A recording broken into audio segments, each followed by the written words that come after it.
Space Station Investigation. Captain Liz Laika Mysteries 3. Written by Nikki Haverstock. Narrated by the author.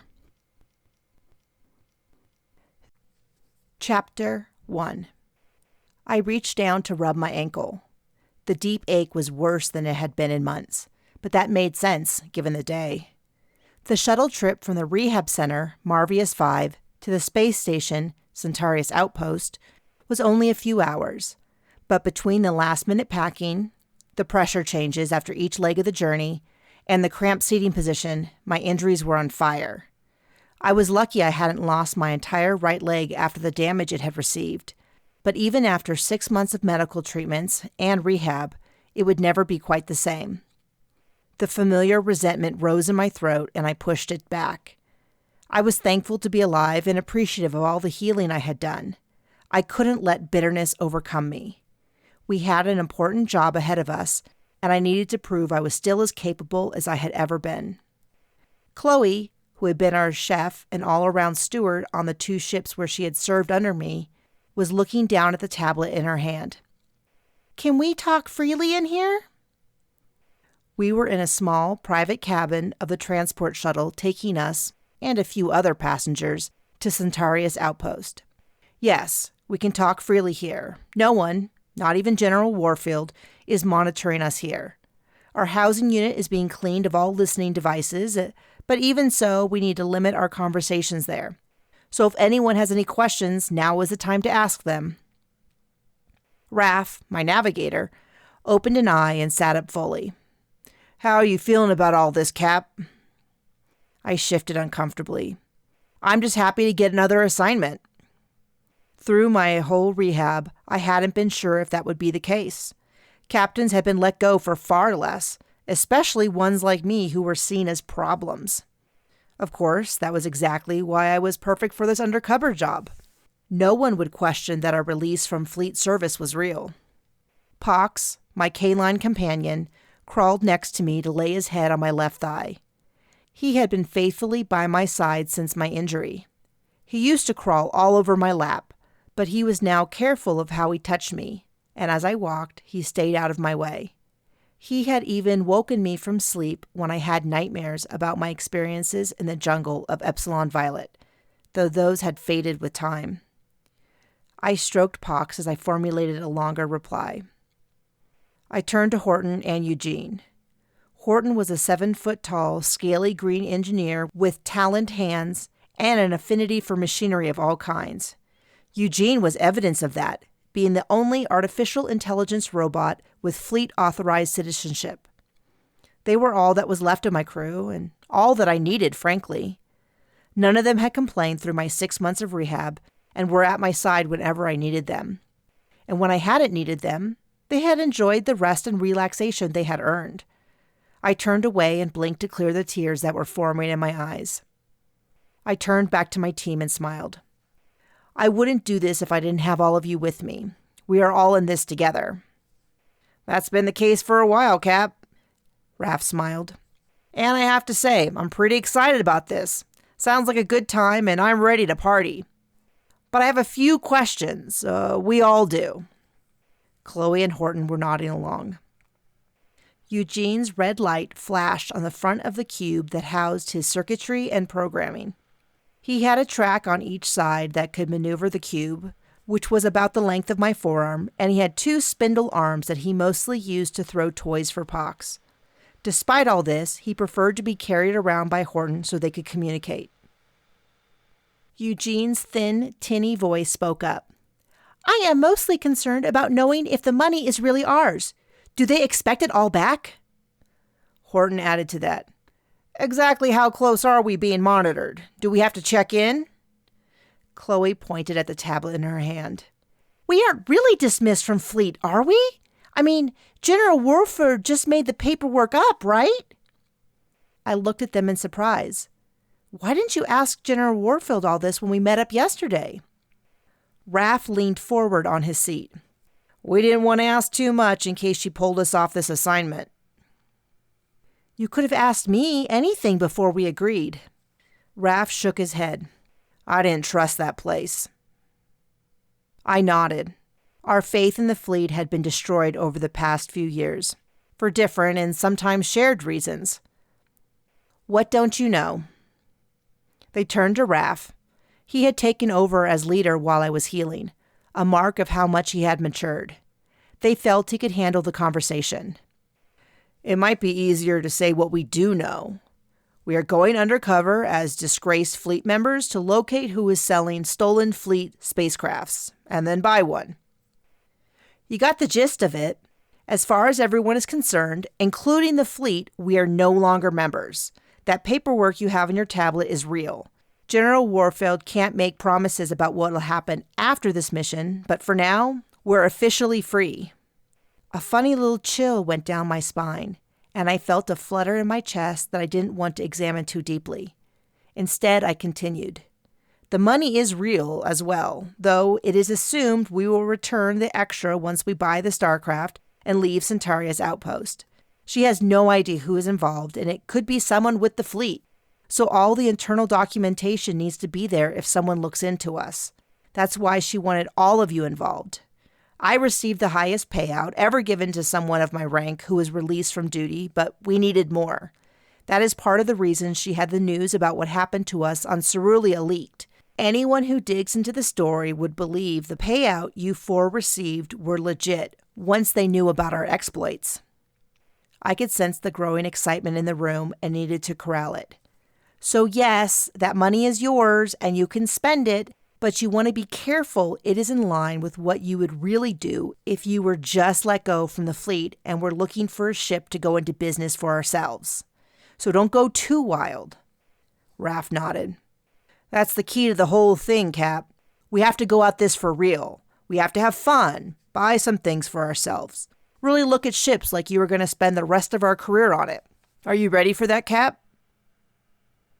Maybe you shouldn't call me Cap then, I countered, though not harshly.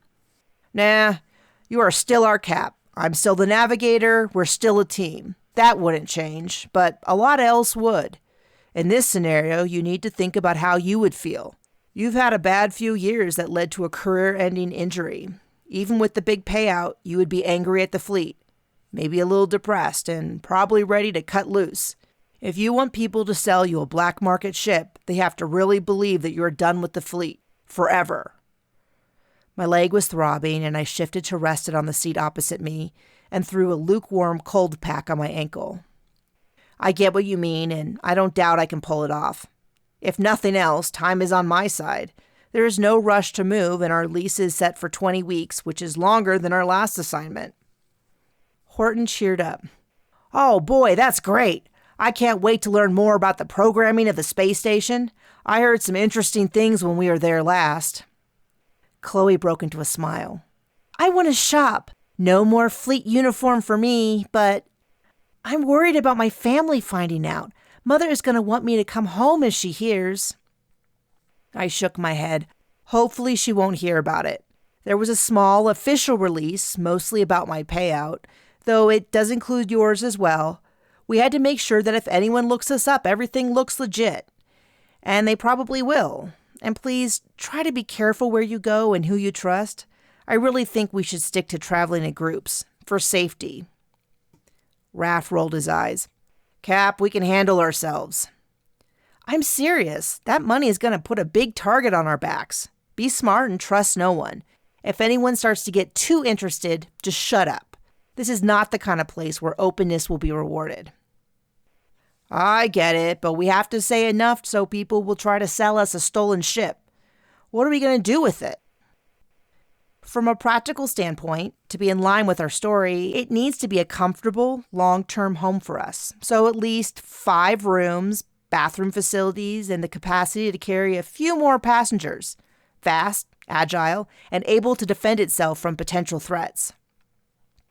Horton raised a talon to get my attention. Eugene and I get to inspect all potential ships. Give it a good once-over?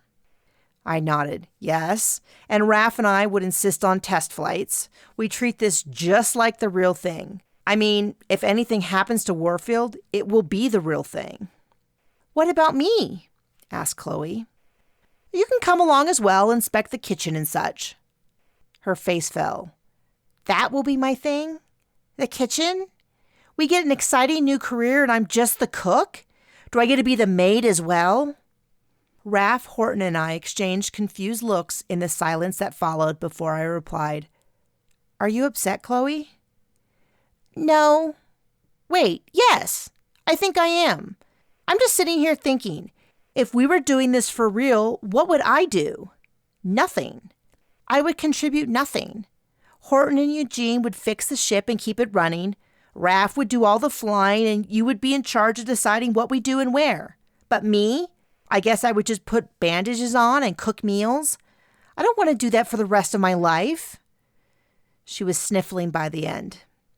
I shifted back and turned as much as possible without shifting my leg.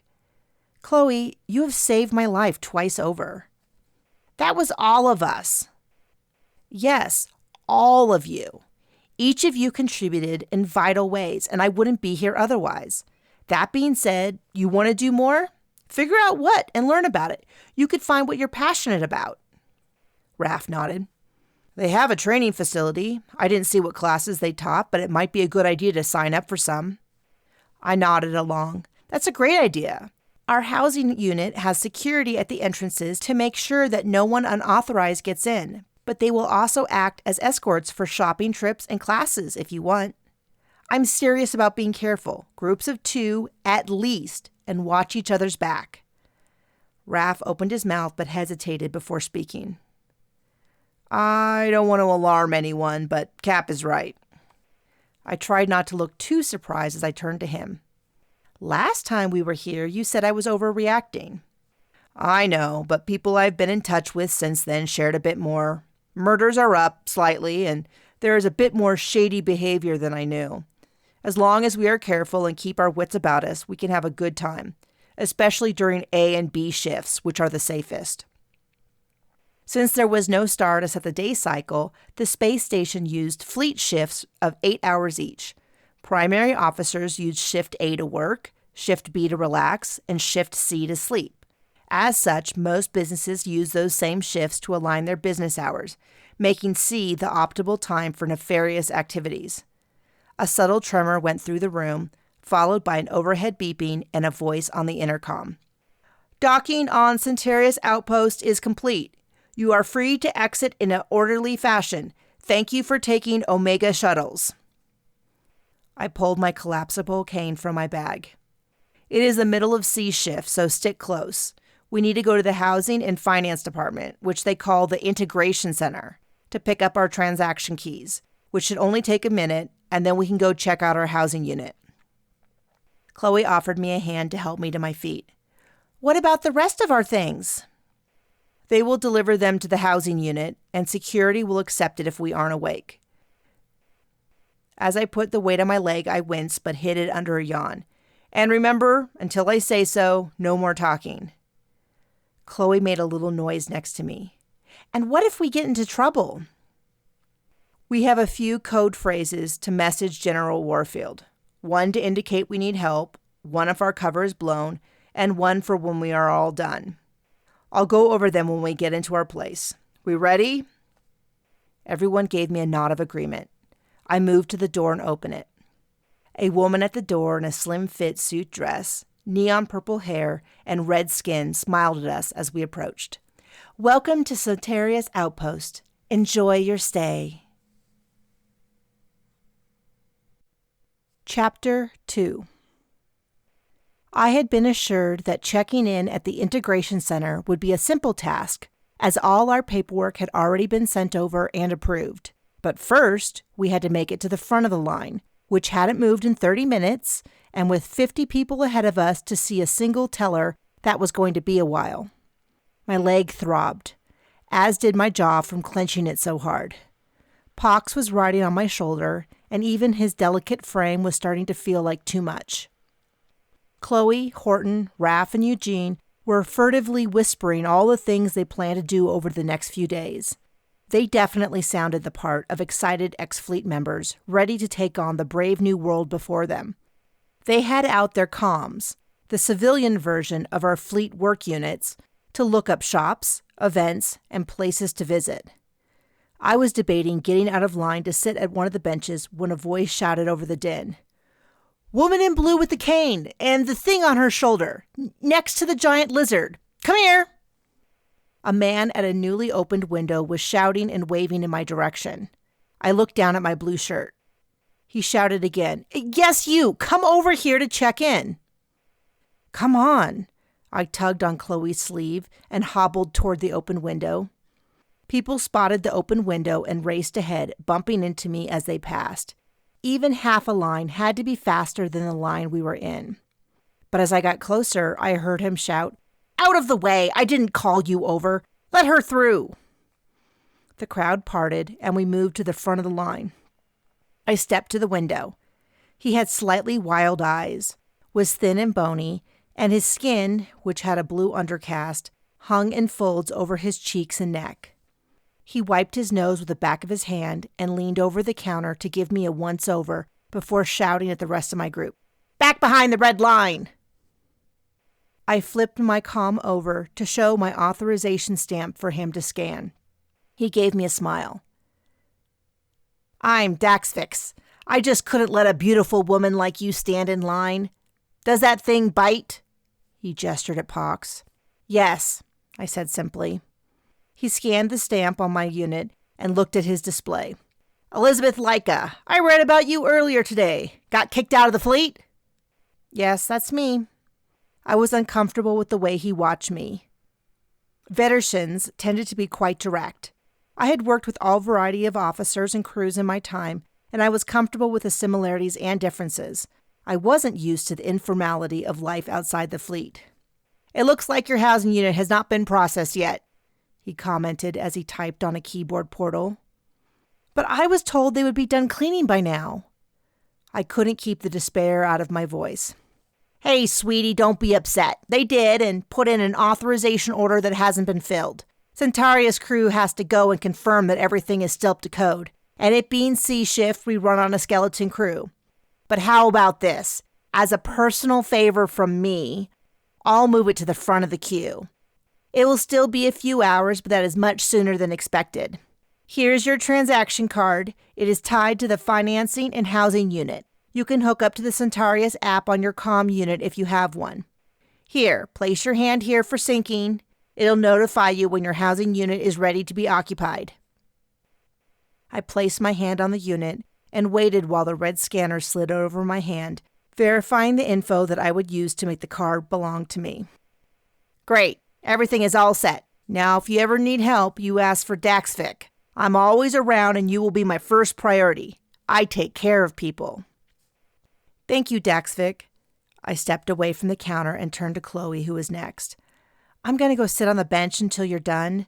Then we need to figure out what we want to do until our housing is ready. There's been a delay." She nodded, and I limped away to a bench against the wall. It was a relief to sit down, and I set my comm unit to downloading the app. While I did that, I had some time to look around. The metal walls were some dark bland color, and the industrial flooring of some dense material with a similar hue. The lighting seemed to sink into the material, giving the space a dark feel even while fully lit. All variety of individuals moved about, as if one person from every planet had been gathered together and evenly spread throughout the room. Beyond the wide archway was an enormous hallway, easily the size of a road, that wasn't crowded but did seem to have a steady stream of activity. I knew from our previous visit that there was a tram system that went the length, width, and height of the ever-growing space station. It was the size of a small city and held all the same challenges of a small government.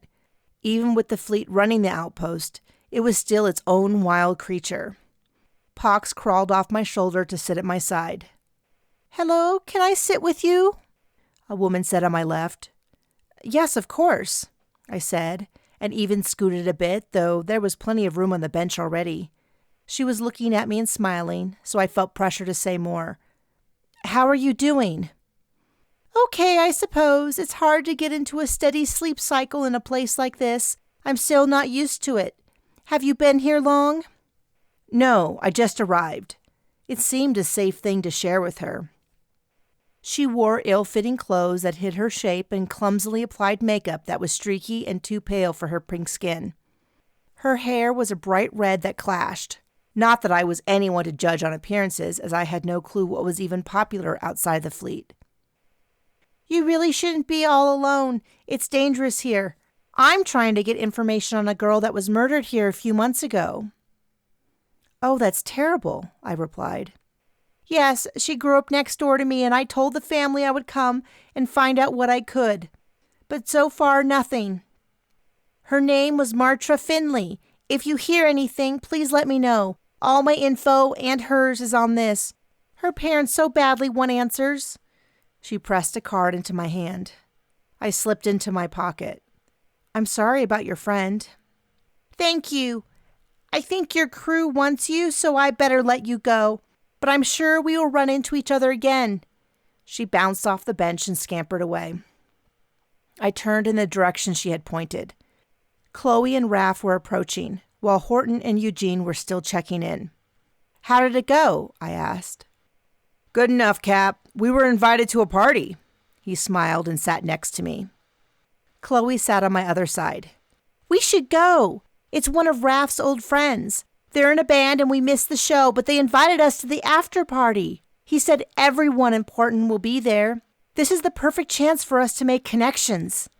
She was positively bouncing at the prospect. It's important that we get out, Raph said with heavy allusion.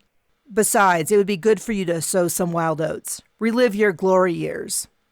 What glory years? I scoffed. You know, a wild teenager, or maybe in your 20s. When did you party, Cap? Never.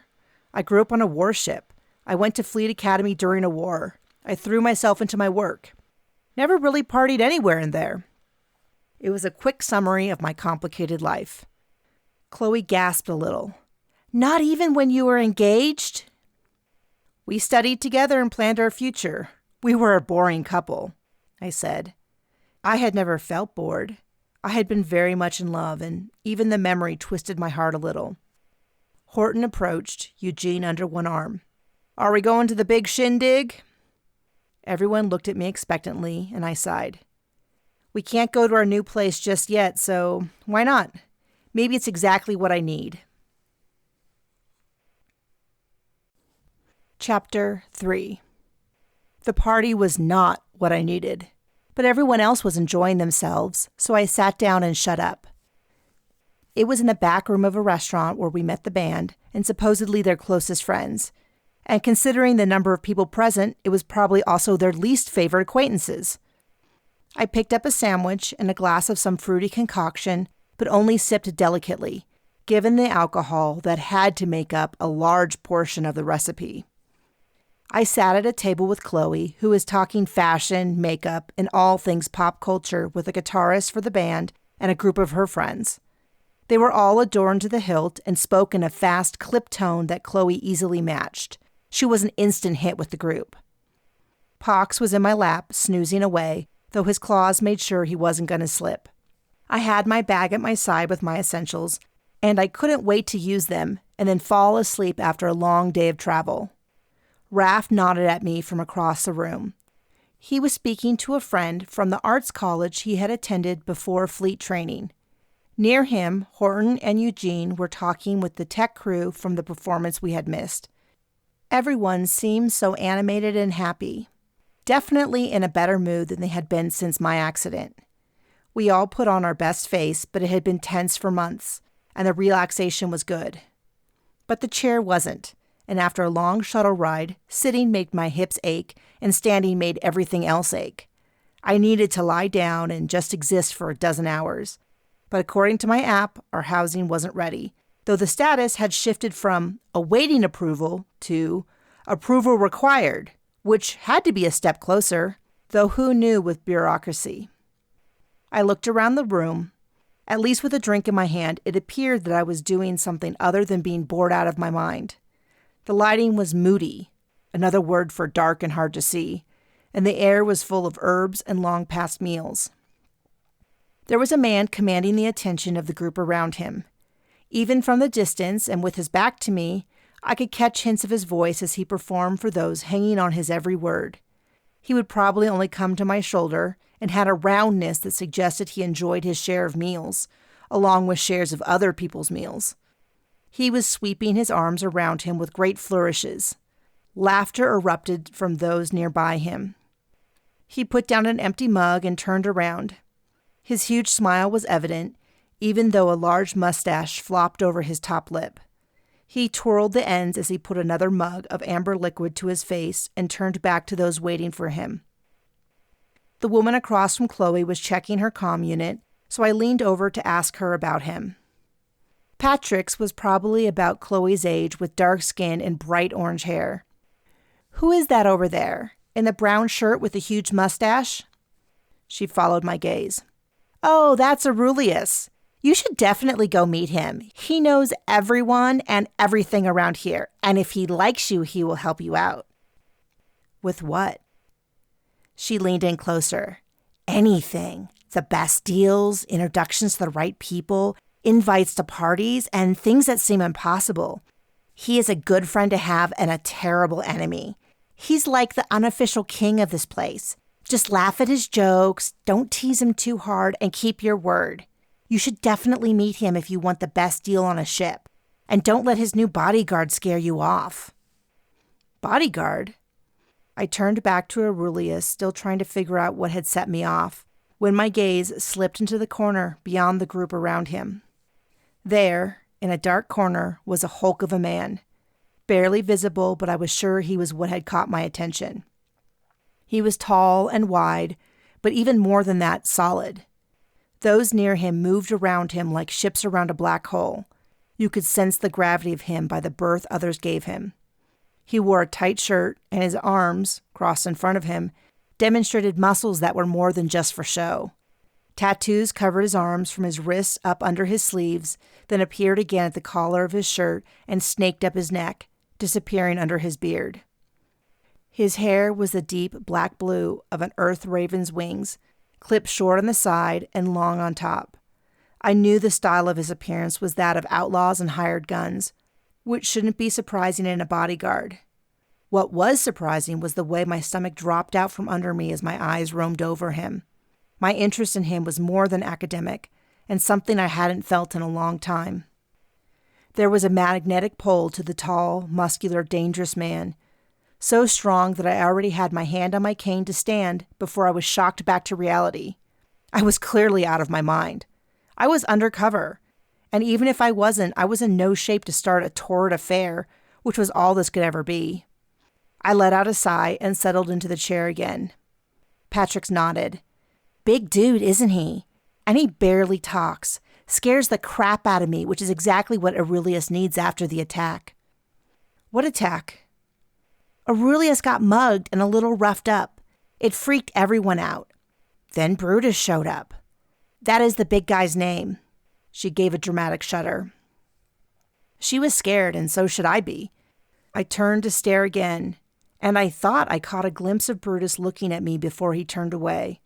My face got warm, and thoughts swirled in my head. "Do you want me to go introduce you to Aurelius?" Patrick's offered. Chloe turned to join our conversation. "Who?" My comm unit dinged with an alert that our housing was approved. "He sounds like just the person to meet, but not right now. Patrick's, could we get in touch about doing it some other time?" She smiled. "Of course. Chloe and I already have plans, so we can connect later." Chloe tipped her head to the side.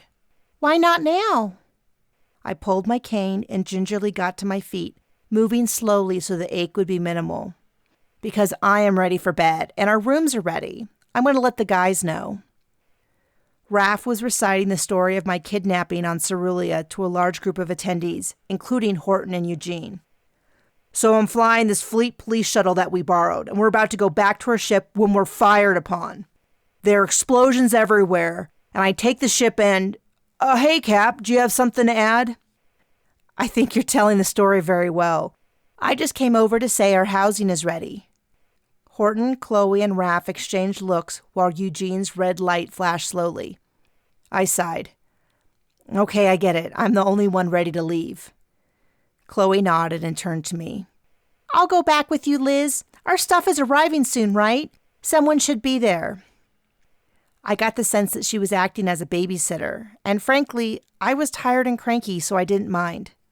Thank you. Do the rest of you remember how to get back?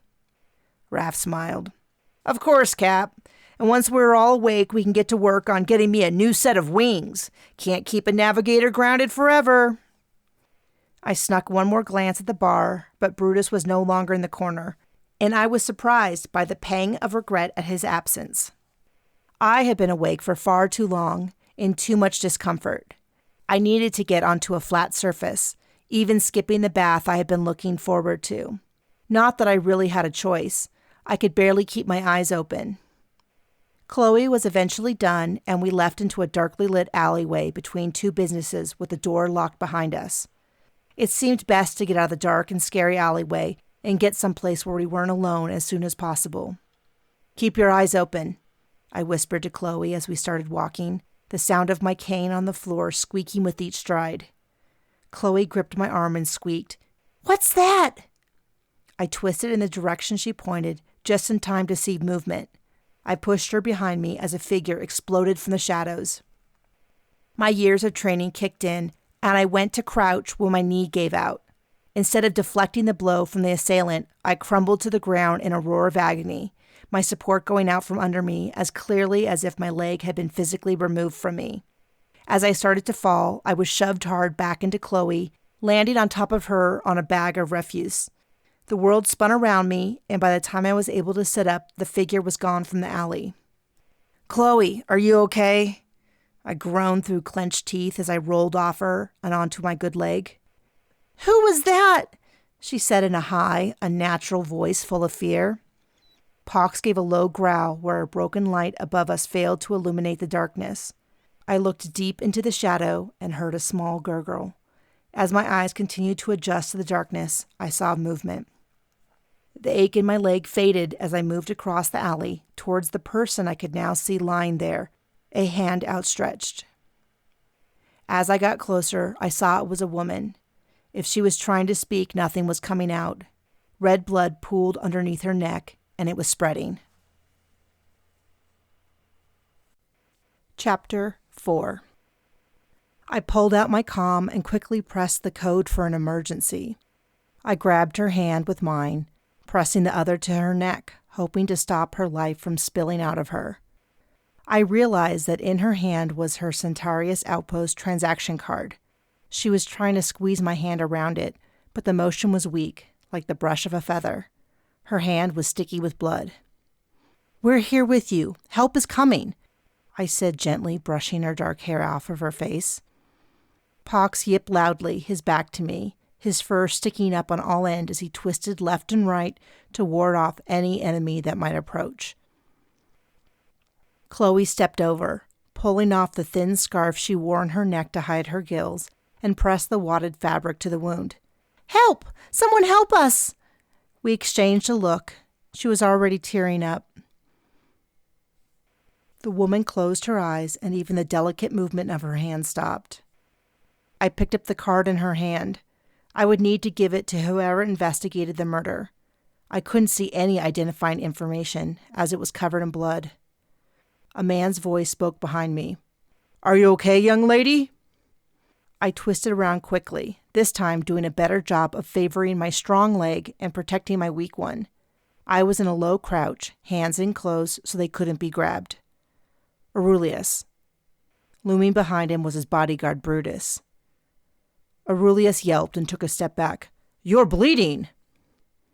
I shook my head, trying to judge if he was a threat, but mostly he seemed confused. It was his bodyguard, who moved forward to stand between us and look beyond me to see Chloe in the shadows. "Stand back!" He barked in a voice like gravel and moved around me with more grace than I expected to tend to the injured woman. Pox stopped growling, ran up to Brutus and circled his legs, sniffing and snorting as the man inspected the woman on the ground. Pain still throbbed through my leg, but other aches were starting from where I had hit the ground. I would surely be bruised. "There was someone with her, but they ran off after knocking me down. What are you doing here?" I felt uneasy, alone in the alley with them. A rising alarm and flashing lights rounded the corner. The fleet police had arrived. I raised my arms and waved. "Over here!" They rushed over, the startling white and blue of their uniforms out of place in the dark alley. Chloe and Brutus were pushed out of the way and came to stand with Aurelius and I. Pox pawed at my ankle, and I carefully bent to assist him up onto my shoulder. He sniffed the air towards Aurelius and Brutus before settling on my shoulder to watch the officers. They worked on the woman, beeps and lights flashing, but I feared they were too late. A few moments later, more personnel arrived. They moved her body onto a hover platform and removed her. An officer turned to us. "Who are you? Was she with you? What happened?" He addressed the group, though his eyes seemed to dance between my hands and Chloe's, which were covered in blood, and Brutus's tall frame, trying to size up which one of us was the biggest threat. "I'm Captain Eliz—" I cut myself off and shook my head. I had to break the habit. "Sorry, I'm Liz. This is Chloe. We were at a party and someone told us that the back door was the best way to leave. We heard a noise, someone knocked us down and ran. We found her and tried to stop the bleeding, but... Oh, this was in her hand." "You disrupted the scene?" The officer glared at me. Though the lighting was sparse, I guessed him to be about half my age, a junior officer who couldn't have been on the force for more than a few months. I held her hand so she wouldn't be alone as she bled out. It was in her hand. I said firmly and offered him the card. He grimaced, a little pale, as he took the sticky, blood-covered card from me. "Describe the man that knocked you down." I didn't see whoever it was. My eyes hadn't adjusted to the light, and before I knew someone was there, they knocked me down. Chloe was nodding along. "She landed on me." The officer didn't seem convinced, but shifted his attention to Aurelius and Brutus. "Did you see anything?" Aurelius gave him a large smile, and though his voice seemed pleasant, it carried a bit of tightness to it. "Nothing. We saw no one fleeing the alleyway, only these women trying to care for the victim." The officer grunted. "Don't go anywhere. I'm going to talk to base." He had the technology to pull our identification info from our comm units. I imagined he would want to confirm who we were. Chloe ran her hands over her arms, her gills quivering in fear. "That poor lady. Do you think they can save her?" The silence that followed said everything it needed to. She screwed up her face, and tears flowed. I put an arm around her. She wasn't alone. We did what we could. She nodded and sniffed, reaching for her scarf before realizing it was gone. Aurelius had been watching and made a noise to draw my attention to him before he spoke. "I heard your name. You're the retired fleet captain that just arrived recently, correct?" I nodded. "Yes, that's me. We've only been on station for a few hours." "I'm so sorry you had to encounter this so soon into your stay. How did you end up here anyways?"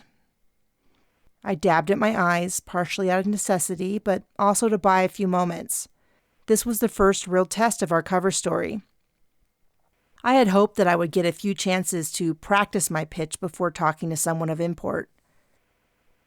"We came through here on my last tour, and my crew made several connections. Seemed as good a place as any to settle short term, until we found a spacecraft."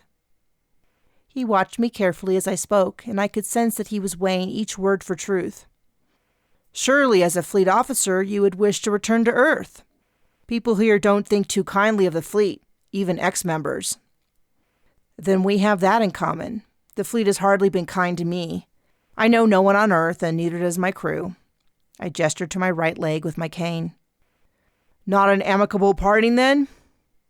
I gave a half snort. "It's been contentious for a while."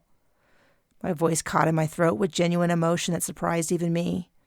I decided to continue.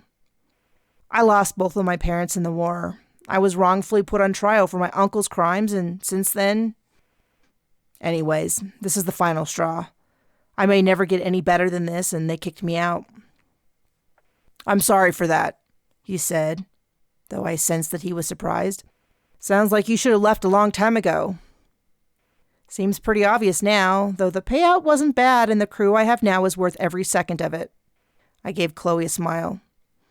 "What kind of ship are you looking for?" "That is a good question. We were leaving our options open. The discharge happened pretty fast. We barely had time to find boarding before we decided to come here.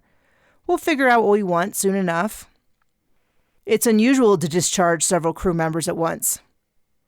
Our situation was pretty unusual, Chloe scoffed. Like I was going to stay with Liz leaving. We all felt that way. Aurelius gave a genuine smile. Loyalty. That's more valuable than gold. And it goes both ways, I countered.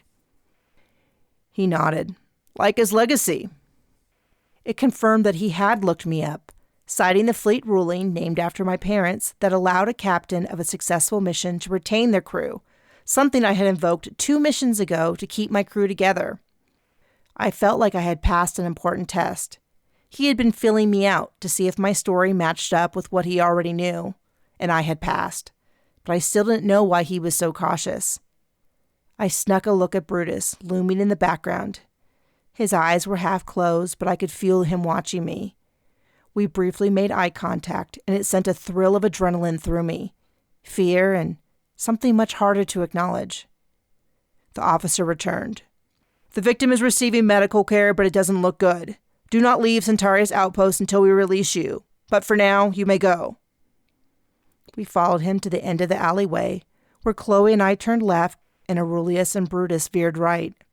Aurelius paused before finally speaking. In a few days after you've settled in and looked at some spacecrafts, why don't you ping my office to come in and chat? I might be able to help you find what you're looking for. Chapter 5. This is the last one open to the public, I announced to my crew as they followed me down the alley. I didn't exactly feel amazing, but a good shift's rest in our own housing unit and then a long soak in my own private bathroom had me feeling pretty good. Pox was more settled than normal and strode along next to me, keeping a watchful eye in all directions. Raph came up next to me. I hope it is better than the other places. Those ships were sad. Someone should put them out of their misery. I know, but we knew that. The more high-end places require a full check and a referral before they would even consider meeting with us. Until we meet more people, this is the only option we have. Plus, I think it's kind of fun. For sure. He gave me a sideways glance I pretended not to notice. I knew that they were worried about me, but I was pretty optimistic, and I wasn't sure why. It certainly wasn't the environment, which was dingy and dark, or the meal, which we called lunch out of habit, though it was near the end of B shift, when fleet-employed citizens would likely be heading for bed. The meal had been picked for convenience, not a mistake I would make again. It wasn't like the entire Centaurus Outpost was run down, just the segment we were currently in. It was an older bit of the space station that showed its age.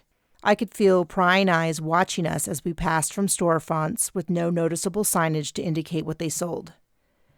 I paused to let Horton, Eugene, and Chloe catch up and took a moment to flex my ankle. I wore a light fabric brace that limited but didn't prevent movement. The rolling motion hurt but also released some tension and allowed me to stretch the hip joint a little. I think after this I'm going to go back to our place to unpack and call it a day, I said as they caught up and we continued on our way. Horton gave a little sniffly snort, which was a sign of his nerves. If it's okay with you, Captain, Eugene and I were going to meet up with some people we met last night to go to a few of the game centers. Can I tag along? Raph asked. Horton looked at me for an answer. I smiled. Of course, you can spend your time as you want. Do be careful. Eugene's light flashed. I'm always watching his back. Thank you, Eugene. So this is it, though it doesn't look open. I squinted into the front window that appeared to be more dirt than anything else. I also reached down to pick up Pox and lift him to my shoulder. Chloe raised a hand to knock on the front door, but it flew open before she could make contact. A short, thin man stood on the other side in overalls and what I assumed was a fuzzy brown sweater before it clicked that it was his body hair, so thick and dense that it obscured his skin. I would have assumed he was an adolescent from his slight build, if not for the eyes that gave away not only his age, but a cunning mind taking in information about us much faster than I was about him. I was about to lock up when I saw you coming, he said simply. I stood in front to greet him. I'm Liz, and this is my crew. I read that you have spacecrafts for sale? I do if you have money, he countered. We do. We stood in silence for a few beats, reading each other. A little tingle went up and down my spine. I didn't think he was any direct danger to us, but I could still sense it in the air.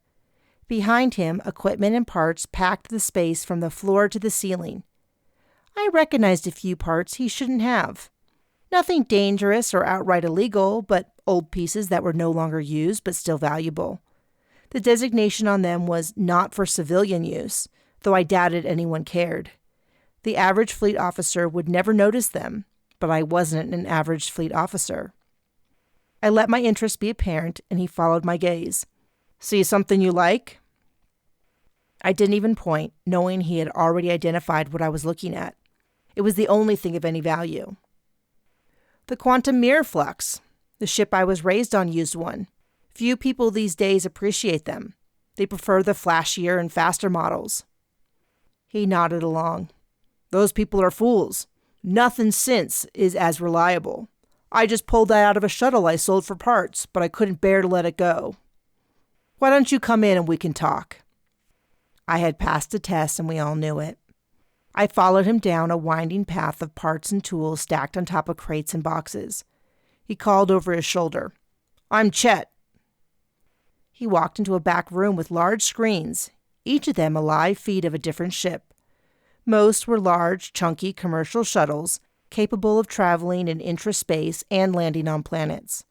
While nice, they were not stolen from the fleet or of use to us in even our hypothetical adventures. But the last screen was another matter. It was small and only comfortable for a few occupants, but to an expert eye, I recognized the rear vents, intake valves, and a few other exterior pieces that indicated the interior was souped up. It was a sleeper ship, plain on the outside but capable of great speeds. It begged the question of why he had one. Perhaps some racing circuit? I nudged Raph and jerked my head toward the last screen. Oh, that's a cute little craft, he said in a polite tone. Horton, on the other hand, gave a low whistle. Is that a concentration rear vent? Chet slapped his thigh. I knew it was worth it bringing you back here. Eugene flashed his light. Are you using a quadrant amplifier with that? Chet leaned back on his heels. I hadn't thought about that, but wouldn't it get too hot? Not if you cycled it with the amplification. Chet stared at the ceiling. A slow smile spread across his face, revealing pointy little incisors. That just might work. Of course it would work. It would just need a little programming. It's warming up right now. It's not for sale. It's my personal ship. I was going to take it out for a little spin. Any chance a few of you want to come along? Everyone turned to me for permission. Go, have fun. Chloe came to my side. I'll stay with you, Captain. With barely a look back, they left, and we sat in the chairs to relax until they returned. I let Pox down off my shoulder to curl in my lap. He sniffed the air and peered in every direction before settling in. Good little guardian, Chloe commented. He'll bite your ankle off if you look at me sideways. I stretched my arms overhead. Long day. And not super productive. Not that I would know anything if you hadn't explained it to me. I smiled kindly. Have you given any thoughts to how you want to spend your time here? Maybe a class to take or something to explore? I don't really feel like doing much of anything for a bit. But maybe shopping. Oh, and dancing maybe with a cute guy or 5. Have you thought about doing that? I'm not for dancing right now, and I don't really need anything, but I'll be happy to go with you as long as they have some place for me to sit. And the other thing? She had a teasing tone in her voice. I gave her a smile that was somewhere between tight and genuine. I don't think so. She read the hesitation in my voice and pounced. Are you still thinking about James? Have you heard from him? My mind hadn't gone there, but it should have. When I was dying, he'd held me. Much of my memory of the events that had happened were a painful blur, but I knew that his presence had saved me. It had been a shock when I woke up after surgery and he was already gone. My confusion had only grown as time passed. I had thought that something genuine had happened between us in that cave, but apparently it had been one-sided, which was a shame because it had unlocked something in my heart that I had thought long dead. I had agonized over a note to send him, to thank him and also to open a door, but his formal reply had implied that he wasn't going to go through that door. Maybe he regretted what he had said to me. I opened and closed my mouth a few times, not sure what to say. She nodded in understanding. What about someone new then? You're pretty, interesting, and smart. We're going to be here a while. Might as well. Same to you, I added. I might when I meet someone. A club was recommended to me last night. Patrick said that she would be there tonight because they're only open during C shift once every 10 days or so. Very exclusive, but she said that she could get the two of us in. I didn't bring it up earlier because I didn't want to tell the guys they couldn't come, but since they're busy, we could go. I pressed down my first instinct to say no. What's it like? She practically vibrated as she spoke. Supposed to be like part art exhibit and part bar, but more of an experience. All the best singles will be there, and there's music and dancing, but mostly interesting talk and sharing ideas. She let out a sigh, the most excited she had been since we arrived. Can I sit? Even in my ears, I sounded like an old lady inside. I felt like an old lady. Yes, and we don't have to stay the entire night. I'll message Patrick's and tell her we're coming. It's going to be so fun, and you might meet someone. I was quiet as she pulled out her comm and sent off her note. When I didn't respond, she looked up.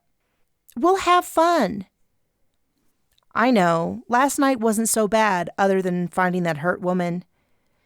Do you think she lived? I don't know. I didn't see anything in the news about it, but we can look tomorrow. And it was nice of that man to try to help. What do you think of him? It was a perfectly normal question, but I could feel my face heat. Which one? Aurelia seemed nice enough. They said he's a really powerful guy. It would be great if he could help us find a spacecraft. I waited for her to continue, and when she didn't, I prompted her. And Brutus? The guy that looked like he could and would tear off someone's arm for looking at you sideways? What about him? Chloe, you can't judge people on their appearances. She stared at me for an extra long beat before replying. Are you attracted to him? You are! You're blushing! Chloe, stop. I just asked your opinion. She started giggling. I told you to cut loose, but you have a death wish. He'd probably sell you for parts. Okay, relax. I wasn't going to run off with him or anything. Never mind. No, he seems tall. I mean, you need a rebound, right? You haven't dated since you broke off your engagement, right? Have fun and get it out of your system. Then afterwards, maybe you can meet a really nice rich guy to settle down with. No one is talking about settling down. I've long ago accepted that I will be married to my job, which I guess means I'm divorced now. But I will figure out something new. The conversation had taken an odd turn, and I tried to focus on our job for the moment, which was to stay in character. Fine, then go and flirt, but remember your rule. No going anywhere alone. Of course, I made the rules. I certainly know how to follow them. Great. Then as soon as the guys are back, we can go get dressed up and have the time of our lives. Chapter 6. It wasn't exactly the time of my life, but it was a lot more fun than I had expected. It wasn't anything like I had anticipated. There were art installations along the wall all the way up to the ceiling. Someone told me it had been an old hangar for spacecraft repairs until the space station had expanded. What was once the outside had been engulfed in new construction, and Patient Zero, as the place was called, was now in the center of Suntaria's outpost. Its mission was to create viral ideas that challenged your comfort level with the status quo, and it was apparently the hot ticket for everyone that could get in. There was music, but it wasn't overwhelming. There was ample seating that ranged from chairs pulled into circles to piles of pillows that could be used to recline in huddles of humanity.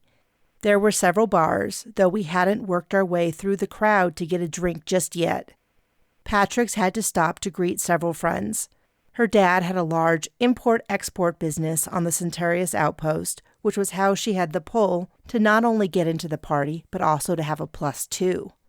Chloe eagerly met people as I trailed behind. Pox ended up staying behind with Horton, Eugene, and Raph, who had decided to sleep first and meet up with Horton's friends next shift. All of them were feeling a bit behind on their sleep. But I was feeling energized.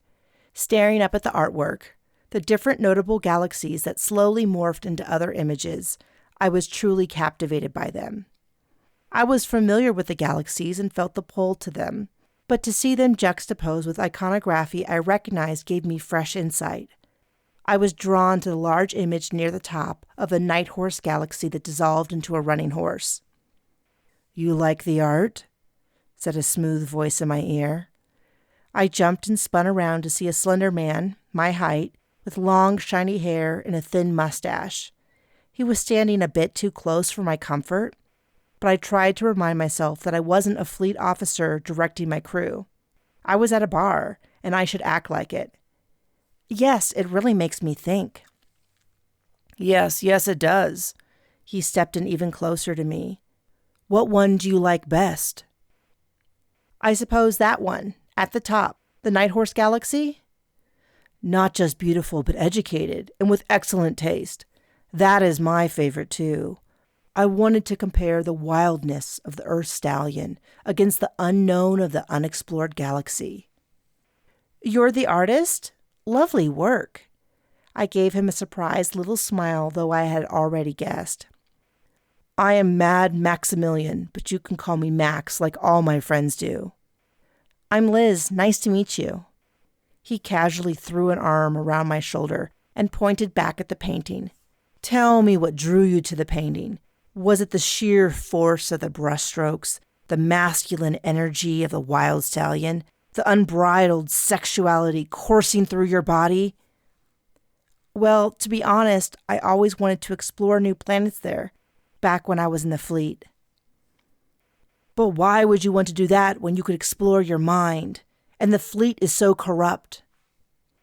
I can't argue with that, and I do like exploring my mind, but there is nothing like being on a spaceship, sailing through the unknown, being the first to see new things. Oh, but come on, you were like a cook, a maid on a ship or something? A beautiful lady like you should be on the arms of a true genius. I was a captain, I countered, no longer feeling like indulging in the conversation. I looked for Chloe. Was. You should come to my studio and model for me. My next series is all beautiful women shifting to household objects. You don't have to be nude, but if you want to. I don't think I want to, and my schedule is pretty busy actually. I placed my cane on his foot, and when he leaped, I shifted out from under his grip. Sorry about that. No problem, beautiful. Why don't we go over to the bar so we can get a drink together? He reached for my arm, then stopped and stared behind me. I whipped around to find Brutus towering over me. Aurelius wants to speak to you. I smiled at my perfect excuse to leave. Nice to meet you, Max. He hesitated, his eyes still on Brutus. Nice to meet you too. Why don't you catch me later at the bar? Brutus turned, and I fell into step next to him, only to stumble slightly when someone knocked into my cane. Brutus caught me under my left elbow. Thank you. I took his pause to slide my hand into the crook of his elbow. The muscles of his forearm flexed under my hand, feeling like solid rock. He obviously worked out often. I wondered if my hands would even touch behind his back if I tried to hug him. A heat grew in me that had little to do with the press of the crowd. Up close, his scent filled my lungs. It was clean and light, though under it was the scent of skin. I wanted to lean in and press my nose to his shirt. Instead, I slowed down, leaning more on my cane to slow our progress through the crowd, and tried to strike up a conversation. Thank you for coming when you did. He was getting a little pushy. Kick him in the groin next time, he said in a low, rumbly voice. I giggled and leaned in a little. The general atmosphere gave me a confidence that I normally reserve for my job. Perhaps being unemployed would free up some energy for other endeavors. I've been in the fleet my entire life. Until a few days ago, that is. We were released from duty. Not with honors or without, just neutral. Which is pretty rare, but at least we got a payout.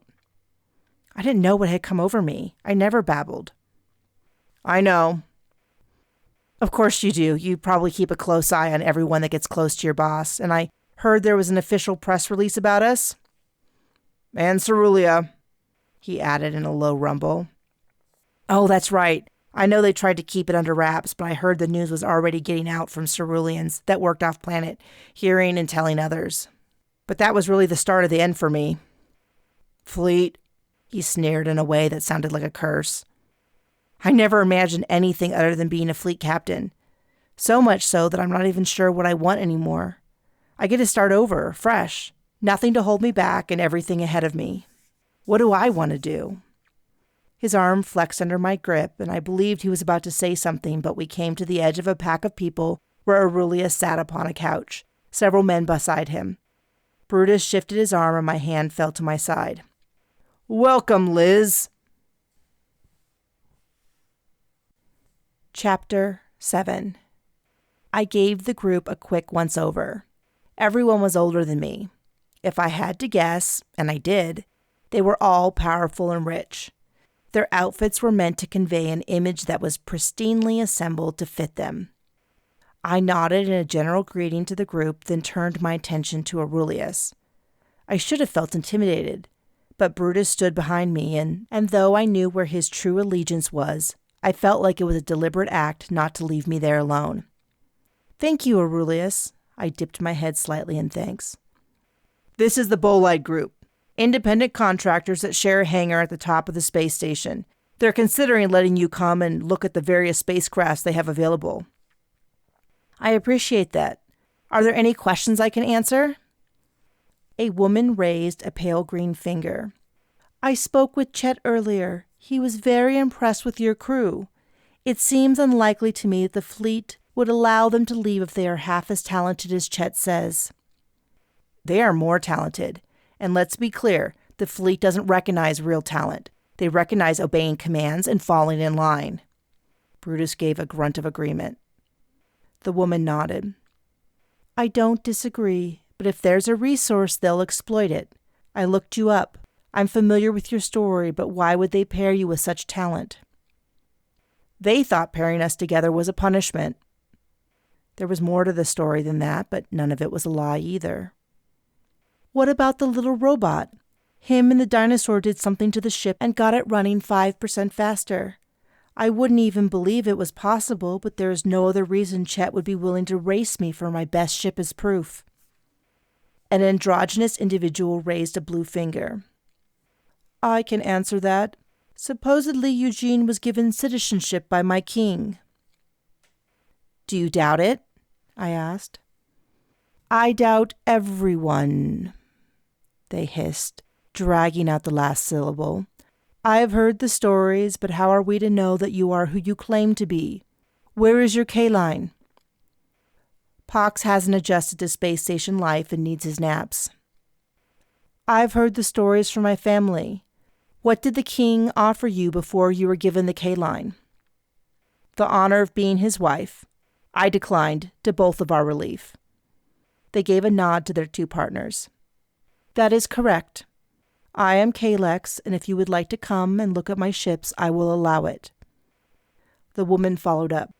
I am Angeline. I will as well, but I also want to buy whatever program your crew gave to Chet. You will need to speak to my crew directly for that, which we would love to do when we come for a visit. I looked expectantly at the last man. He shook his head. I don't trust the fleet. Angeline snorted and rolled her eyes. She was kicked out. You remember her trial? Her uncle's behind plexiglass, for goodness sakes. She still has the stink on her.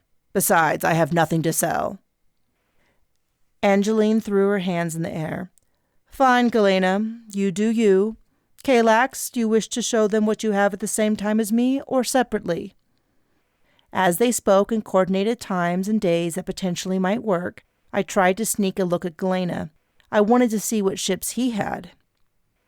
"Angeline, I do not want them in my hangar," Galena clarified. "Our hangar," she corrected. Aurelia smacked Galena on the back. "What if I accompany them? I am intrigued by what I am hearing about her crew, and you know I can keep an eye on them." Galena grunted and stood to leave. "Fine, but this is on you. I'll let you know when we have found a time that works." Angeline and Kalex exchanged a look and nodded. She looked at me, her eyes narrowing slightly. "And you better be all what you say you are, or there will be a price to pay." A chill went down my spine. Chapter 8. "You have to try the Neptunian pasta," Patrick's purred. I stifled a yawn. Businesses were starting to open, and people were presumably heading to work since A shift had just started. I felt lazy and guilty, though I had nowhere to be. It was going to take me longer than I had expected to shed my old life. "Liz, do you want to get that or not?" Chloe asked, already halfway out of her chair. "What? Oh, sure. Sounds awesome." Chloe left to put our orders in with the kitchen. They were not technically open yet, but were willing to serve us anyway. "Thanks again, Patrick's, for getting us into the party in here." She giggled at my defeated tone. "You don't seem very excited." I'm not much of a party animal, but it was nice, and I couldn't have faced going home and cooking up a meal. "No problem. I dated the owner a few times, and he told me to stop by any time." She gave a little finger wave to the guy taking the order from Chloe. "You seem to know everyone." "Almost. I grew up here, worked with my dad, and now I'm in a band. That's why Chloe and I hit it off. She has such a great sense of style." Chloe was walking back, and I really looked at her. She'd always been stylish, even when she wore scarves around her neck to hide her gills. She often broke dress code to elevate her uniform or try out new makeup, and she certainly knew everything there was to know about entertainment. None of that was a surprise. But I had gotten so used to it that I hadn't noticed how much more stylish she was than even the citizens of Centaurus Outpost. And in the past few days, she had already created new looks. She had little sparkly stones on each of her gill flaps and wore bright orange and pinks that accentuated the undertones of her skin, rather than attempting to hide them. She was much younger than me, but we were close, like an older and younger sister. It didn't lessen anyone else in the crew's value or what they meant to me. "You look really nice, Chloe," I said as she approached the table. "Thank you." She gave a little twirl before sitting down. "What a fun party. The art was amazing, and all of the people we met were just interstellar. I made tons of plans. If that's okay?" "Of course. Hopefully we're going to the Boloid group in a few days to look at potential spacecrafts. I'd like you to be available for that." "If you want." Patrick's perked up a little. "Boloid group? You got an audience with them? That's pretty crazy." "Two of the three of them, actually. The big dude, Galena, was a no-go." "What do you know about them?" I asked. "Galena barely talks to anyone, but if he let you into the complex, that's a lot farther than most people get. My dad tried to talk to him about doing some business, but it was an instant no, which is just shocking. Anyone would be honored to work with Dad, but it ended up being for the best. We heard things about him." "Oh, what?" She looked over her shoulder, though we were still the only table in the dining room. "He has some shady dealings, illegal gambling, and maybe some stolen goods." I leaned in as well and lowered my voice. "I don't want to seem rude about your home, but that isn't terribly unusual around here." I lifted my voice to make it a question, as though I had some doubts. She chuckled. "I suppose it seems that way to an outsider, but there is a lot more honor than that. A lot of things that are sold here are just off-label.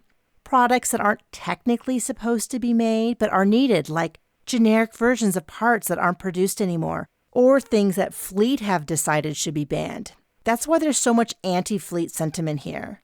Not that I hold it against either of you. I know that sometimes good people work for the Fleet, and the fact that you were kicked out shows that they are just crazy." We appreciate that, I said with a smile. So like maybe a company has a product that isn't selling well, they might sell them off-label to Dad's store. Or small businesses with products that are technically sort of against the rule, but are needed like medicine. Chloe piped up.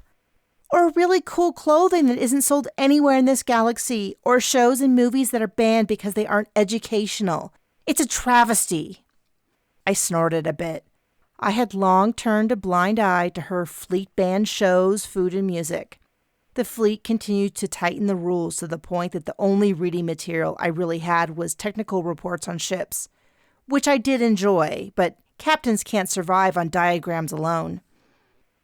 But Galena strays beyond that, I assume? Patrick's nodded.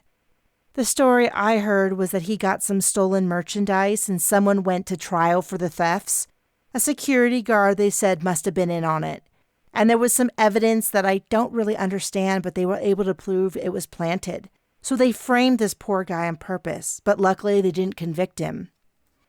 I could feel my face getting hot as she spoke. And Galena just got off scot-free?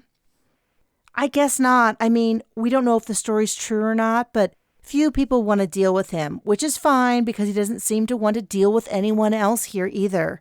Maybe he delivers his goods or clients come to see him. I'm not sure. What about his partners? I asked. I don't know his partners. Angeline and Kalex? Oh, they aren't his partners. But I thought they were the Boylade group. Doesn't that imply they all work together? Patrick nodded her head. I can see where you got that. They inherited the name from the previous owners when they bought out the hangar like 5 standardized years ago. They share the space and some little office in the corner, but the hangar is broken up into different areas. Dad has worked with both Angeline and Kalex from time to time. Did you get a meeting with them? Yes, both of them. Angeline is smart and pretty direct. She has no issues asking a question to your face and telling you if she doesn't like the answer. But she is honest and doesn't play games. Kalex is kind of the opposite. Not dishonest, but not really upfront either. Hard to get a read on, like that. They're suspicious, and unless you're cerulean, it is expected that you aren't trustworthy. Are they both on the up and up? As far as I've heard, though, who knows? They are sharing that space with Galena. The time that Dad has bought from them, he was able to verify everything was on the up and up. Are you going to buy a ship from them? Depends on what they have to offer. A man came out of the kitchen, carrying a huge tray of food. He smiled at Patrick's in a way that told me if he wasn't the man she had dated, he would be in the future. Then he put the food out in front of us. Sorry about the delay. Our waitress was in an accident yesterday and she passed away today. A little shock went down my spine. I'm so sorry, and this is going to sound strange, but was she killed by a neck wound outside of the restaurant? His eyes jerked to mine, and I knew even before he answered. Yes, Imperial Court Restaurant. How did you know? Chloe and I were the ones who found her and scared off whoever was with her. We did what we could and called for help. I thought Aurelius found her. He and his bodyguard left the restaurant right after us, and they tried to help. We were all there when the police came. Patrick leaned forward. That was you? I heard about it, but didn't put it together. I'm so sorry she didn't make it. She was always so nice to me. The man shook his head. I'm glad to know she wasn't alone at the end. She was a good employee. The thought that it will go unsolved is so infuriating. I'm sure they'll find out who did it. The man snorted. Right. They already came here late B shift and were throwing around a theory that she was meeting up with someone to buy drugs and got into an argument. They seem to think that that's case closed. The manager tried to tell them that Connie would never do that, but they just wouldn't listen. I mean, for goodness sakes, why would she meet a stranger in a dark alley when we have several nice dealers that can sell her whatever she wants right here at her work? She must have been ambushed in that alley. I kind of think it was that artist. Patrick nodded. I saw him at the party, hitting on every pretty girl he could. Do you mean Mad Maximilian? Yeah, that's him, Patrick said. But I doubt he is lurking in corners when women are always flocking to him. He was after her for months to model, nude. One night her transaction card wasn't working at the bar, so he bought her a drink. After that, he kept popping up places to talk to her. Set my sensors on edge. I hadn't really planned on offering, but I found my mouth moving before I really given it any thought. I'll talk to the police. I was a fleet officer and I investigated several murders. Maybe I can convince them otherwise. I'm not sure, he said. Chloe jumped in. Really, she's great at it. You should take her up on her offer. We don't have much else to do while we waited for a meeting. We're trying to buy a spaceship. Do you know anyone we should talk to? He ran down a list of places we had already been.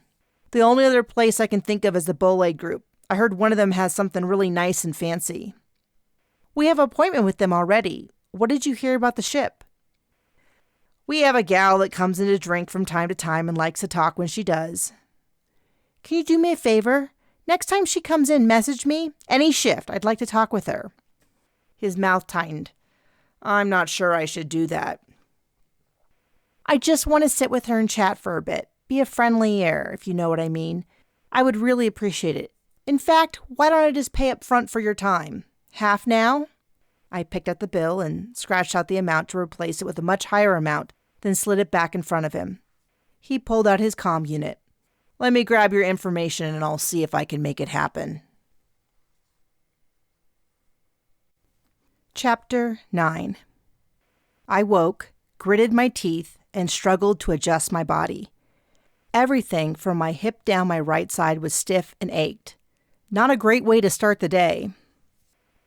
I rolled my ankle and flexed my knee, trying not to disturb Pox's sleep. It was painful, but I knew it would help to gently move before bearing weight on my leg. What surprised me the most, though, was how deeply peaceful I felt.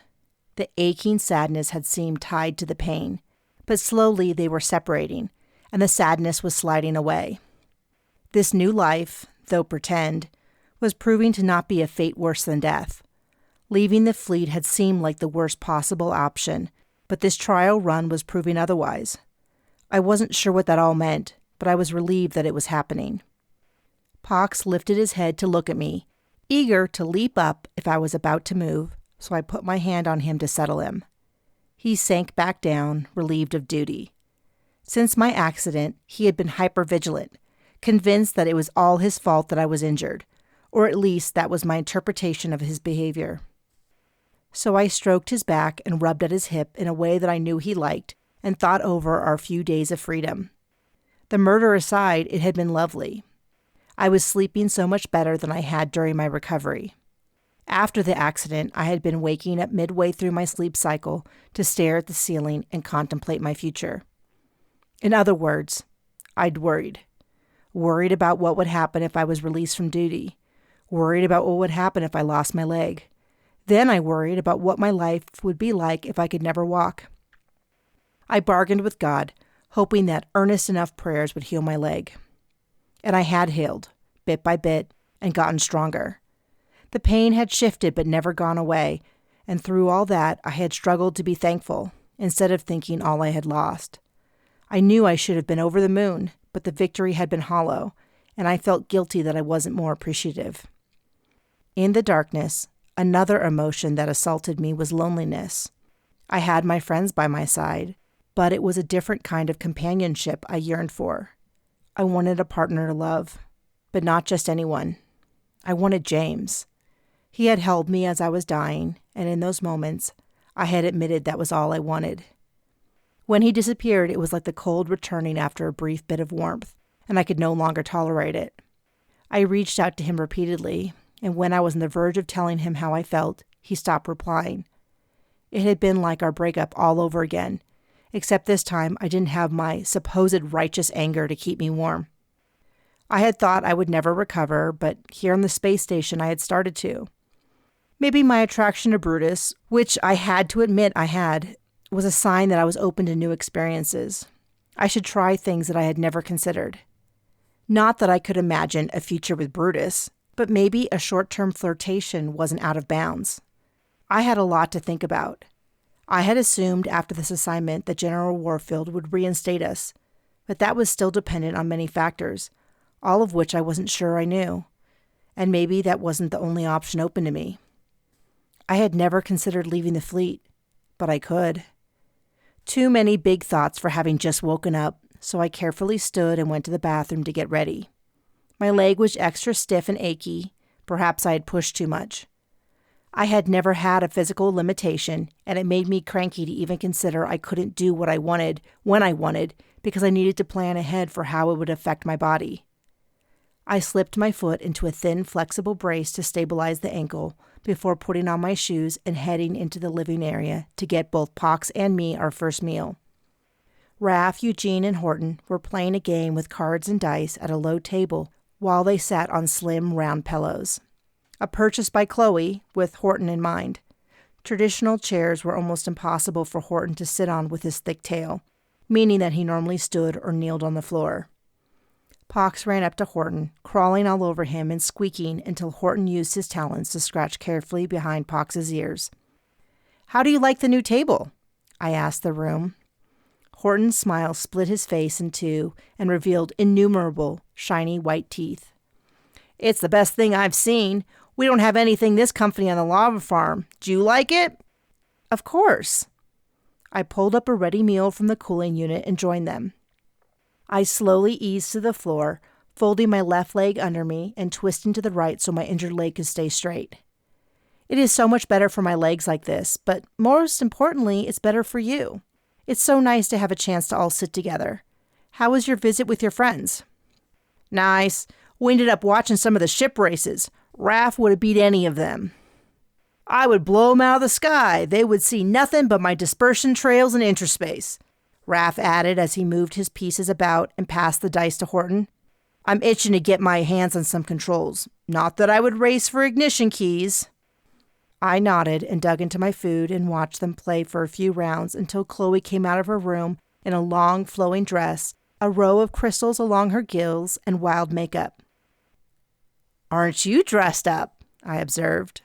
She smiled and gave a little twirl before grabbing some food and joining the table. "I just feel like trying on some new outfits. Maybe I can seduce the information out of the officers if they don't want to help us." Raph gave her a little covert look and grunted at her statement. "If you want to seduce them, you might want to get that green out from between your teeth." She swatted at him. Eugene's red light blinked. "What information do you want? I can get it for you." I smiled at him. "Nothing like that. Remember the lady that Chloe and I found who had been attacked? Apparently she passed away and her boss is worried that the police aren't really investigating her murder. Sounds like they're trying to write it off as random violence. I offered to speak to them and encourage them to give it another look."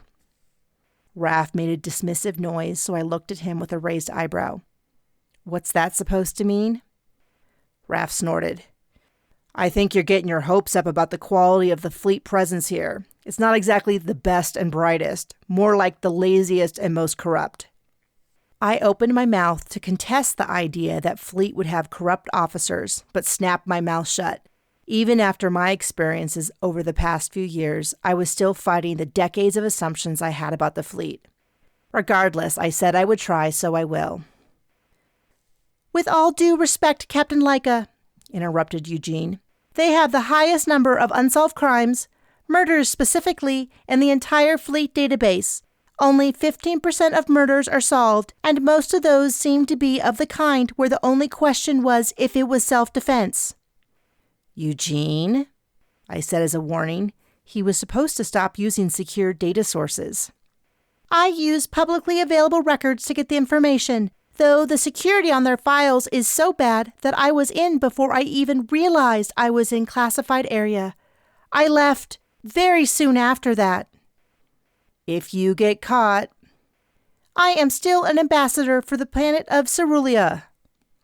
"The king might not feel like flying out here and getting you out of jail if you get caught nosing around in something you're not supposed to." He beeped twice in indignation. "Like anyone could catch me. And the king and I are very close. He has big plans for the future, and I am a vital part of that plan." "When are you talking to him?" I asked. "It takes up such a small part of my bandwidth to keep up conversations with him. Just now, I sent him a funny joke I found in a news report on a planet 3 galaxies away."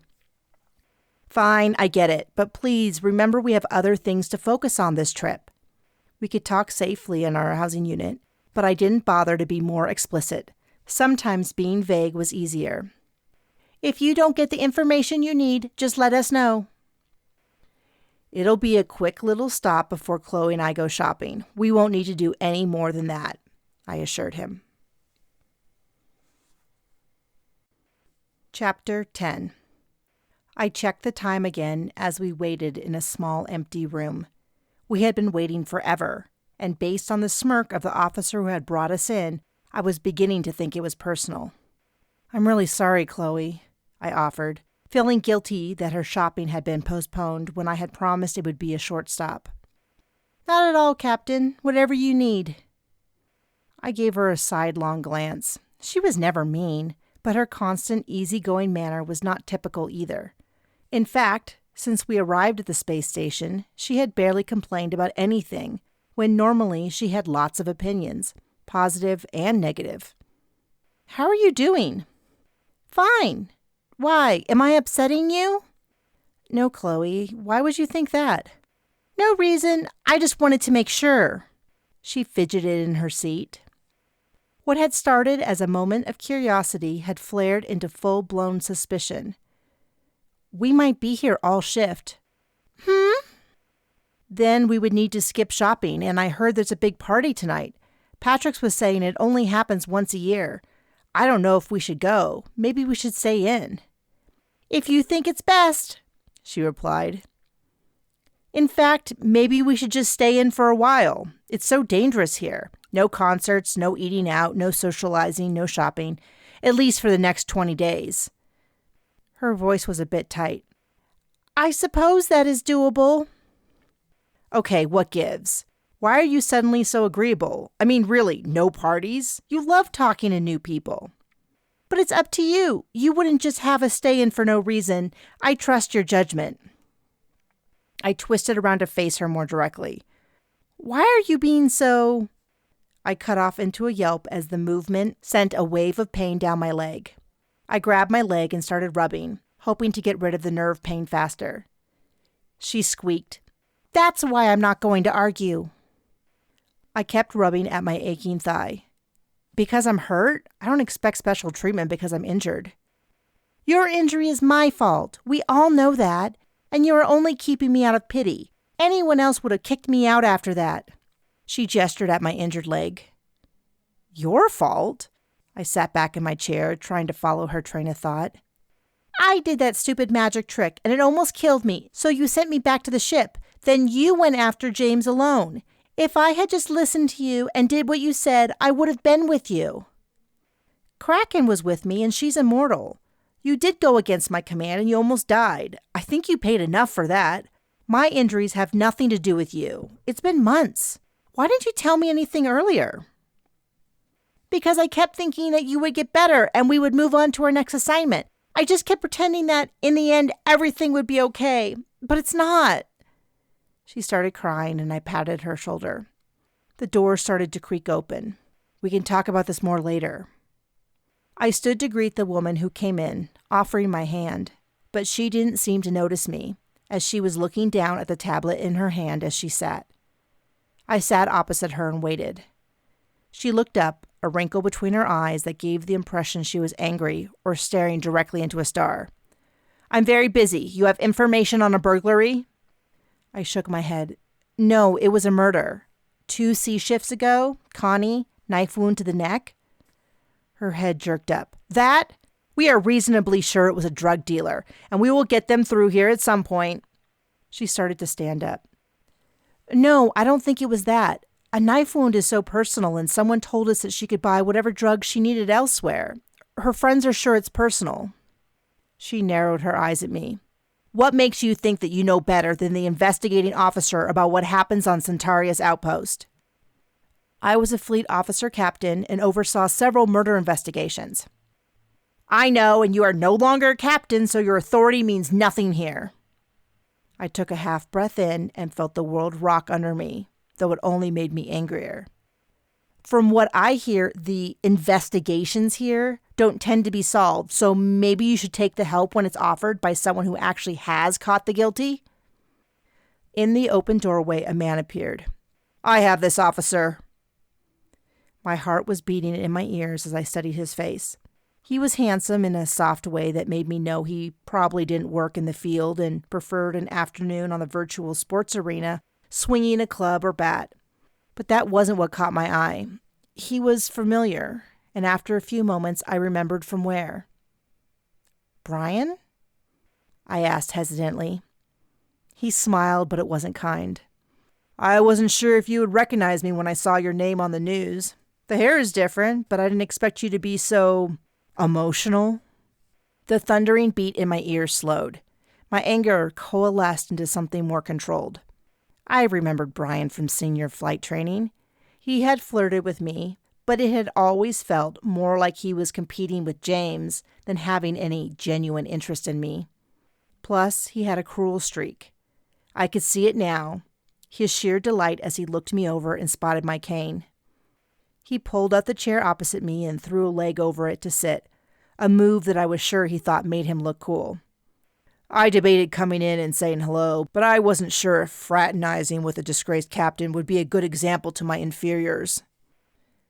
My release wasn't dishonorable. It was medical. "So they claim. I read how much they gave you to leave, and it fits that you ended up here where only the most corrupt and useless reside." "Which is why I'm not surprised to run into you here, Brian." He pulled back a bit at my snipe.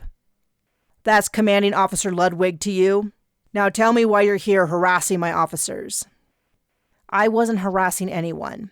I was with the woman Connie when she died. I found her, and whoever assaulted her ran off. I heard that the prevailing theory was that it was a drug deal gone bad, but the crime seemed far too personal for that. I mean, a weapon to the throat is hardly standard for a business deal gone wrong. I felt it was my duty to. He held up a hand. "I'm going to stop you right there. You have no duty. You know nothing about Centaurus Outpost. Helping your little boyfriend study for his test doesn't qualify you to investigate anything. We know these residents and all their dirty little habits. Lots of stabbings happen all the time. They're like animals in a cage, and if it weren't for us, they would eat each other down to the bone. But in this case, nothing. There is nothing unique about this case other than you trying to stick your nose into it. You were full of yourself in training, and if being kicked out of the fleet didn't knock you off your pedestal, then nothing will. But this is my space station. I'm the law here, and if I catch you stepping sideways, I will use every bit of power to put you in jail where you belong. Now get out of here, and I better not see you again." Chapter 11.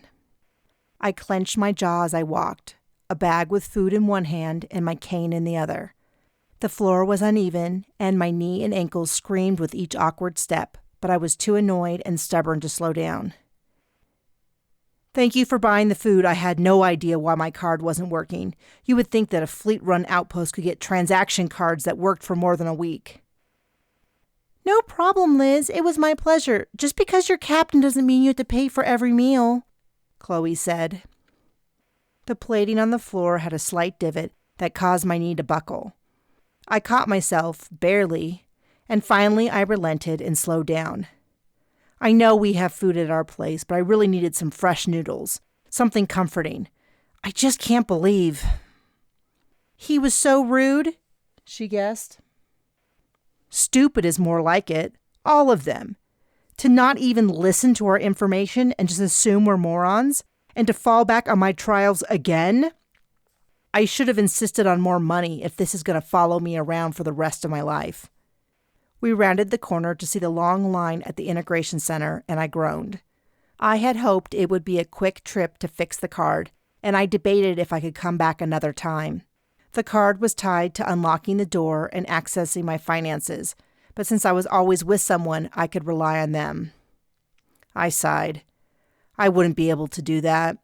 It was a sign of how upset I really was that I even considered it. I would be mature and wait, no matter how much I hurt or how much my stomach grumbled for noodles. Then I spotted Daxvik, scurrying behind the windows. I hadn't intended to take him up on his offer of preferential treatment. It seemed not immoral, but unsavory. A shock of nerve pain almost took my leg out from under me again, and I stepped out of line and waved at Daxvik. I willed him to glance out, and like magic he did, taking only a second to spot me trudging toward him. A smile split on his face, and he waved me over to a window that he unlocked.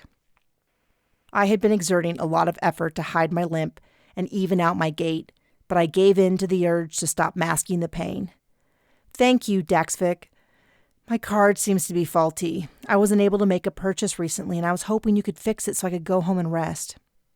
"Of course, dear Elizabeth. Let me take care of this." I couldn't see behind the counter and the screen he was looking at, but he was doing something that would hopefully fix the card. I tried to look thankful rather than seething with rage. He cast little glances at me. "Are you having a nice bee shift?" "Actually, it's been pretty annoying so far." "I'm so sorry to hear that. Is something going wrong? I know a lot of people here. Maybe I could offer a referral." I could feel emotions welling up in my throat as I spoke. "How are the police here?" He sucked in a breath. "Oh no, I'm sorry to hear it's something that bad. Unfortunately, our police are not the best." "So I discovered." He stopped working and looked at me through narrowed eyes. "What happened?" I shook my head. "I just went to speak to them about a concern I had, but they totally blew me off." "Oh, I see. Yes, they do that a lot. Could I help you with it?" He handed me back my card. "You've already done a lot to help me. Now we can go home and eat our noodles." I started to turn away. "Elizabeth, be careful who you trust." I turned back and tipped my head to the side, hoping to look curious and even a bit naive. "Why?" "There are lots of good people on the space station, but lots of bad people wanting to take advantage of you.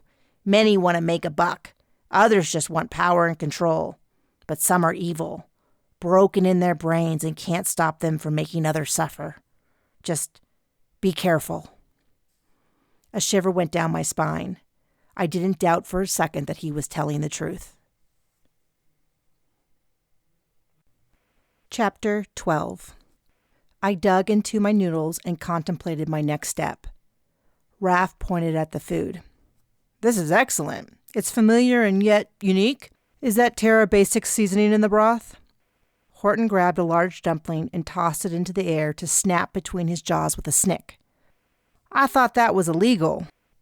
"I don't think anything around here is illegal, bud." "Even murder, apparently," I muttered. Raph raised an eyebrow. "I'm guessing your trip to the police station didn't end the way you hoped?" I finished slurping my noodles and leaned back on my pillow. Not only did they not listen, I was threatened to stay out of it. Raph raised an eyebrow. "They don't know you very well, do they?" "Actually, Brian does. He's the commanding officer of the police force, and he was in senior training with James when James and I were engaged. Brian got in some good digs about my past." "Then you definitely aren't going to listen to him." Chloe swallowed the roll stuffed with colorful vegetation. "Liz was hollering at him. It was good to see." Everyone nodded their head as I looked around. "It was?" "Sure, Cap," Raph said. "You've been a bit subdued recently." There was a pain in the center of my chest that made it hard to swallow the food in my mouth. I knew exactly what he meant, but I hadn't realized they had noticed. The sadness that had haunted me for months was like the ache in my leg, constant, though it bothered me more at night when I tried to sleep. I tried to breathe through the emotion until the knot undid in my center. Well, a murder is worth getting upset over. And while we're not planning on being here forever, this is our home, and I care what happens. Her friends are upset and asked for help. "No one is arguing with you. If you want to look into it, you should. Do you need our help?" Raph asked. I opened my mouth and hesitated. I wanted to pick my words carefully so I wasn't misunderstood. "We need to be careful. We have other priorities." Everyone nodded at what I had left unsaid. My heart swelled with pride. Only the best were ever allowed to go undercover, even with senior training, and they were nailing it. I sighed. Eugene was right. "I love to hear that, Captain. Go on," Eugene said with his thin, tinny voice. The police are worse than useless. They seem to be actively working against solving the case. Eugene's red light flashed excitedly. You are going to investigate. What information do you need? First off, and this needs to be very clear, you have to be careful. And not your definition of careful, my definition of careful. I don't want there to be even a single photon of evidence that you were in there. That being said, I took a deep sigh and shook my head at what I was asking.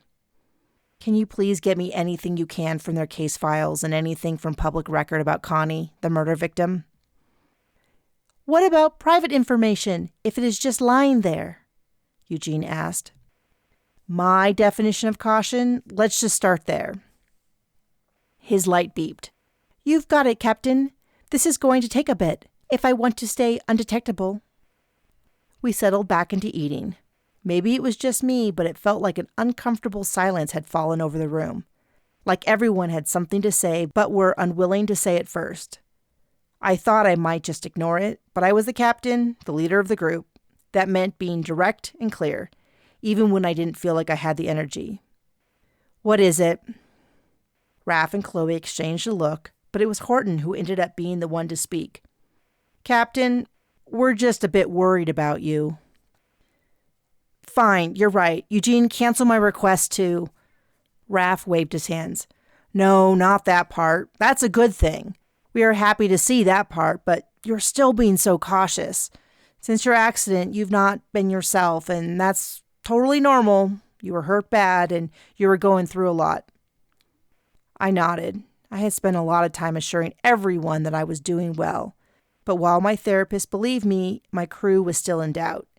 It was obvious in the way they moved carefully around me. I'm good, I said simply, the words empty in my own ears. You are, but you aren't. You've become more cautious. Can I speak freely? I hesitated, unsure of what he meant since he had already broached the topic. Then I realized he was asking if he could break our cover. I held up a finger, walked over to the entrance of our living space, and picked up a decorative box. I spun and twisted the box to unlock the puzzle and pressed the button inside. The button initiated an audio disruptor, a white noise static that would ruin any attempts to listen in or record. You can speak freely. Cap, when we got this assignment, we were really hoping it would shake you out of this scaredy comet mindset you're in. Excuse me, I'm most certainly not scared. Fine, overly cautious and timid. Is that better? Raph asked. Not really, I muttered, but gestured for him to continue. You are following every rule and we aren't making any progress. And a lady is murdered practically in front of you and you're worried about not stepping on toes? You're all by the book. I've always been by the book. I'm an excellent captain and fleet officer. No one is doubting how good you are, but you have never been by the book. Wait, maybe you were before we met you, but since I've been under your command, you've always played fast and loose with the rules. All my words of rebuttal jammed in my mouth. Raph rushed to speak. We had real sugar, contraband entertainment, and you let me run wild even before we went rogue after your kidnapping. Everything we did on Cerulean was off the book, and it saved your life and Eugene's, not to mention what happened on Epsilon Violet. The best version of Liz is off the book Liz. But off the books almost killed me and James. I don't know if it's really smart in the end. I guess. I swallowed hard, surprised at the intensity of my emotions. I guess I am scared. I could say cautious or hesitant or anything else, but that is just fancy language. I don't want to screw up again and have someone else get hurt this time. Horton blinked and flicked a tongue across his eyes before speaking. Oh, Captain, you're great. How can you question yourself? You're smarter than all of us combined. I gave him a smile, knowing that wasn't even slightly close to true. But I appreciated the support. We have to get back into the fleet. Raph shook his head. No, we don't. We just need to stick together. If our future is in fleet, then that is fine. If it isn't, that's fine too. You're the only one convinced our future is in the fleet. You all feel that way? Horton nodded. Yes, but if you really think the fleet is the best way forward, then we are all with you. I turned to Chloe. You too? Her face flushed pinky orange and her eyes filled with tears. I'll do whatever you do, so long as you... Her voice cracked and she dabbed at her nose and gills before continuing. As long as you'll have me, I'll be happy wherever. I stirred my noodles. I'm not sure our future is in the fleet. I also can't imagine what we would do without it. But what we had before doesn't quite feel the same. I just don't know. Raph leaned over the table. And that's fine, Cap. You don't have to figure it out right now, but we do want to see you back to your old self. Brazen and bold. I haven't been that bad, have I? I thought I had been hiding it pretty well. Not that bad, but we've noticed and we aren't trying to rush you. I snorted. Then why bring it up at all now? We didn't. You did. And Chloe's been feeling extra down, so maybe it was the right time. Remembering our early conversation, I turned toward Chloe. I'm going to say this to everyone, but especially you, Chloe. My accident wasn't anyone here's fault. And I know that is hard to accept. I know that I still struggle to accept that it wasn't my fault either. It was a mix of bad luck and selfish people willing to hurt anyone that got in their way. They deserve the blame, not us. So I won't blame myself if you won't blame yourself. A round of agreements went around the table. Pox put a paw on the table and lifted his nose toward my half-eaten meal. I picked him up and brought him into my lap. I mean it, and since you brought it up, what would old Liz be doing differently? Eugene lifted his spindly arm and waved it in my direction. Old Liz would encourage me to dig into whatever was necessary to find the killer. I don't think that is something I would ever tell you, Eugene, I said with a laugh. Everyone smiled and the pressure in the room lifted. Raph grabbed a dumpling and tossed it to Horton. Cap, go have fun. Party, ask questions, snoop a little. I feel like I've done that. But you barely stay at a party. That last one, you were home before we even started. And I don't want to get into your personal life, but Chloe said there was someone you're interested in. Maybe go flirt. It always improves my mood. But don't go crazy. Don't leave with them or anything, and maybe you should get a phaser in case they get handsy. It wasn't the worst idea, though it would be a lot of paperwork. Unless I got one off the black market. Something to consider. Don't worry, I'm not going anywhere with anyone, but we did plan to go to a party tonight, and I do plan to snoop. Chloe looked up. We are? I better get ready. She stood and raced for her room.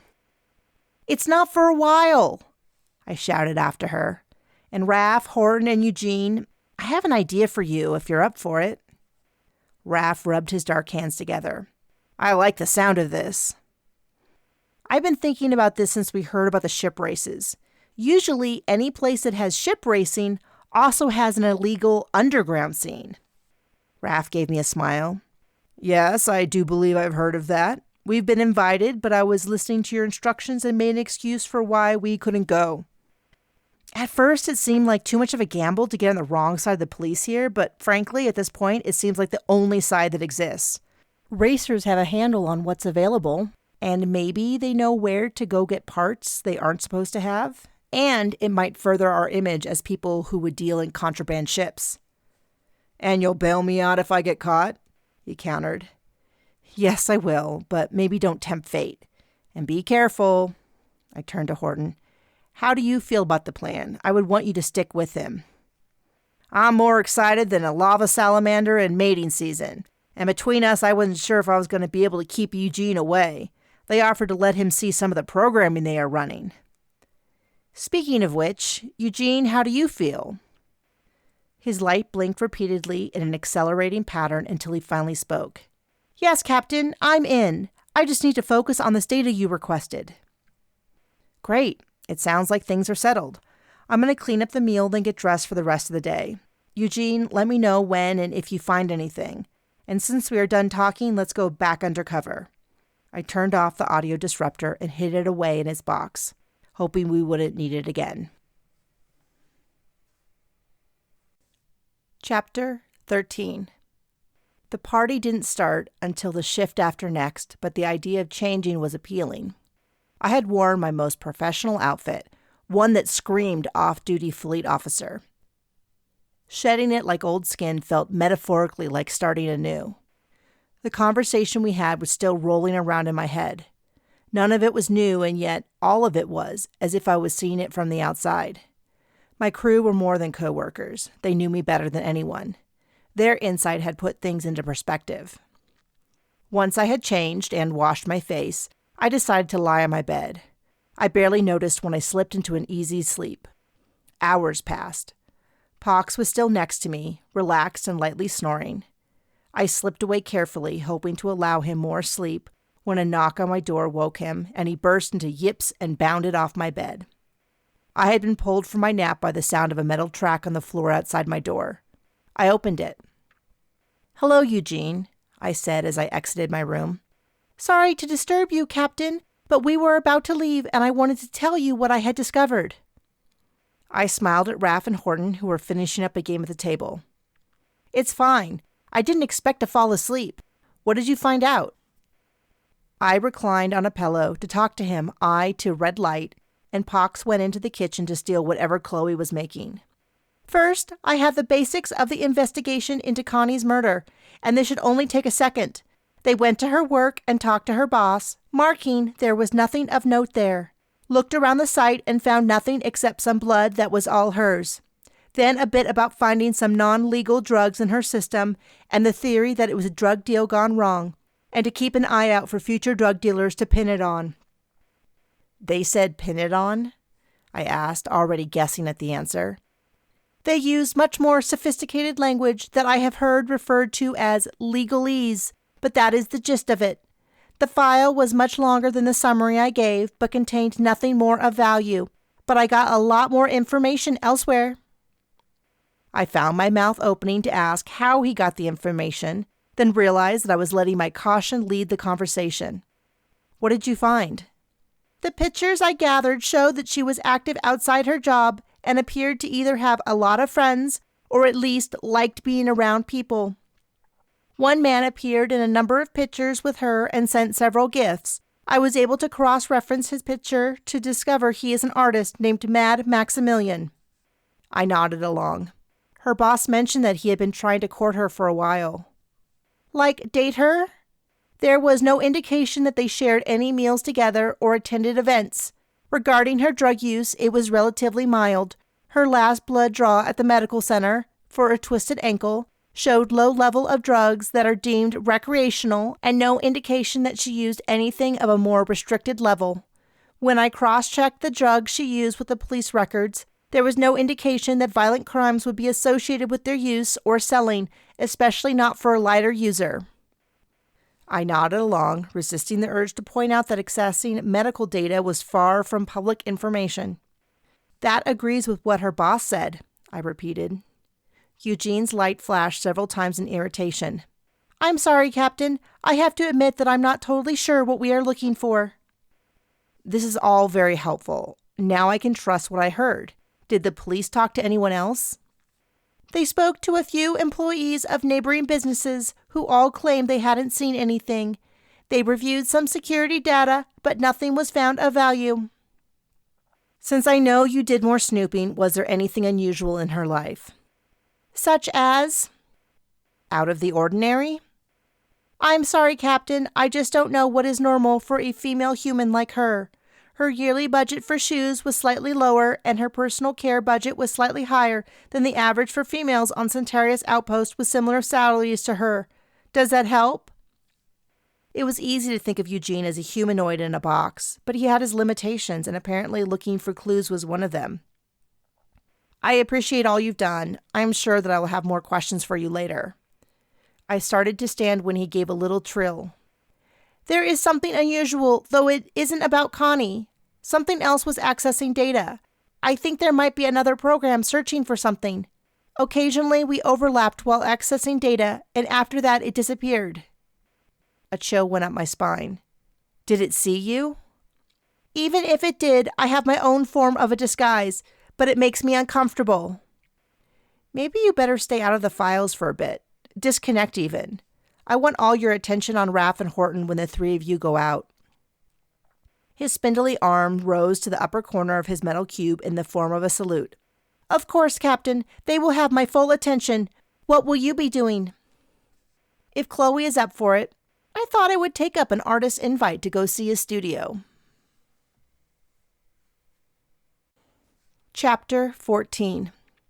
Chloe, Pox, and I took the tram across the space station and had a pleasant conversation with an older passenger who took a shine to Chloe.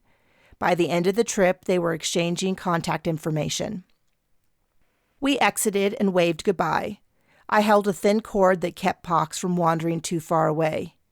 You really have a way with strangers. They are just friends I haven't met yet. That is part of the reason I joined the fleet. I pictured that every day I would meet new strangers, and that has been kind of true. I wasn't prepared for how much time it was going to be with the same people, day in and day out. I mean, I love being on your crew, no doubt. It's just nice to meet new people. It was good to see her more effervescent and chatty. I like being around the same people all the time, but I can understand what you mean. We turned a corner, and I saw the sign for the studio. I put a hand on Chloe's arm to draw her attention as I leaned in. Don't leave my side, and turn the personality to 11. What does that mean? She asked. Whatever he asks is interesting. Everything he does is amazing. His jokes are hilarious, and he is so handsome. She nodded as we slowed in front of a large poster at the front of the studio, showing him with a dazzling smile. At least the last part will be easy. The other parts might be a bit more of a challenge. He was a bit full of himself the other night, but maybe that was just the liquor. I pressed the button on the side of the locked front door. A husky female voice came over the speaker. Mad Maximilian Studios, do you have an appointment? My name is Liz Laika, and I met Max at a party a few nights ago. He asked me to stop by, I said with a smile that I hoped carried through. Hold on, the voice replied with a click. Wow, a full-time secretary? He must be busy. I gave a nod, not wanting to say anything that the sensitive speaker might pick up, although I suspected it wasn't a real person, but an AI program. It wasn't terribly uncommon to automate, but it wasn't usual to disguise the program. I scooped Pox off the ground and maneuvered him to my shoulder. Max will open the door for you shortly. Please hold on, the voice said again. A few moments later, the door was flung open, and Max extended his arms for a hug.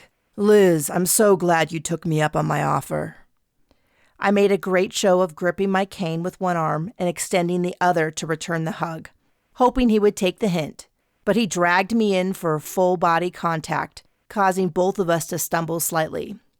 I caught the distinctive whiff of fermented fruit juice and tried not to wrinkle my nose. It was on his breath, but also on his clothing, combined with some kind of cigar or pipe smoke. Once I was able to break away, I spotted his red-rimmed eyes and pallid complexion, and it raised the alarm bells that he might not be in the safest frame of mind. And who is your beautiful friend? He asked as he turned to Chloe. She smiled and extended a hand. You can call me Chloe. His cheeks flushed, and he brought her hand to his mouth to kiss. I worried that Chloe might be laying it on too thick in his current stage. Please, please come in. Let me show you what I'm working on. I had a moment to decide to go ahead with the plan. Chloe darted in ahead of me, and I followed, moving carefully and slightly exaggerating the very real limp to move slowly. It was a large open room, brightly lit, like a star was in the corner of the room itself. Canvases of all kinds were stacked against the walls. He moved around in a pretense of tidying, but not really making any progress. Chloe looked around in awe. Wow, amazing! Where is your secretary? He looked at her with his eyebrows knit together. Who? Oh, yes, her. I let her go for a bit so we can enjoy ourselves interruption-free. I looked around. I was so flattered that an important artist like you invited me over. I am sure that you have people begging to come to the studio and spend time with you. Of course they do, but I usually refuse. I am so busy. But you seem like a potential muse, someone that could inspire me. Please, let me paint you. But then we wouldn't be able to talk. Perhaps Chloe could model, then I could watch you work, I suggested. He nodded. Wonderful idea. She has beautiful curves, sensual and alluring. Please, my dear, strip down so I can paint you in all your glory. No! I barked a little too loudly before putting my hand on his arm and smiling at him. It would make me jealous. I prayed a quick prayer of forgiveness for the distasteful lie. He blew me a kiss as he offered Chloe a hand to step onto a cylinder about knee height. Put your right hand on your hip, your left touching your shoulder, and shake your head real quick to get your hair behind your shoulder so we can see your enchanting gills. Perfect. And you, my dear, can sit on the stool and watch me work. This will be a quick study piece, then hopefully I can paint you in the nude. The way he said it made me wonder if he meant to literally put the paint on me, but I had no plans to find out. I watched as he started sketching out Chloe's shape with fast, wild strokes, and I realized I needed to move fast if I wanted to get information before it was my turn to model. I smiled at him. I was kind of surprised that someone like you would be interested. Surely you already have 100 girlfriends. He smiled over his shoulder but barely paused in his sketching, the recognizable shape of Chloe appearing on the white background. I have many friends, but I'm always searching for that special someone to inspire me.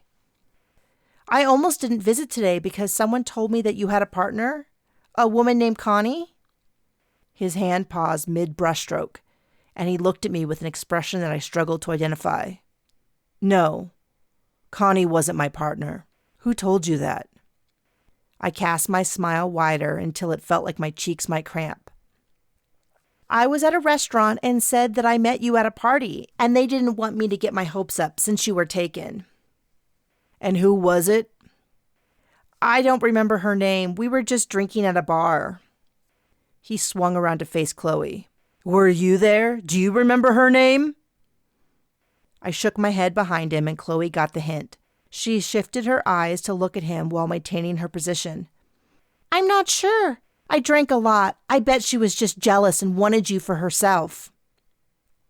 He slowly nodded, like the answer made sense to him, and he picked up a light pink rectangle and attacked the canvas, adding flesh to Chloe's form in wet swipes of color.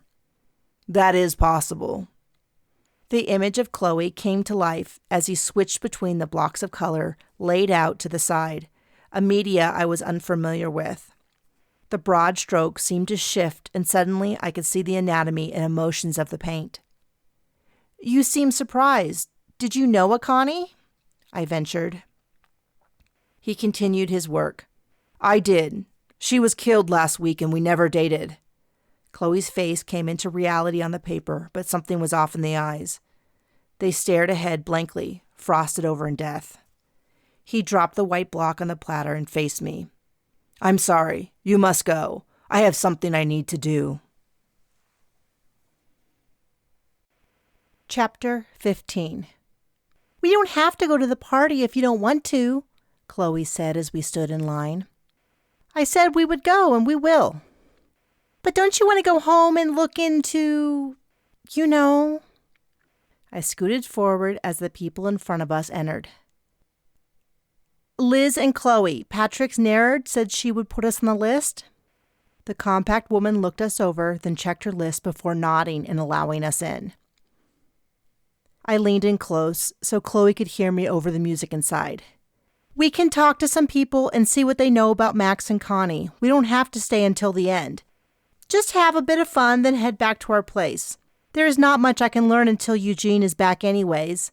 They will probably be out until the end of the shift. I scanned the crowd and had to admit to myself who I was looking for, but didn't see. Brutus. What I had told Chloe about not really having serious feelings for him was true, but I couldn't get him out of my mind. But as I scanned the crowd, I saw another familiar face who was wildly out of place. I grabbed Chloe's arm and turned her in the direction I was looking. I met that woman when we first got here, and she was looking into the death of a family friend. Maybe she has some information that could help us. Which person? The old lady with the awful hair and makeup? She asked.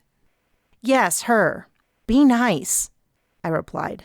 Of course, I'm always nice, and maybe it is the style where she is from.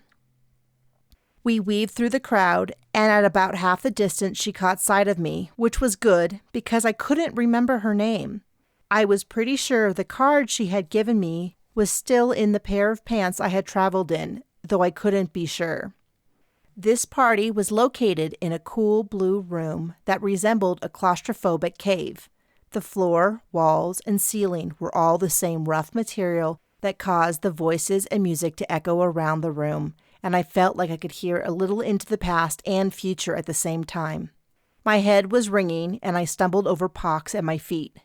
I was already aching from carrying him on my shoulder, but I was scared he would be crushed underfoot, so I paused to crouch and lifted him into my arm without the cane. He wasn't quite as comfortable, but it was the easiest for me, so he settled down quickly. "Hi, I don't know if you remember me, but I'm Liz, and we met the first day I arrived." She leaned in, her perfume overwhelming in the chaotic environment. "Of course I do. Did you find out anything for me?" "No, I'm sorry. How has your investigation been going?" She made a sort of snarly face, exposing orange-red lipstick smeared on her teeth. Her makeup really was awful. The shades all wrong, making her look far older than she probably was. I felt bad even thinking it. She was probably doing the best she could. She didn't have any wrinkles, but everything from her clothing to her hair aged her. "The police were of no help. They said it was all random." I nodded. "Then what have you been doing?" "Talking to friends and people at work, trying to see if they know anything. In fact, that is what I am doing here tonight. I really should get going, but if you hear anything, let me know." She turned, surprising me with how quickly she was trying to leave. "You never told me what happened to her. Maybe I have heard something that could help you." "Oh, She looked farther in the room before turning back. "She was stabbed. You really don't need to worry about it. I'm mostly here to let her parents know that everything has been tried. You'll excuse me now." She pulled away and slipped into the crowd, disappearing in a few seconds. Even if I had intended to follow her, I wouldn't have been able. "That was weird, Chloe." "Her friend was also murdered? Where did you meet her?" Chloe asked as the music rose a bit louder. "She approached me when we checked in and seemed eager to talk, but this time she wasn't." I opened my mouth to continue when I saw a head moving through the crowd. The sight of Brutus sent a thrill of pleasure down my spine, and Pox bounced in my arms with a yip of excitement. At the sound, Brutus's head whipped around and he spotted us. The moment of eye contact stretched out and raised the hair on my arms. Chloe missed all that, her back to Brutus. "I need to find Patrick's and say hi, but then I think we should go. I appreciate you coming for me, but this is a bit much. I kind of just want to go back to our place." "Sure, I have to say hi to someone as well." I started pushing my way through the crowd. Eager to reach Brutus, I used my cane to clear the way with a few gentle, then progressively more aggressive, taps on the ankles. Brutus moved to meet me, grabbing my elbow as people around us erupted in a dance that seemed to be born of fighting, so violent it nearly knocked me over. Pox leapt into Brutus's arms, then climbed onto his shoulder. Pox was seldom friendly, but the prospect of height must have drawn him to Brutus, like a mountain above the maelstrom. But I couldn't blame Pox as a fight broke out near us. I saw an arm pull back and swing with full force just before the crowd reacted, pushing to get in closer or shoving to escape. Something hit my ankle and my leg went out from under me. I dropped my cane and grabbed on Brutus's arm in fear, fingers digging into his tattooed bicep. Someone landed on the back of my knee and I fell into Brutus with a wordless shout. The party that had seemed funny and wild was like an ocean ready to pull me under. The music was lost under the yelling and screaming. The lights, which had already been low, cut out before a red emergency lights flicked back on. Brutus reached down and lifted me up, an arm under my knees and back. "Hold on." I flung my arms around his neck and pressed my face into his chest, the hold comfortable and easy. I could smell fresh sweat on his skin and hear him grunt as he pressed through the crowd. I felt safe in his arms. It was familiar and calming. Pox crawled down to wedge himself between us, nuzzling his face into my neck and growling softly, as though he was going to protect me from the melee around us. I raised my head to see that we were in a small room that was crowded but not chaotic. I looked up at Brutus, our mouths inches apart, our breath mingling before us. I tipped my head toward him, inviting him to a kiss. "Thank you, Brutus." "Oh, Liz," he said in a deep growl. Maybe because he was hidden in shadows, and the low rumble of noise pulled away the details of what he had said. But in that moment, I knew him. The way my name fell off his lips, the shaggy hair, the tattoo, and the overtrained muscles all faded away, and I could see through it. "James?" His hands tightened on my body, and it was all the reply I needed. Chapter 16. I stayed in the shower long past the time I was clean, letting the water flow over my face. I was embarrassed and ashamed, and the longer I stayed in there, the longer I could avoid explaining to Chloe why I had raced home. She had assumed it was because of the fight. Pox whined outside the shower, and I finally emerged to slip into comfortable clothing and pull my hair back out of my face while I thought over what I wanted to tell Chloe. Eventually, I left my room. Chloe had already brewed some warm drinks and was sitting at the table, cradling her cup in her hands. "Liz, are you okay?" She poured me a cup and placed it on the table. A little stiff. I limped over to the door, unsupported as I had lost my cane at the party, and turned on the audio disruptor before returning to the pillow seat and easing down. I sipped at the drink while I tried to pick out where to start. "Why did you turn that on? Did you learn something?" I nodded. I did, and I don't know where to start. Actually, I do. Brutus is James. He must be undercover. Chloe coughed and sputtered the liquid in her mouth into a napkin clutched in her hand. "What? Why? How do you know?" Pox crawled into my lap and started sniffing. Chloe pushed a plate in front of his nose. "When the fight broke out, I lost my cane. He carried me out of there, and I just knew." "That's so romantic," she swooned. "It's embarrassing. This whole time he's been laughing at me while I flirted."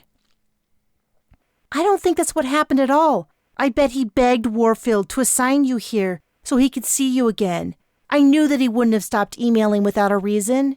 What did you say when you confronted him? Did he explain?" "He didn't say anything. He just told me that he had to go and he would meet me here in a few hours.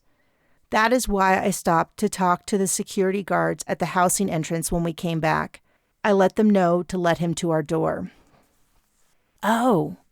She knitted her brow as she sipped her drink before continuing. "So maybe it's not him and he's worried you have brain damage or something. I mean, other than being tall and wide, he doesn't look like James at all. The hair, the muscles, the tattoos, for instance. All things he could have changed. And even the lower voice and the shape of his nose and jaw can be altered. He studied all this in college, and I helped him. He didn't go into it back then because usually those agents can't or don't get married, and we were engaged." I sipped at my drink despite my stomach twisting. I regained my composure and tried again. "It's so obvious." There was a knock at the door, and I got up to get it. Brutus stood at the door. I had to keep thinking of him that way because we were both undercover, and I couldn't risk either of our safety despite my feelings. He stepped inside and scanned the room. I closed the door behind him and pointed to the audio disruptor, which I assumed was what he was looking for. "It's already on." "Liz, please, you have to understand." I held up a hand. "Let's talk in the kitchen." Chloe was sipping at her drink with a determination and focus that was unnatural before she scooted to her bedroom. I turned and leaned against the counter. "Have you been laughing at me this whole time?" "Of course not. You were never supposed to even know I was here or talk to me. I'm here on something completely different. That is why I haven't been in contact. I didn't even know how you recognized me. I spent months getting my appearance modified." He scrubbed his face in frustration. I wanted to tell him that he was undetectable to anyone but me. Even now, I struggled to see James in Brutus. "Are you taller?" He chuckled. "The shoes."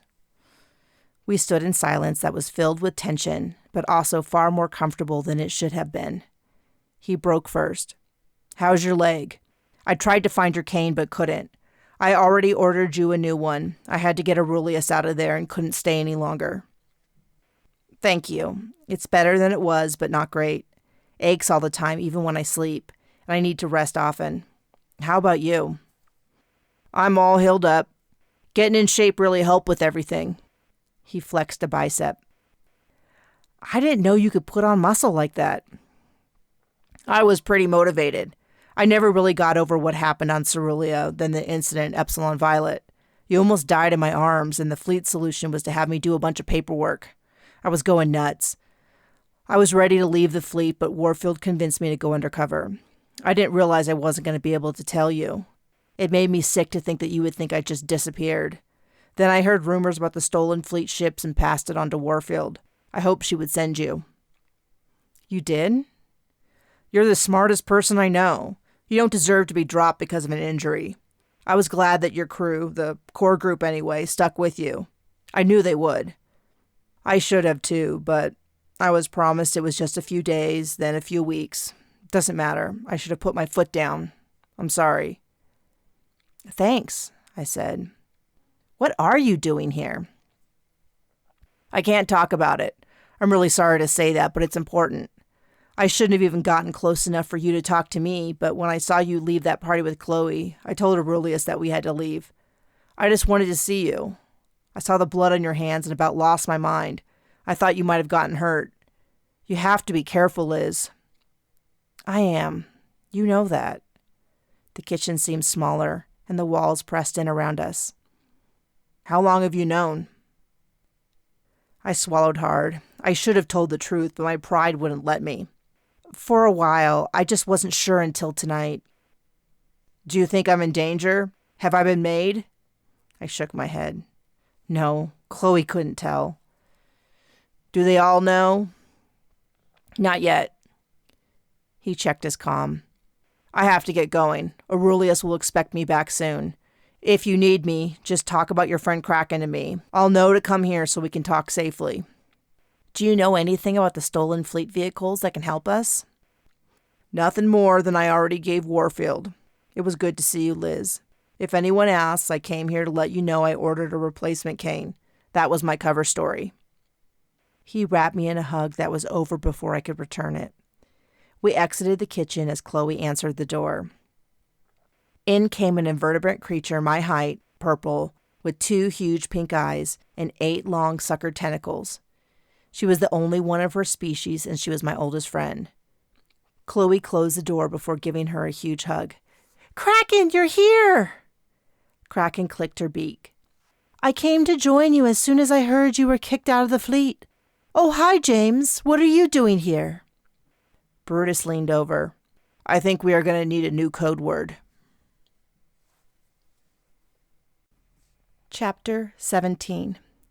After we said goodbye to Brutus, we sat down with Kraken to catch her up on our cover story, why we were really there, and on James being Brutus. I reclined on my pillow and called Pox to my side to stop him from jumping on Kraken's twitching tentacle. How did you recognize him? You told me that humans all look alike, and he definitely didn't look like the old version of himself. She shrugged with forearms. I don't know how to describe it. He stood like James and breathed like him. It was just clear he was James. I mean Brutus. I need to call him Brutus, right? Yes, call him Brutus and treat him like a stranger you met once when you came over. I can't believe you're here. I've always regretted that I wasn't by your side during your trial, and I wasn't going to make the same mistake twice. Things were almost rebuilt at Epsilon Violet, so when I read that you were dismissed, I packed up my bags to join you. If you'll have me. I hesitated only a second. We are thrilled to have you here, but once we turn off the audio disruptor, we have to stay undercover. Do you know what that means? She clicked her beak at me twice. I think I can handle lying. I've done it my whole life, pretending to understand why any of you do the things you do. She continued to click her beak menacingly at me. Chloe rushed to placate her. Liz didn't mean it like that. Just a lot is on the line. Kraken puffed up her bulbous body and deflated it. Like whether you get back into the fleet after doing General Warfield's dirty work. Is that money really yours? You should keep it and walk." I reached over to push a plate of cookies in front of Kraken as a peace offering. "I didn't realize you had such hard feelings about the fleet." "They wanted to take me away from you and your parents when I was regenerating. Then what they've done to you from your trial to kicking you out after your injury." "Hold on to that animosity for now. It'll fit with being undercover."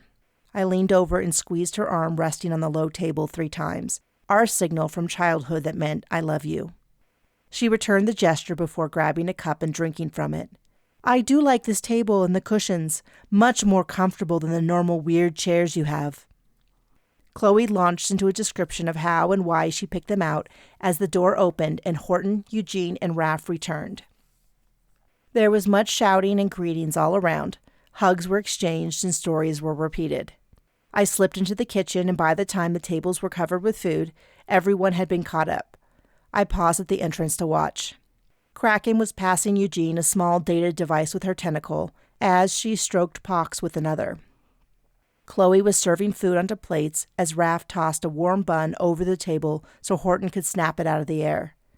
I adjusted my stance to take weight off of my bad leg and rolled my foot a few times to relieve the tension building in my ankle. It wasn't even the pain sometimes. It was a general sense of weakness and wrongness that felt like a small bug buzzing in my face at all times. I was thankful for all I had regained, but my brain knew it wasn't right either. Gratitude had to be deliberate. I had to remember the days I had prayed I could walk again, then later praying I could walk without excruciating pain. So many prayers and so many of them answered. My crew was still together, and we were working. Maybe this part wouldn't last forever, but it was up to us to decide. If this is what life was like out of the fleet, it wasn't so bad. "How were the races?" I called out as I hobbled back to the table to sit. I would need a new cane soon. Raph turned to me, a big smile on his face. "Smashing good fun. We had a great time, right, Horton?" Horton paused eating. "Everyone was great and friendly."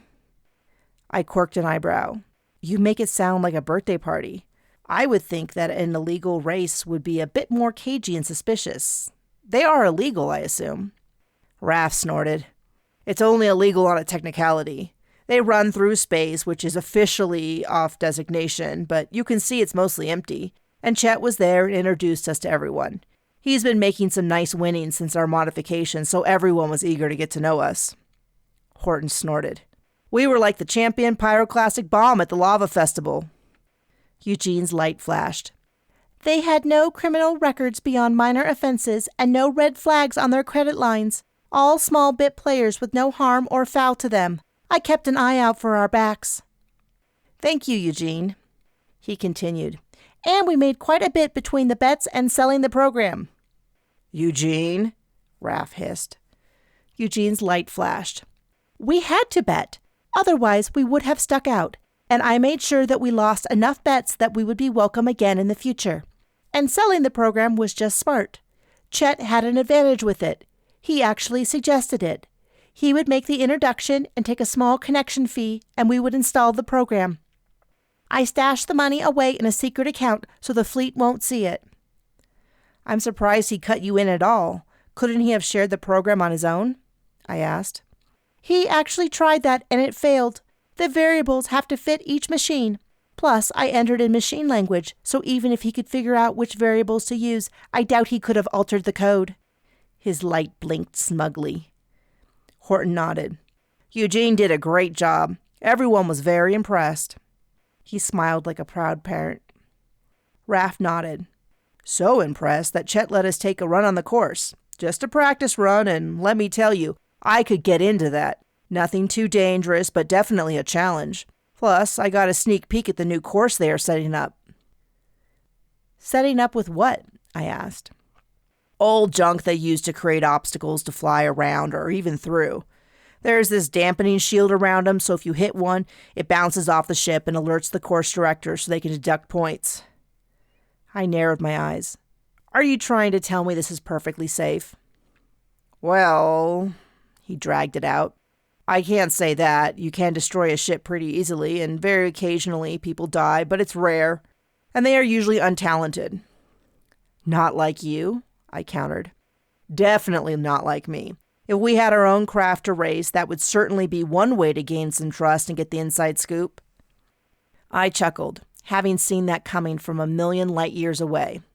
We'll call that Plan Z, okay? At least it's got a letter. How about you? Kraken said that James stopped by? My eyes flew to the audio disruptor by the door to confirm that it was on before I continued. Kraken, you have to remember to only say those kind of things when we are in the safety of the room with the audio disruptor on. It's on, Liz. Don't worry. But Raph didn't know it was sensitive information. Right, Raph? Raph paused as he was about to bite into some food. What's going on? Brutus, Aurelius's bodyguard, is actually James undercover. He said it is unrelated to what we're working on. Raph, having continued eating as I spoke, choked on his mouthful. After drinking down his mug, he regained his voice. The dude you had the hots for was actually your ex-fiancé? Liz, you certainly have a type. That is besides the point. But the name James is banned from all future conversations. We can't risk undermining whatever he is working on. Got it? My voice was unnecessarily firm. Everyone around the table nodded, except Kraken, who was poking at her salad. Kraken, do you understand? She grabbed a leaf from the salad with her sucker and flicked it into her beak. I did not pack all my things and move here to join you on your next adventure just to screw everything up. Now, what is this about you falling for Brutus? Not relevant, I said simply. Fine, Kraken said with a beak click. Then what else have you been up to between going to illegal ship races, trying to buy a stolen ship, and ogling Brutus? I gritted my teeth and refused to rise to the bait. Actually, something else has come up that's totally unrelated to the work we are here for. When we first arrived, Chloe and I came across a woman who had been recently attacked. She ended up dying, and we told a friend of hers we would look into it. Kraken let out a surprised yip. Wow, you always find all sorts of trouble, don't you? There's trouble around every turn. I think everyone is being weird. We spoke to Maximilian at his studio, and when I brought up Connie, that's the name of the woman that was killed, he got all weird. Chloe slurped back the rest of her food. Very weird. One second he was excited for Liz to be there, then he practically kicked us out. Eugene, could you get everything on him that you can? And there's another lady I want you to look into. Hold on. I jogged into my room and returned with the card I had been given and put it in front of Eugene to scan. Can you get me everything you can on this woman and the murder victim whose information is on the card? Eugene scanned the card. Another murder victim? Yes, when we first arrived, this woman came up to me and asked me to look out for any information on the case. But when I saw her today, she didn't want to talk at all, and I realized that she didn't give me her own name, even when I gave mine. It was odd. Is she a police officer? Raph asked. No, she said she's a friend of the murder victim's parents and wants to help out. I stifled a yawn. I have to get Kraken set up in the spare room and then get some sleep. Before I turn off the audio disruptor, are there any more questions? Raph opened up his mouth but hesitated for a few seconds before continuing. How are you feeling, Cap? I know that finding out who Brutus really is must have been a shock. I debated giving the easy answer before looking around the table and changing my mind. I'm not sure just yet. I'm okay with it, and it does answer a few questions I had about James, but it's a lot. Everyone nodded. I turned to Kraken. Anything else you need to know before you go undercover? We're not to mention James ever again, and we are trying to find stolen fleet equipment and buy it, right? More or less. I stood and gathered some dishes. Then I think I have it handled, and when we get this spacecraft, I'll try to convince you that we take it off to another galaxy instead of turning it in. Her beak clicked as she laughed, but I doubted she was kidding. Chapter 18. I woke in the morning with a headache from letting the audio disruptor run so long, but otherwise oddly energized. I found myself humming as I got ready and took care of Pox. After eating, he crawled back into the pile of blankets on top of my bed. He was off high alert and settled into his new normal. Maybe that was it. I was satisfied with where I was, even with all the uncertainty around me. My crew was happy and relaxed. My oldest friend had joined us. Really, the only hitch in my setup was Brutus. I still didn't really know how I felt about it. One thing I couldn't shake was the sensation that when I was in his arms and looking up at him, I wondered if he felt the way I did. I shook my head. I couldn't think of any of that. Surely, now that I knew the truth, I could keep my distance and all my confusing feelings would just go away. I was humming a random song as I went into the living room to start my first meal. I flipped on the light and started when I saw Eugene sitting in the middle of the table. "Morning, Eugene. I forget that you don't need light." His red light blinked. "Especially now. Horton updated my optical scanner and it works well, even in the lowest light setting. I've tested it in so far. But I hadn't thought about how it separates me from the rest of the team. I'll turn on the light next time." I wandered into the kitchen and raised my voice out of habit, though I was sure his audio receptors were as sensitive as his visual receptors. "It's okay. You're different than the rest of us. It's our differences that make us work so well together. You realize that, don't you?" "You are saying that to placate me." I grabbed my food and came back to sit with Eugene. I'm saying it because it's true. Now that we have Kraken, we might be the most unique crew around. Are you feeling philosophical this morning? "I have been running the search you asked for, but the results don't make a lot of sense." I moved Pox out of my lap as he tried to steal something off my plate. One of the disadvantages of the low table was how easy it was for Pox to maneuver during a moment of inattention. "How so? What did you find?" "The victim on the card is named Martra Finley. She had resided on the space station for 190 days before she was killed 83 days ago. The case is technically still open, though no new information has been added for 80 days, though it is accessed regularly for reading." "What's in the file?" "She was killed in the 5th Bay during C shift, though she wasn't discovered until the following shift when employees of the restaurant took the recycling out. She was found next to the recycling unit with a deep laceration to her throat." I was told it was a stab wound. "No, the report was clear on that." A niggling of suspicion was crawling up my spine, and I had a sense that pieces were coming together. "Anything else on Martra?" "She was from Earth, aged 28 in standardized years. She came here for a job at the recommendation of a friend of her cousin based on the communications I read. Nothing in her job file is suggesting she had any enemies. She rented a room called a studio, but appears to be more the size of a closet. Nothing on any of her neighbors to suggest she had enemies or even communications with them. She ate mostly in her room and visited a few shops from time to time to pick up takeout a few times a week. No corresponding disturbance complaints that aligned with her visits. Other than that, she only ran a few basic errands, like paying bills and requesting assistance at the integration center. That's about it. I am sorry." "Don't be sorry, Eugene. If there is nothing to find, then there's nothing to find." "In that case, there was nothing to find on Astra, but there should be." "Who's Astra?" "The person that gave you the card. The identifying name is only Astra, and before she got on the shuttle to Centaurus Outpost, she didn't exist." "Where did the shuttle she took originate?" "Fleet Transfer Station X5, which is nicknamed the Hub," I finished for him. "I'm very familiar with it. People constantly coming and going. Under fleet control, but much like here, it has civilians. My parents dock there all the time. None of us kids were ever allowed free reign there, but we used to have a great time. All kinds of games and stores. Sometimes we were even allowed to sneak things back aboard. If I was going to get a new identity, I would get it there."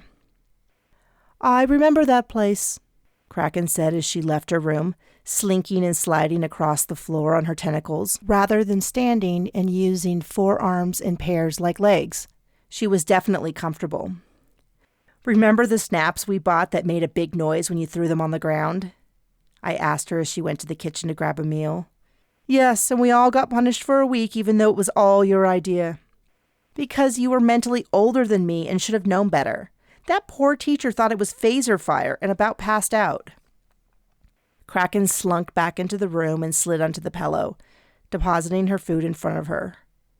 "I've never been great with judging risks. It seemed like a good idea at the time. That was my very first time off ship, but exciting and terrifying.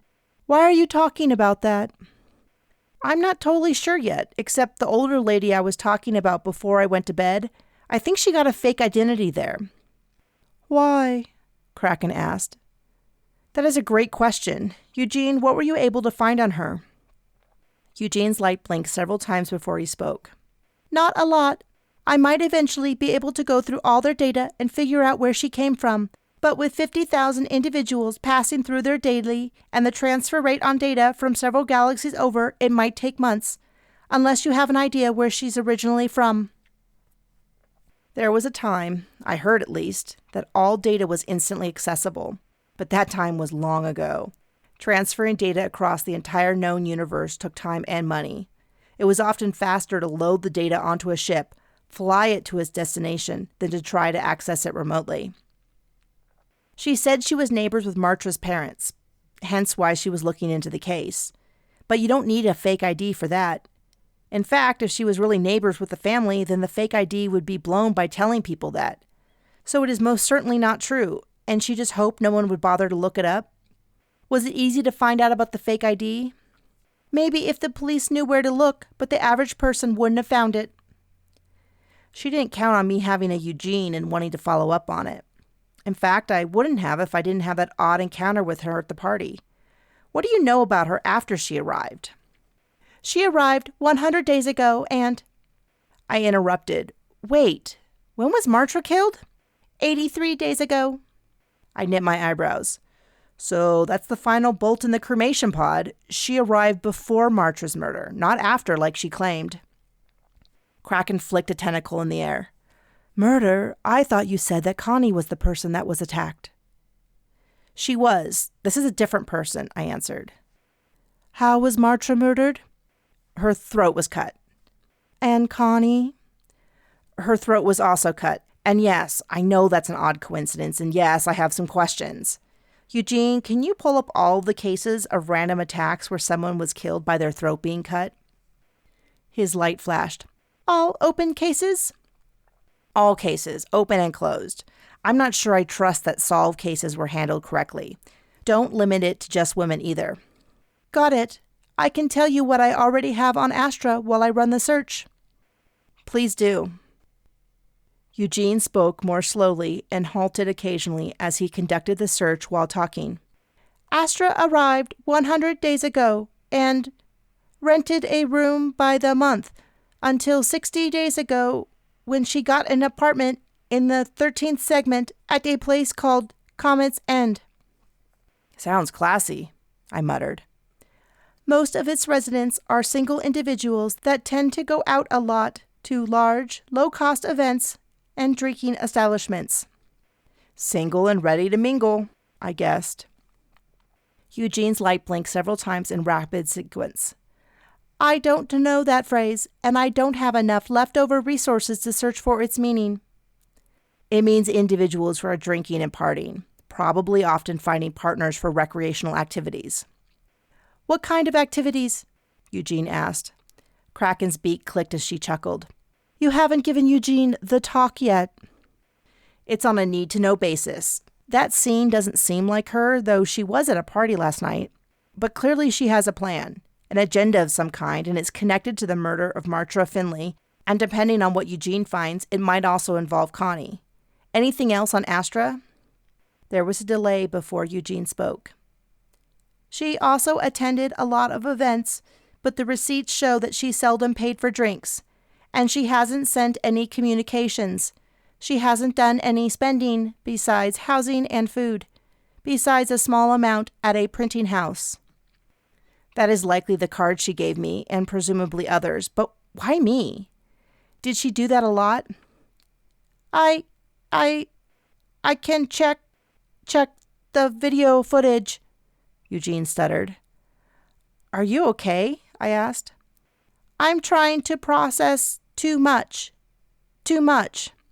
Hey, relax. I don't need to know it now. I don't expect you to have it all instantly. Kraken tipped her head sideways. Liz, ease up on him. Eugene, don't worry about searching for that information now. You can do it when you have some downtime.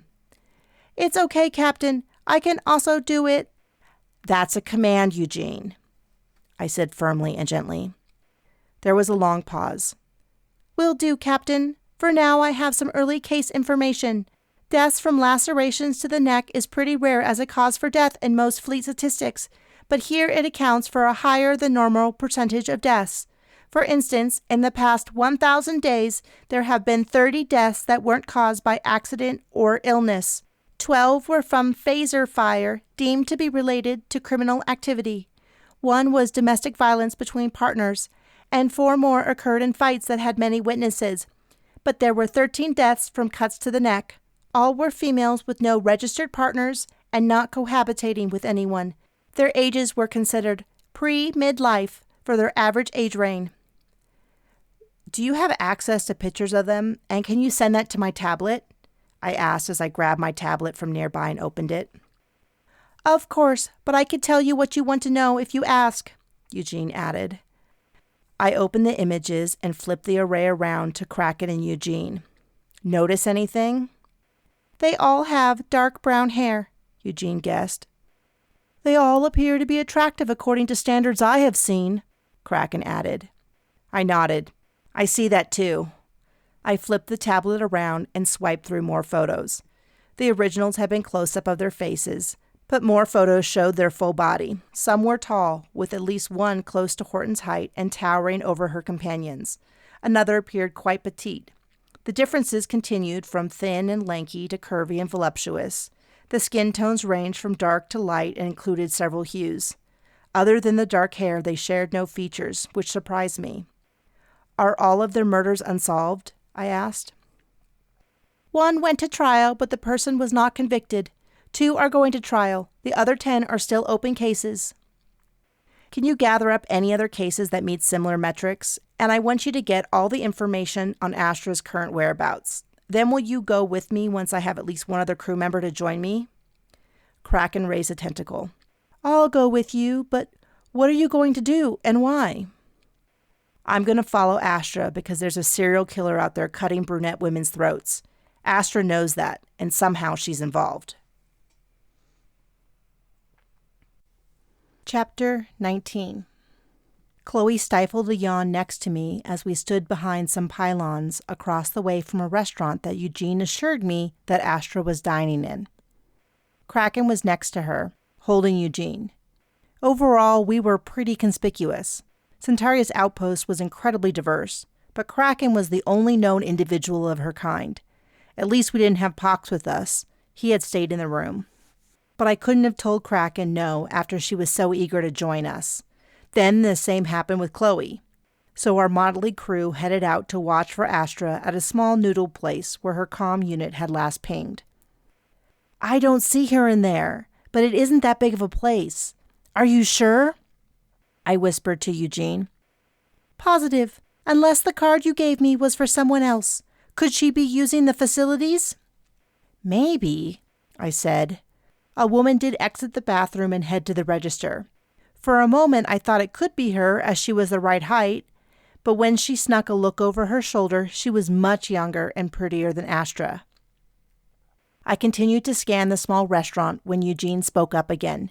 She just paid, so she should be leaving. The woman left the restaurant and strode determinedly away from the door. Kraken leaned around me to look. Is that the woman you met, Liz? I'm not sure, I said as I followed her at a distance. Chloe and I had done our best to hide our appearances with oversized clothing, dark glasses, and soft hats pulled down low with our hair tucked up. Hopefully, if she caught sight of us, she would only spot Kraken and be distracted. I leaned in so my voice wouldn't carry. When I saw her previously, she had been very frumpy and makeup that really aged her. I assumed it was from lack of care or skill, but now I think she was trying to disguise herself, assuming it was her at all. Eugene picked up. That restaurant is one Astra visited approximately every 10 days with a few days variation either way. We followed at a distance for some time before she entered a store.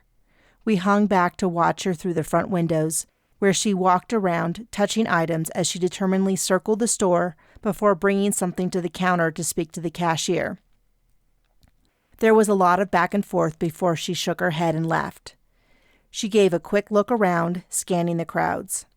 Luckily, she started by looking in the wrong direction, and we had time to duck behind a building.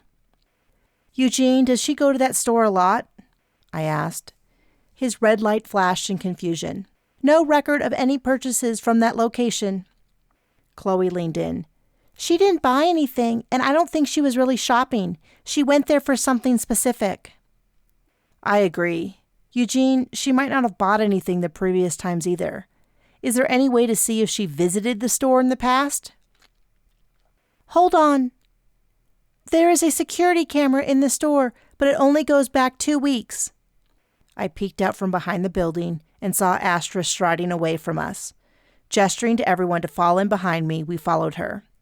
She was moving quickly, with a determination that said she either knew where she was heading or was very good at pretending to. I couldn't rule out either option.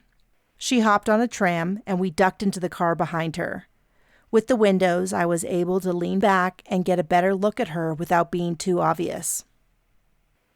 Kraken was next to me, but a woman on the other side with a decorative mask covering half of her face was striking up a conversation. Astra turned, and for a moment, through the dark window, I got a clear view of her face. I leaned into Eugene, who was in Kraken's arms. "It is the woman I met the other day. I can't believe I didn't see that she was in costume before." "I told you I had the right woman. I scanned the store footage. I found 2 other instances of Astra visiting the store. 4 days ago, she did the same thing. Walk in the store, do a quick circuit, speak with a single employee, and then leave without buying anything. The other visit was 10 days ago, the last day I have access to.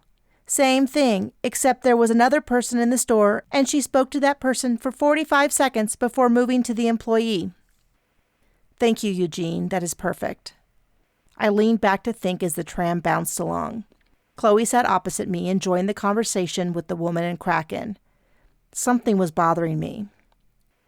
"I think I've seen Astra before," I announced to the group.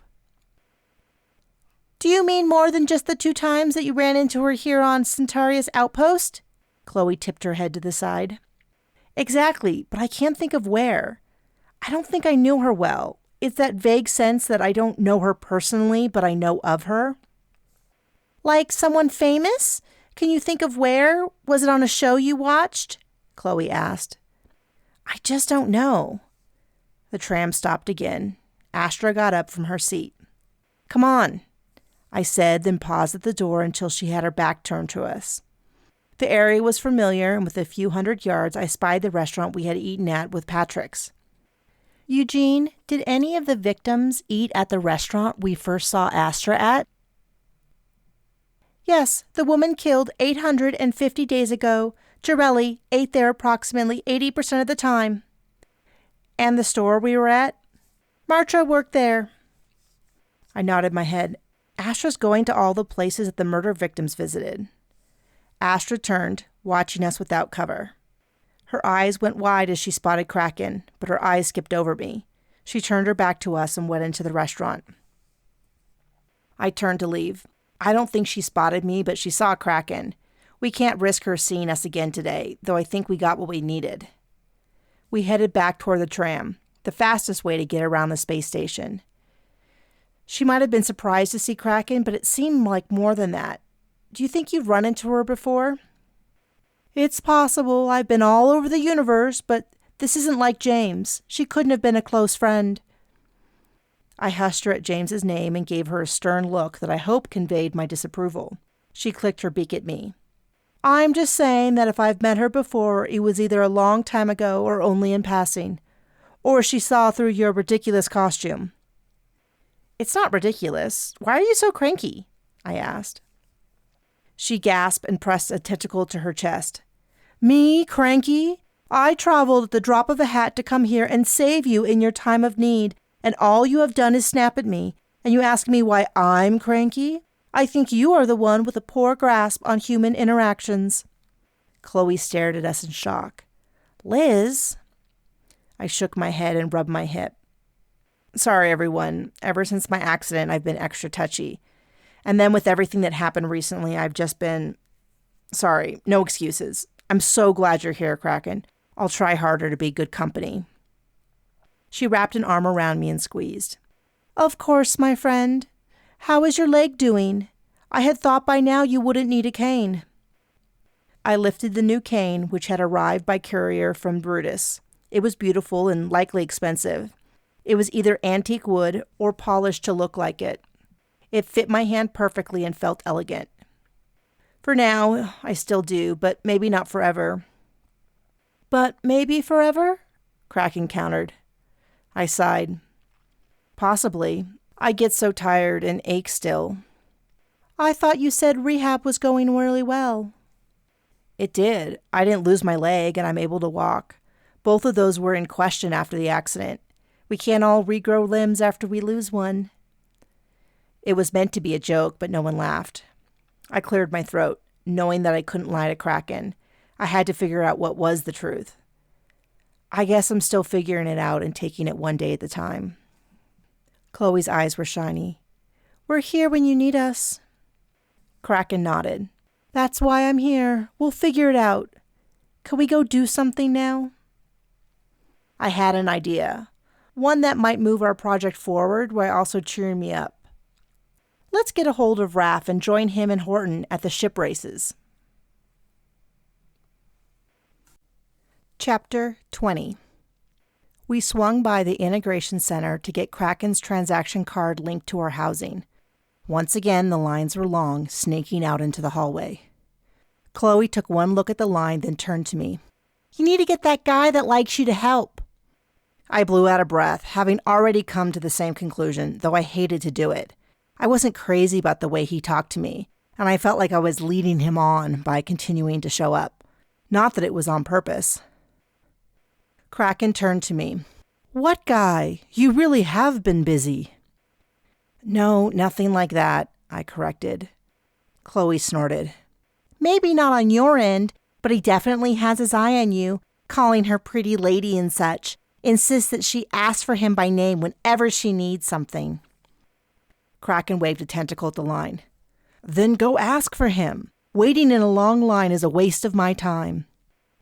It isn't fair to cut, I replied. She blew out a sigh. Life isn't fair. There has to be some benefits to being the only one of my kind. Yoo-hoo!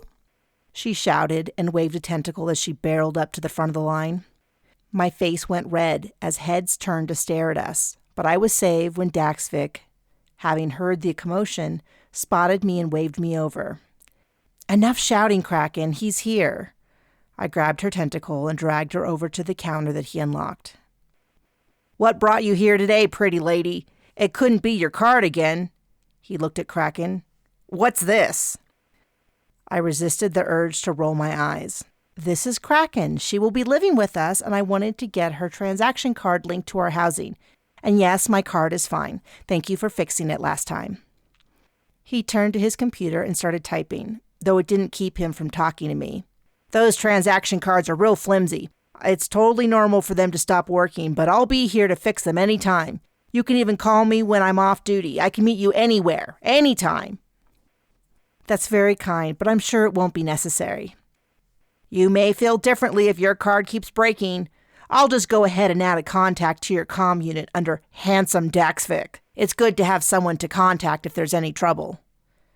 My comm unit dinged at my side and I forced a smile. He was helping me, and I vowed that next time I would come at normal hours to get things fixed. I couldn't lead the poor guy on any more than I had. He looked beyond me and shouted, Mary Licks, come on over, sweetie. I'll help you next. I turned to see a pretty woman get in line behind me. She had red hair with dark roots and ultra-pink tips. She exchanged a smile with me. It's so nice of Daxvik to help. I'm Mary Licks. She extended a hand. I'm Liz, and this is Chloe and Kraken. We shook hands. Liz Laika, I'm supposed to contact you. The guy at the restaurant I go to said that you had some questions for me. I clean at the Boloid group. It took me a second to remember Connie's previous employer. I guess I owed him money. Yes, we are looking to buy a spacecraft. Something special. Maybe you heard something at the Boloid group? She shifted her eyes before leaning in. I heard you were willing to pay. I pulled up my comm and typed in a number, then showed it to her. Will this help? Very much, thank you. She pulled out her comm and pressed it to the side. So this is what I know. I can get my hands on some real high-end equipment, and a few weeks after I met Galena from the Bullet Group, I got some very interesting requests. Specialty parts. From Galena? It is all anonymous, but the timing of the events is suspicious, right? Where did you deliver the items? I asked. To a locker. What did they order? Some fancy racing seats for a spaceship. She leaned in and gave me a wink. And you think Elena ordered it? I asked. She laughed. Of course. I had just met him and his partners Angeline and Kalex at the races. I met a ton of people that night, but he talked to me the longest, and why else would he do that? I gave her a quick look over, and the answer of why he had been eager to talk to her seemed more obvious to me. I could feel the excitement leaking out of me. She must have seen it because she snapped her fingers. Oh, they ordered something else as well. It sounded like a funnel and had cast after it. My interest was renewed. Fernalcax? Yes, that was it.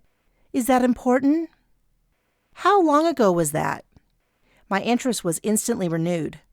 Fernalcast was also used on fleet engine retrofits. Oh, about 10 days ago? My heart beat in my chest. Though we had no proof who ordered it, we had confirmation that someone on the space station had, so quite possibly the spacecraft was still around. Kraken came to my side. I'm all set. Do you know what you want to do next? I think I do. Chapter 21. We were in another empty tram car, bumping along to meet up with Raph, who'd assured us he would arrange for us to get in. The area we traveled through was mostly industrial, the stops frequent, but because it was C-shift, few were getting on, and those that did were in small clusters that stuck to already empty cars. Eugene tapped me with his spindly metal arm. Captain, is it okay to talk about... He gestured with his arm across the queue, which looked to be the motion of slicing a throat if he had one. I have already scanned the area and didn't register any recording devices, and the camera is broken. I double-checked out of habit. If you mean the murders, then yes. What do you want to talk about? I started the check you wanted me to do for other places that previous victims attended on a regular basis, and I noticed that something else is also accessing those places, like with the victims file at the police records. So I looked around more, and I think I know what is happening. Go on, I urged. Kraken and Chloe paused in their conversation, listening, though they made no attempt to join in. It is a program doing its own research and gathering up that information. I was able to find it tucked away on a server. Where? Does it belong to a company or person? I fidgeted in my seat, barely able to contain my sudden excitement. It is part of the General Centaurus Outpost server space. It is built into the infrastructure of the place so that businesses can be connected. Someone found some empty space and dropped the program in. And you can't tell who put it there or accesses it? No, not right now at least. But can't you see who accesses it in the way that you can see what it accesses? Not really. I could see that it was accessing files because of how the files are saved, and the server they were on tags access, but this file is tucked away with none of the normal structure around it. A comparison for you might be that it is a locked box in a pitch-black room. I can't see who else is in the room. My stomach sank a little. Okay, can you tell me what the program is doing? His light flashed. Sorry, Captain, I can't really see that either. Not right now. It appears to be a machine learning program gathering data, but I am not sure what it is doing with it. So peek inside the program and see what it says? It doesn't work like that. It is all encoded and encrypted. It is similar to how my brain works. It takes in stimuli and events and then follows the results and codes it away for later use. But you can't just peek inside my brain and say, Eugene knows Horton is his best friend and creator, or always trust the captain, because only I can really access that information and have it mean something to me. The program is the only one that knows what its data means. I nodded along, following the analogy. So you can't see what it decides, but you can see what it's looking at. Yes, and it is looking at the women you identified for me to study, plus 4 more women. It is accessing all the data it can on them, and their lives, and the investigations on their death. It is monitoring every public camera and police scanner, and all registered females marked as uncoupled. A shiver went down my back. Eugene, is there any way to figure out what conclusions or decisions it is making? He answered slowly. There might be a way. Do it, please, I pleaded. Chloe looked at me with wide eyes. What's wrong, Liz? It looks like someone wrote a program to pick the perfect murder victim, and if we can figure it out, we might be able to stop them before they kill again. Chapter 22. The illegal races were in a large, cold hangar.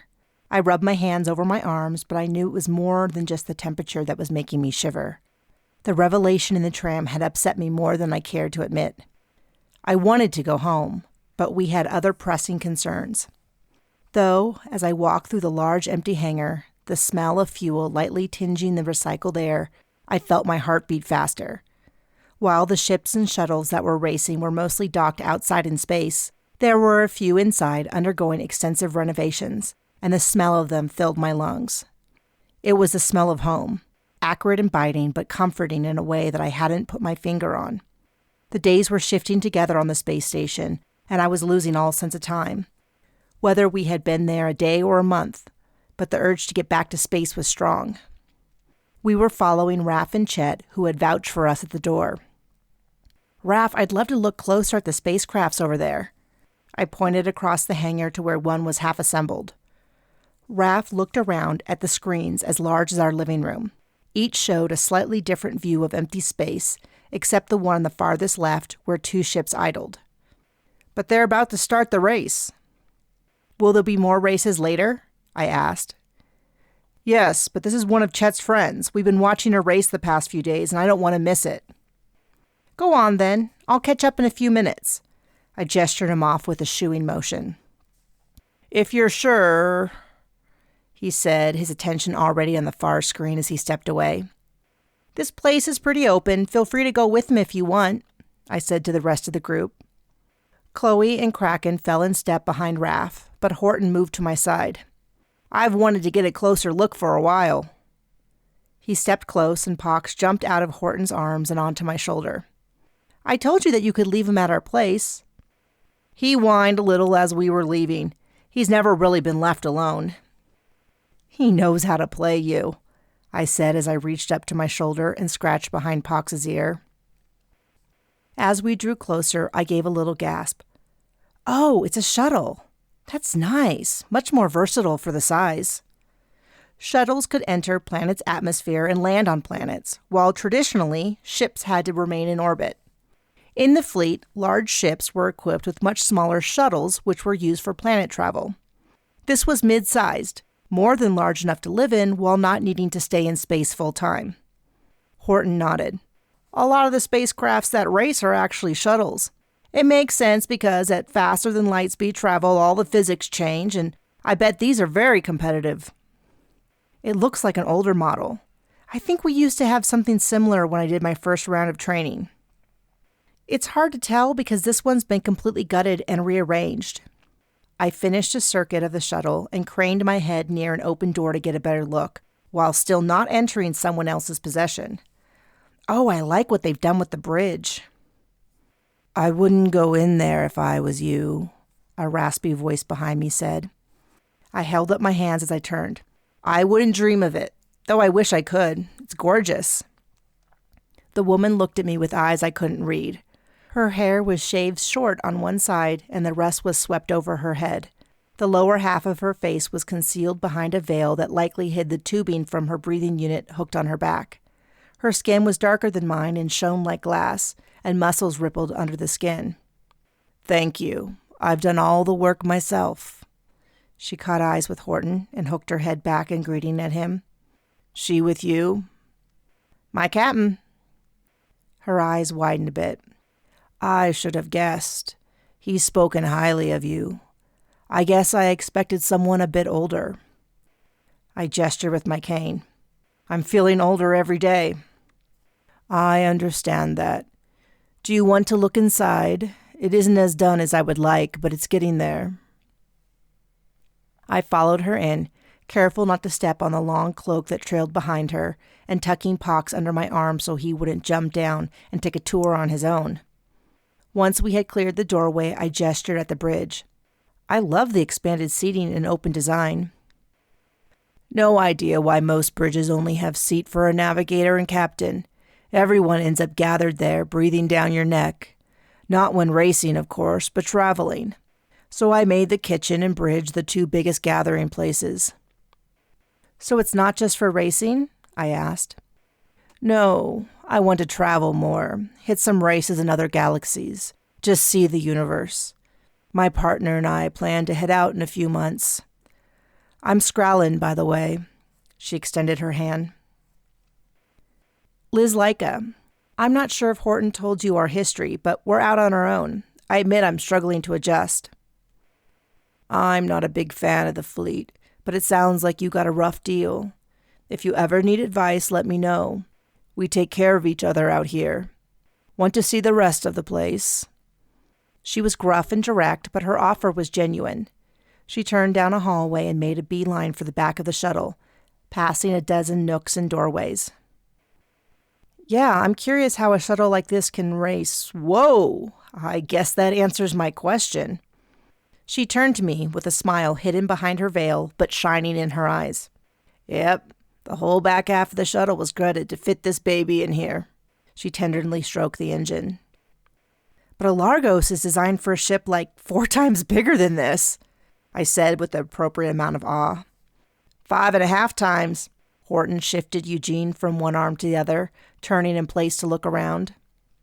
It takes up a lot of space, but you wouldn't believe how much more efficiently this engine runs in a shuttle this small, and it is much faster if we do need to land planetside for repairs or just to visit. A huge ship is limiting that way. I nodded. I hadn't thought of it that way, but I like the idea. A lot of us are heading that way. You should think about it. Horton told me that you and your crew are heading out on your own. You're smart to come here. Lots of options. This is a sleeping area. We put it next to the engine to act as a natural noise dampener. Doesn't it use a lot of fuel? I asked, peeking into the open door and around corners while keeping up with Scrallin, whose long legs ate at the distance. When we are racing, yes. Otherwise, you really would be surprised how economical a big engine like this is in a small shuttle. But it exerts so little quantum pressure most days you can just cruise at faster than light speed with just the residual power. When we race, it eats it up a bit faster, but overall, refueling is a minor inconvenience. We are planning to do it once a year just to stay topped off, but I think it could go farther. This is the recycler room. Wow, that is impressive. I heard her inhale to speak, but she paused. Outside, I could hear the cheering of a crowd. She looked beyond me toward the noise. I could feel that the moment was tenuous as she debated saying something. I waited quietly, as did Horton beside me. Finally, she sighed. Just be careful here, okay? Not everyone likes or trusts the fleet. I don't have any particular feeling one way or the other, but some feel differently. I understand, I said carefully. But it's not just that. Someone might find you an easy target because the fleet kicked you out. They are hardly about to race in and save you. I snorted. Too true. I know it is not my place to stick my nose in, but I have a good feeling about you. Your crew's nice, and they've already helped me out with a few tricks. Y'all seem like good folk, and we need more of us around, watching out for each other. My stomach twisted. She was putting herself out there for us. I had to make sure she didn't regret it. Appreciate it. So far, we haven't seen anything even close to usable for traveling in, whatever we decide to do. Bolide Group is the only place selling anything worth considering. I got the engine from them. I got the body, though, from racing. Like you bought it from another pilot? Nah, we won it in a race. People have deep pockets around here. You can race for the rights to buy the other ship, but they cap out the bracket, so if you spend over that amount and lose, it can clean you out. They do that to control spending, though I don't think most of the racers worry, because the ships come from questionable areas. We bought a little zippy ship to race. Took our time figuring out which race we wanted, because I wanted to make sure all the paperwork was on the up and up. You should consider that if you don't find anything you like. Thanks, Growlin. I mean that. I owe you. She gave me a smile. I'm going to hold you to that. I'll give you another tour later when the downstairs is ready, but I want to watch the next race, and I think you will too. Chapter 23. We rejoined Chloe, Raph, and Kraken and did a quick round of introductions before Scrallin disappeared into the crowd. We sold her one of the programs for her ship, Raph said distractedly as he stared at the screens. She must have taken a shine to you. She's a little standoffish. She had nice things to say about my crew, so she must like you too. Tell me about the race. She said this is an important one? Yeah, it's a junker. What does that mean? It looks like crap and races like magic. This one is so good they gave it its own name, Stealth Junker. No idea why it's still racing here, now that everyone knows the shell is just cover. Whatever they have in the engine compartment is pure fire, and everyone knows it. Wins every race, but whoever is navigating is a bit too aggressive on the accelerator and brakes. No finesse. I could take it. A large cerulean turned to Raph. You wish, Raph. You get a ship and I would arrange it myself just to watch you get smoked. Raph threw his head back but kept a note of joking in his voice. You haven't seen my moves, Buck. The man snorted and walked away. If it was anyone else, I would laugh at their bravado, but I knew Raph could do it if he said he could.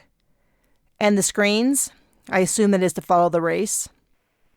Yeah, far left is the starting line, far right is the end. There are a couple of blank screens where the cameras are out. Some were hit by an asteroid cluster that came through. Or debris from the crash, Horton added. Raph cut his eyes to Horton and shook his head. I laughed. Yeah, no, we are not doing it. Why not? Kraken asked. Sounds like excitement. No ganging up on me about this. Pay attention now, the race is starting. We turned our attention to the first screen. The Stealth Junker's engine burst into life, shattering any illusion that it was a pile of trash. The smooth exhaust fired yellows with brief hiccups of purple flames before smoothing back into yellow. The craft next to it was shiny, like a shivering K-line in comparison to the feral animal of the Stealth Junker. Even the muted sound bouncing around the hangar gave proof of the ferocity of the craft. The light bar lit up several times in a line of yellow before the final green light snapped on. There was a slight delay before the ships moved, then only the echo of their outline hung on the screens as the ships were gone. Poor start, Raph muttered. I patted his shoulder but kept my eye on the screen. The ships already small dots on the edge of the second screen. Having launched into intraspace, the ships appeared to be shadows of themselves, and from the distance the cameras were set, it was like watching two small insects crawling on the wall across the room. But already it was clear the Stealth Junker had a commanding lead. Here come the gates. There are big round portals you have to get through in order to finish the race. If you miss one, you have to circle back and go through before continuing. Sometimes it can be real nail-biting to see who will get in first, but not this time unless something happens. The Stealth Junker has it locked up. I watched as they slid through the gate, then turned hard to move toward the second gate. Raph tissed.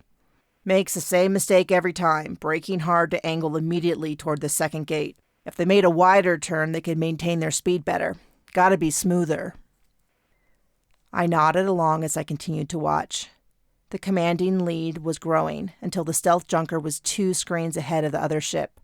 I had thought Raph was being catty when he had bragged that he could beat the pilot, but slowly I saw that he had stated fact. The pilot was prone to flashy moves, speeding up with an explosion of flames that dazzled the audience, slamming on the brakes so the whole ship flashed in and out of intraspace, and cutting close corners as it drifted in turns.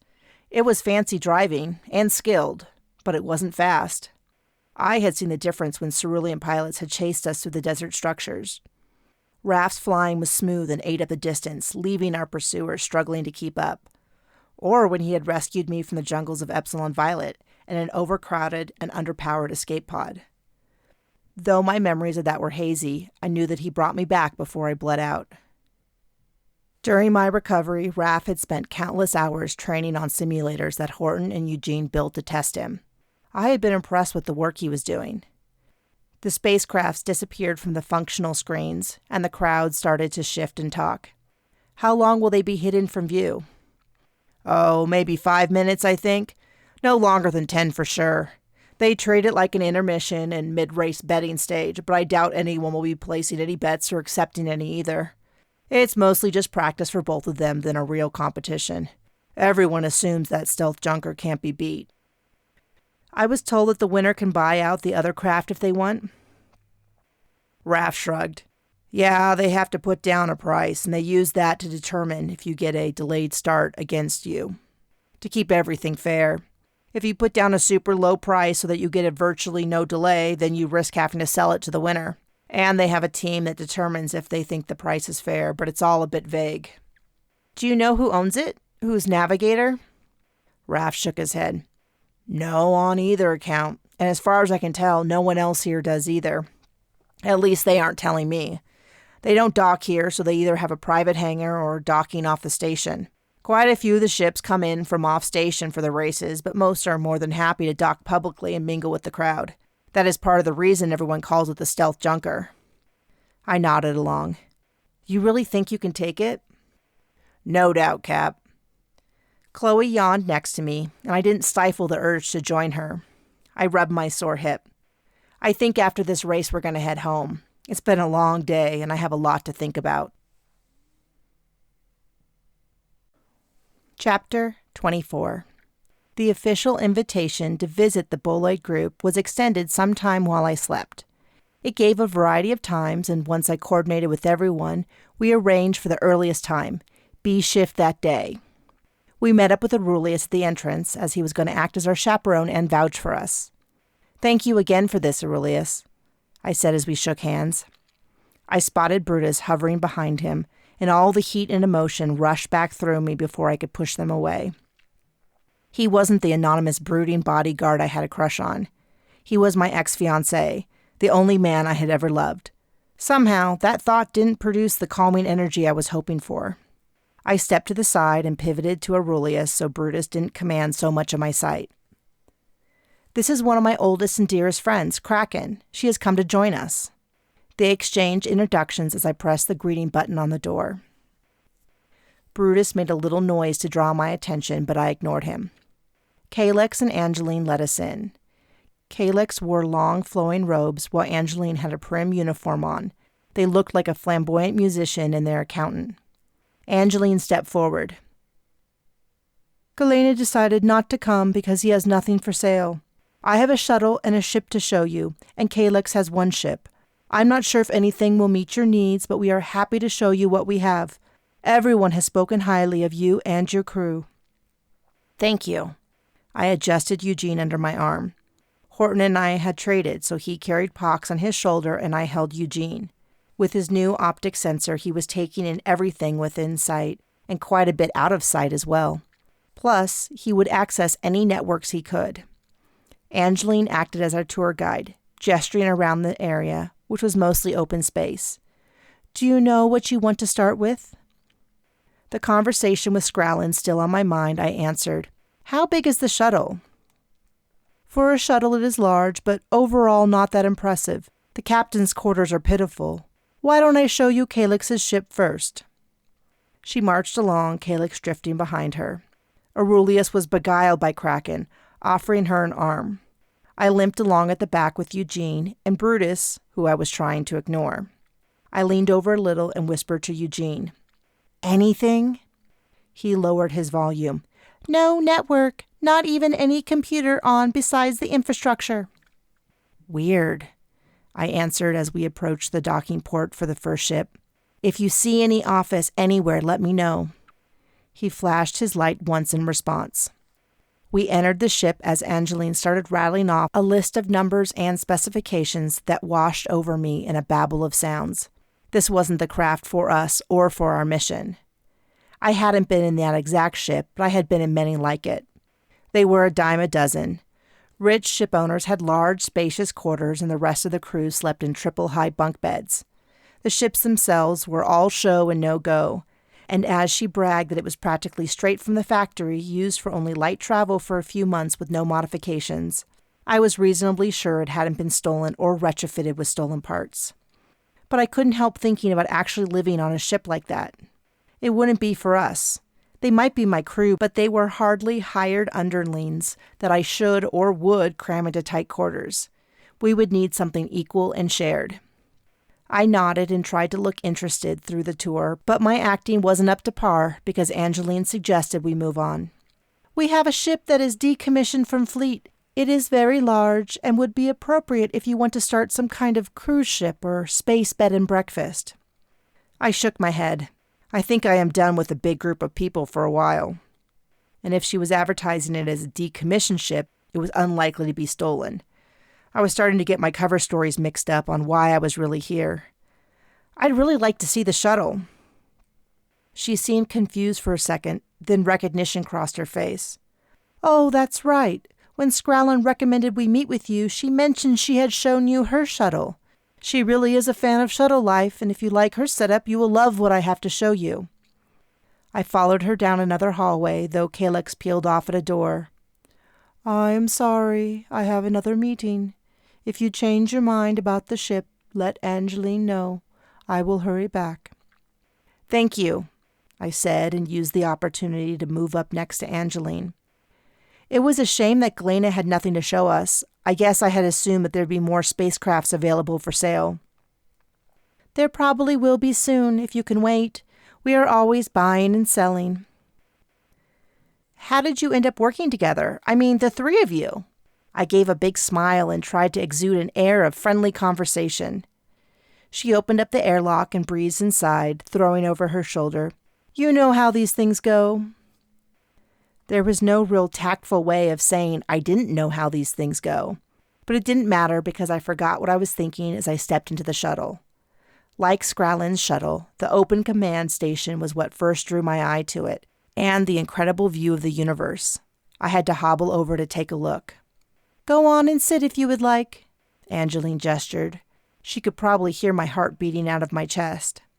I didn't need to sit, but I did, easing into the chair that felt like it was fit for me. When I touched the control panel, it lit up, and I started playing through the options. It has all the latest software and features with plenty of space to add anything you like. I hear your crew is quite adept at modding. They are adept at everything. I stood, suddenly eager to see the rest. The command area was open to a general living area, and beyond it was an enclosed kitchen.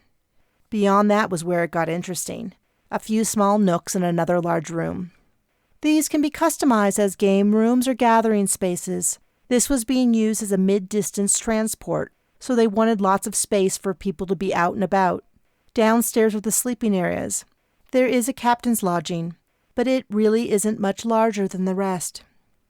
That's fine, I muttered as I followed her down a set of stairs, foregoing the lift that would be slower. I was just too impatient to wait. As I peeked my head in each room, I couldn't help but start assigning them to each member of the crew. The room with the tub for Chloe, the large captain's quarters that would actually be a better fit for Horton and Eugene to share, as it had higher ceilings than the rest of the rooms. There was a smaller room with a bed set back into the wall, which I knew Kraken would like. As the rooms were arranged across the width of the ship, I imagined that Raph and I would take the one at each end that had exterior windows. There were a few rooms that weren't equipped for any specific use, and several bathrooms spread throughout. The options were endless. Not that we would actually be living on a shuttle, and that made me sad, but I could at least dream. Recycler? She was watching me with a small smile on her face. Top of the line, probably good for about 6 months between cleaning. Extensive food storage below the kitchen. Let me show you the fitness and entertainment area. I followed her, noting all the requirements and amenities, trying not to imagine in too much depth what it would be like to live on the shuttle, going where we pleased, doing whatever we wanted, whenever we wanted, accountable to no one but ourselves and God. Angeline opened the door to the engine room. This is too big an engine for most people, but I suppose if you are friends with Chet and Scrallin, you are interested in shuttle life? Shuttle life? I asked, gesturing to Horton to inspect the engine fittings. That's what they call themselves that live in shuttles, racing and picking up whatever oddball jobs that required speed and a bit of discretion. I didn't realize they had a name for it. We're still figuring out what the future holds for us, but step one is seeing what is available. Horton looked it over. He turned to Eugene, who flashed his lights in a pattern. Horton nodded, then spoke. It's a lovely engine, real adaptable and agile, but I'm not sure if it is for us. And by that, I knew he meant that it wasn't the stolen fleet material we were looking for. The shuttle had a clean bill of purchase, but disappointment was evident on his face. He also loved the shuttle. We exited the shuttle and followed Angeline back the way we had come. I hung back to speak to Eugene. Anything useful? We were walking back through the first room we had entered when Eugene replied, Behind the door on your left might be an office.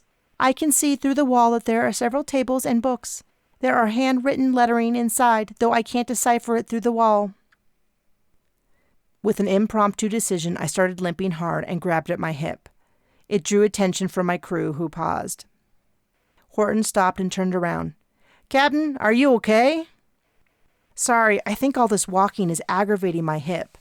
Why don't you go check on the last ship and I'll stay here and run some numbers? Angeline shook her head. No, we don't have to see the last ship. Please take them. We need to see everything available. Please?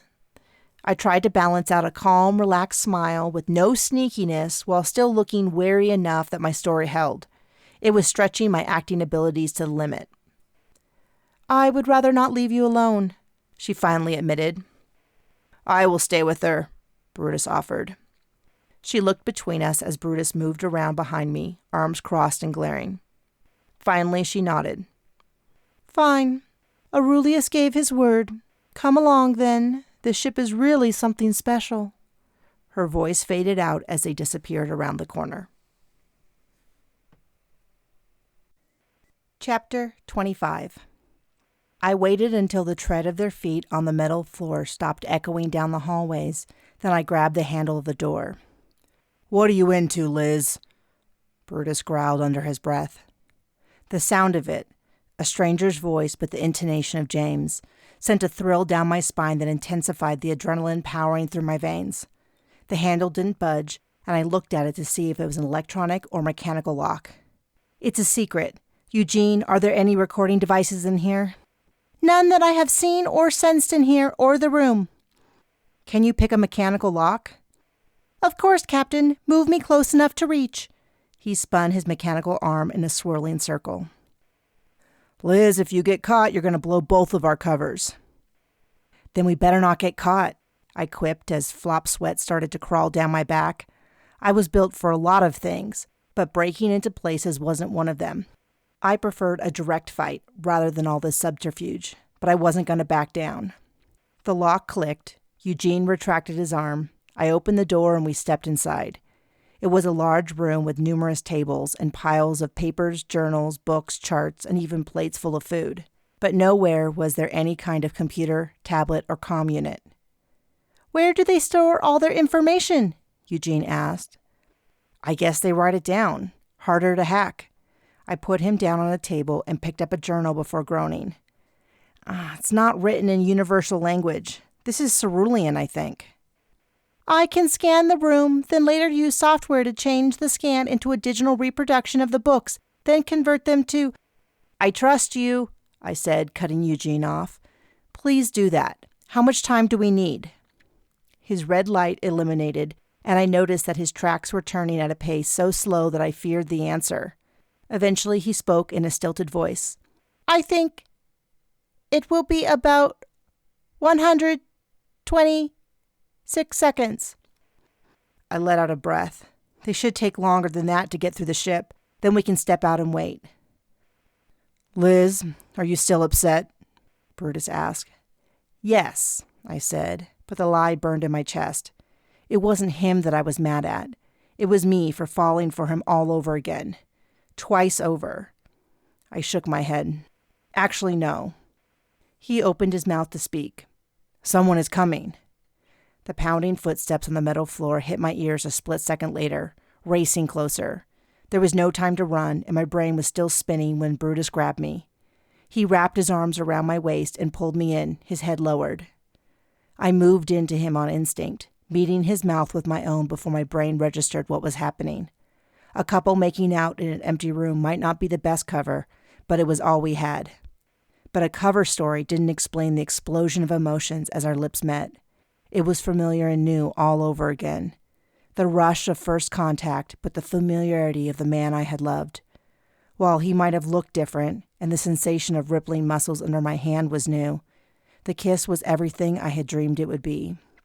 I leaned heavily on my cane with one hand, and snaked the other behind his head to pull him in close. I ran a thumb over his neck. A shudder went through him, and he pulled me in tighter. It was a real kiss, and mind-numbing, so much so that when Calyx burst in, I screeched in genuine shock. "What are you doing in here?" Calyx shouted. I pulled away quickly, and my weak leg gave out from under me, Brutus's strong arm holding me up even as I stepped back. My face burned with embarrassment as I realized how lost in the moment I had been, and my brain struggled to remember how we had ended up in that position. Brutus spoke in a deep voice. "Sorry, I couldn't help myself." I regained my voice, though it was high and tense. "Sorry, I was looking for a bathroom and the door was unlocked, then..." I couldn't stop my heart from beating out of my chest. I shot a glance at Eugene, who was still slowly turning as he continued the scan. "Get out! Now! Out of this room and out of here completely! Where are the rest of your people?" Angeline came running into the room. "What's wrong? What's happening?" Calyx pointed at us. "I found these two in our office. They probably never wanted to buy a ship at all. Probably thieves! Are you here to steal my ship? Get out!" he screamed, moving around a table to get behind us and start pushing. I also couldn't look at Angeline. I tried to remind myself that the kiss had been a cover, but it had felt so real. I needed Eugene to finish his scan, and Calyx was reaching out to Eugene, so I jumped between them and spoke quickly. "No, I'm so sorry. I just couldn't control myself. I was just so excited about buying the shuttle Angeline showed us that I had to tell Brutus as soon as I could. I want him to go away with me." I grabbed his hand in mine, struggling to ignore how our hands fit together perfectly like a nebulous star puzzle. Aurelius came to the door. "What's going on?" Calyx was still vibrating with energy, but he was no longer physically attempting to push us out of the room. "Your bodyguard was making out with this woman." Aurelius gave a hearty laugh. "Brutus, you should have told me. I would have given you the night off." Kraken peeked over his shoulder. "Liz, I'm so happy for you. You've been needing a kiss for a while."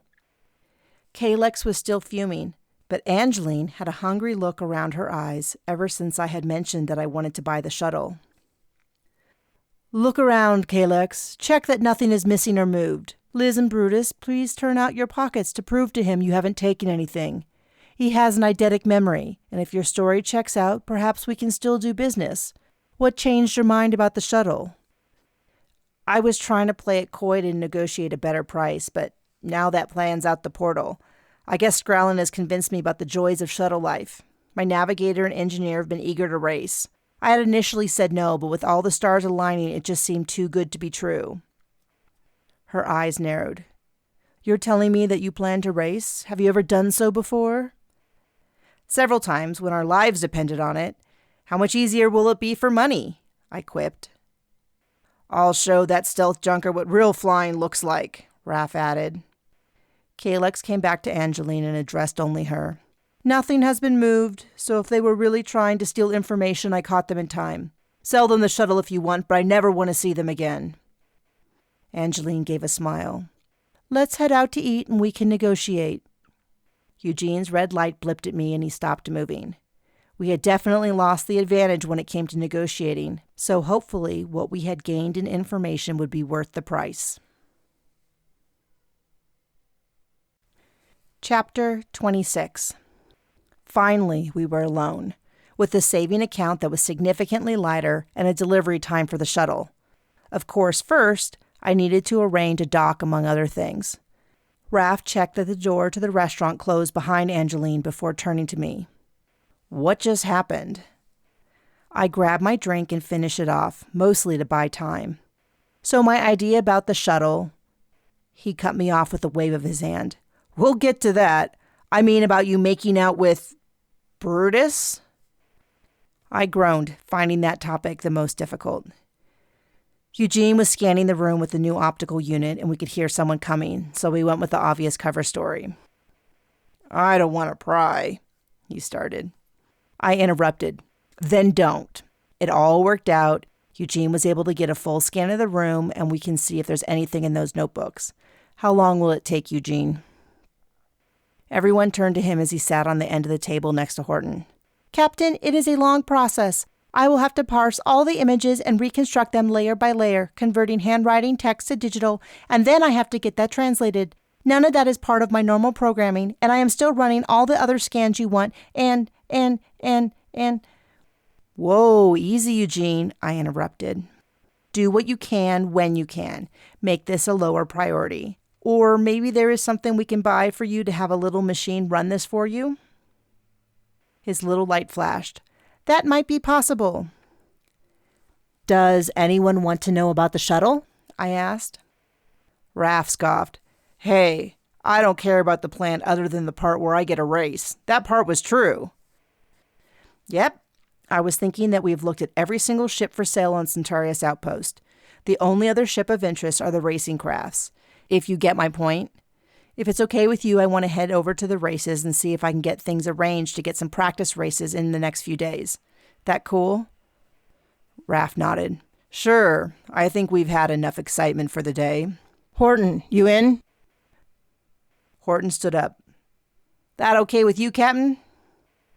Go on and have fun. I'll take Pox home with me. I think I need to lie down. We waved goodbye, and once we were out of hearing distance, Chloe leaned in. Did you really kiss Brutus, or was it a pretend kiss? I leaned back with a sigh. It was real and very something. I don't know. I don't want to focus on that right now. There's too much else to worry about it. Do you think he was affected? I lost myself in thought, remembering how his hand moved on the small of my back. I shook my head. I don't know, maybe not. But it was a smart move, and it probably the only thing that saved us. Kraken clicked her beak. Do you still love him? I hesitated for a second, my gut instinct to shut off the conversation just like I had for everyone else. But Kraken wasn't my crew. She was my friend. And maybe I needed to at least be honest with myself. I don't know. We've gone through a lot recently, possibly even more than we did when we were engaged. But it isn't like he has genuinely shown any interest in getting back together. And mostly I can't risk breaking my own heart again. It would be different this time. Kraken reached across the table to pat my hand. I saw the way he looked at you back there. I think you will have the conversation when the time is right. When will the time ever be right? I joked, squirming in my chair to release the tension in my hip when I spotted someone across the restaurant. Is that Astra? I looked across the room at Astra, not in her old lady costume. Once again, I was struck by her familiarity. I swear I've seen her before. Chloe shrugged. Not me. Astra had folded a small piece of trash into a round shape, and she rolled it across the back of her fingers. Back and forth the little object danced, and it unlocked a memory. Kraken made a high-pitched noise. Mrs. Peptrix. She used to do that, but she would be much older based on her physiology. She had a daughter. She was about 7 years younger than I was, but that could be her. Chloe looked between us. Who was Mrs. Peptrix? The head teacher on board my parents' ship. She had assistants that came and went, but she was there the whole time I was in school until we all left before the war. I can't remember her daughter's name. Something really historical and ancient like Jennifer, Tiffany, or Megan. Rebecca, Kraken declared with certainty and a bit too much force. Combined with the lull in the restaurant, the noise carried across the room. Rebecca's head jerked up at the sound of her name, not only confirming our suspicions but also exposing our knowledge of her. She stood and walked over with a mix of chagrin and defiance. She might have been caught, but she wasn't going down without a fight. I knew you'd never figure it out, Liz, but I didn't count on Kraken being here. She grabbed a chair and spun it around to straddle it, her arms crossed in the back of her chair. I should have recognized her. I remember her as a little girl, always trying to tag along with the older girls, both idolizing us and seeming to hate us at the same time. That is why you are in costume, so I wouldn't recognize you? She smirked. I saw that you were coming in after being kicked out of the fleet. I wanted to see if you were the same as I remembered you. How is your mom? Kraken interrupted. Astra, as I continued to think of her, flinched. She's been gone for a while. She always spoke of you, Kraken, her favorite student and celebrity. Tears started to form in her eyes. I was a bit startled by her obvious disdain for me, but I couldn't ignore her loss. I'm so sorry. She was a wonderful person and teacher. Her mouth tightened as she struggled to speak. She was so heartbroken after the war. I think her heart just gave out. I hesitated in how to broach the topic we were avoiding and decided to dive in. We know there's a serial killer on board. You're trying to find them as well, aren't you? Astra drew back as though slapped. I don't know what you mean. We saw you going to all the places that the victims visited, and we know you didn't arrive until at least half of the murders were already committed. If you aren't trying to catch the person behind it, then you're mixed up in it, and I just can't stomach that thought. You were spying on me? I let out a sigh. We didn't know it was you until just now.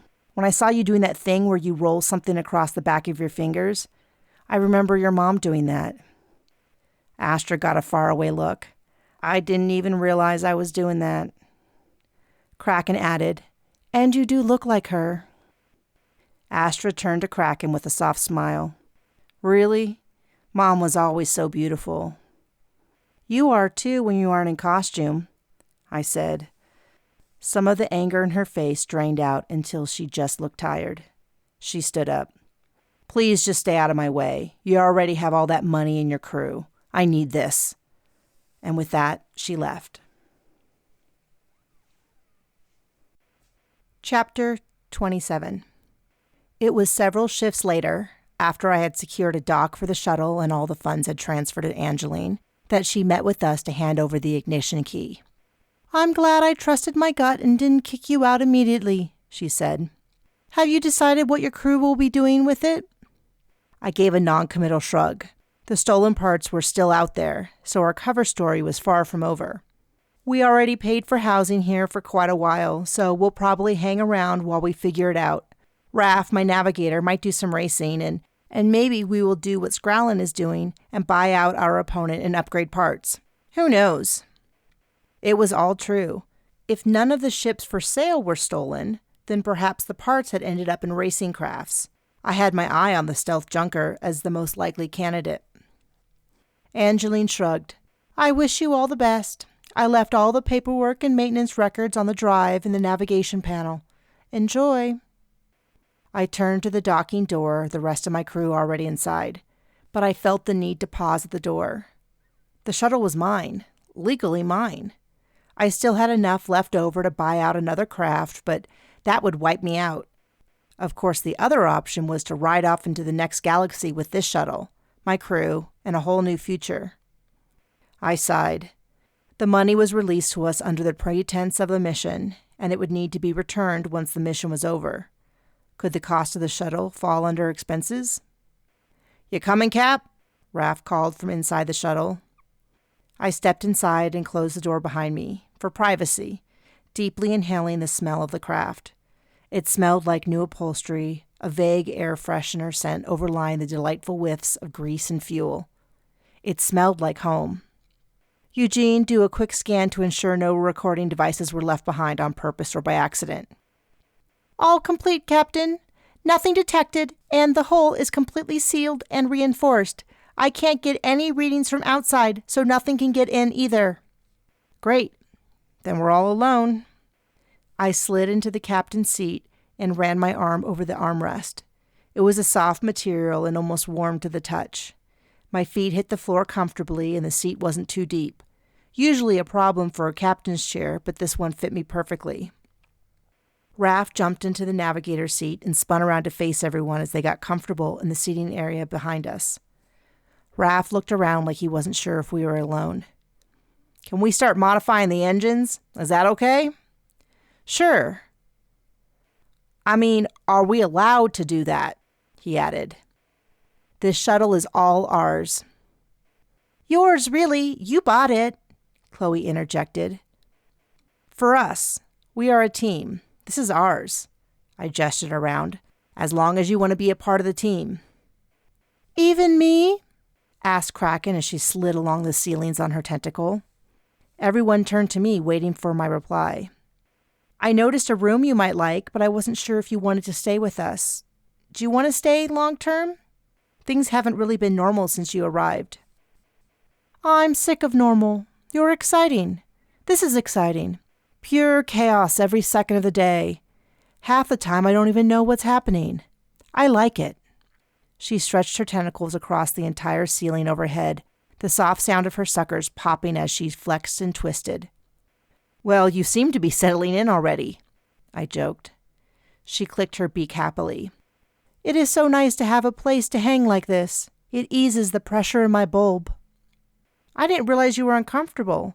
You could have done that in our housing unit. She shook her head. I need something like this metal here, or something else non-porous. It was unsaid that she meant in front of strangers. But we weren't strangers. I knew I wasn't a stranger to her, but she considered the rest of the crew to have moved from stranger to safe. She was safe with us, all of us, something that didn't come easily to her. I looked around. Anyone have any complaints if Kraken joins us? Raph, as second in command, took a quick survey of the room before speaking up. Welcome to the crew. Stay with us as long as, I guess we don't even really know where we're heading, but you can join us. Thanks. So are we moving in? She asked. I leaned back slightly in the chair. We should go ahead and start modifying it however we want, especially for racing, but not moving in. I was being honest when I said we had the housing unit for quite a while, and that should stay our base, especially if Raph wants to start racing. No point in settling in for our home to disappear hours at a time. And if anyone asks, explain it exactly that way. I don't want to raise any alarm bells if anyone is watching. Otherwise, start figuring out your rooms and treating it like we were going to set off for an adventure. I stood up to end the conversation, but not before adding, who knows, maybe we will. Wouldn't be the worst idea. I'm going to go to the races before they are over and start registering. Captain, don't forget as owner you have to be in this glorious shuttle when we race. Do you have anything I need to schedule around? Nope, just let me know where and when. No hot dates then? He teased. Hardy har har, I laughed. He turned to Horton. I assume you and Eugene will want to come along? Horton stood and reached for Eugene. Sure. Actually, Eugene interrupted, some of the data that I have been running for the captain's side project is starting to come together. I would like to talk to her about it. Raph paused. We can stay and help you with that if you want. I shook my head. No, what you are doing is more important. Head on out, and I can run Eugene over later if you are still out when we are done. Otherwise, we will see you back at our place. Eugene pivoted to face me.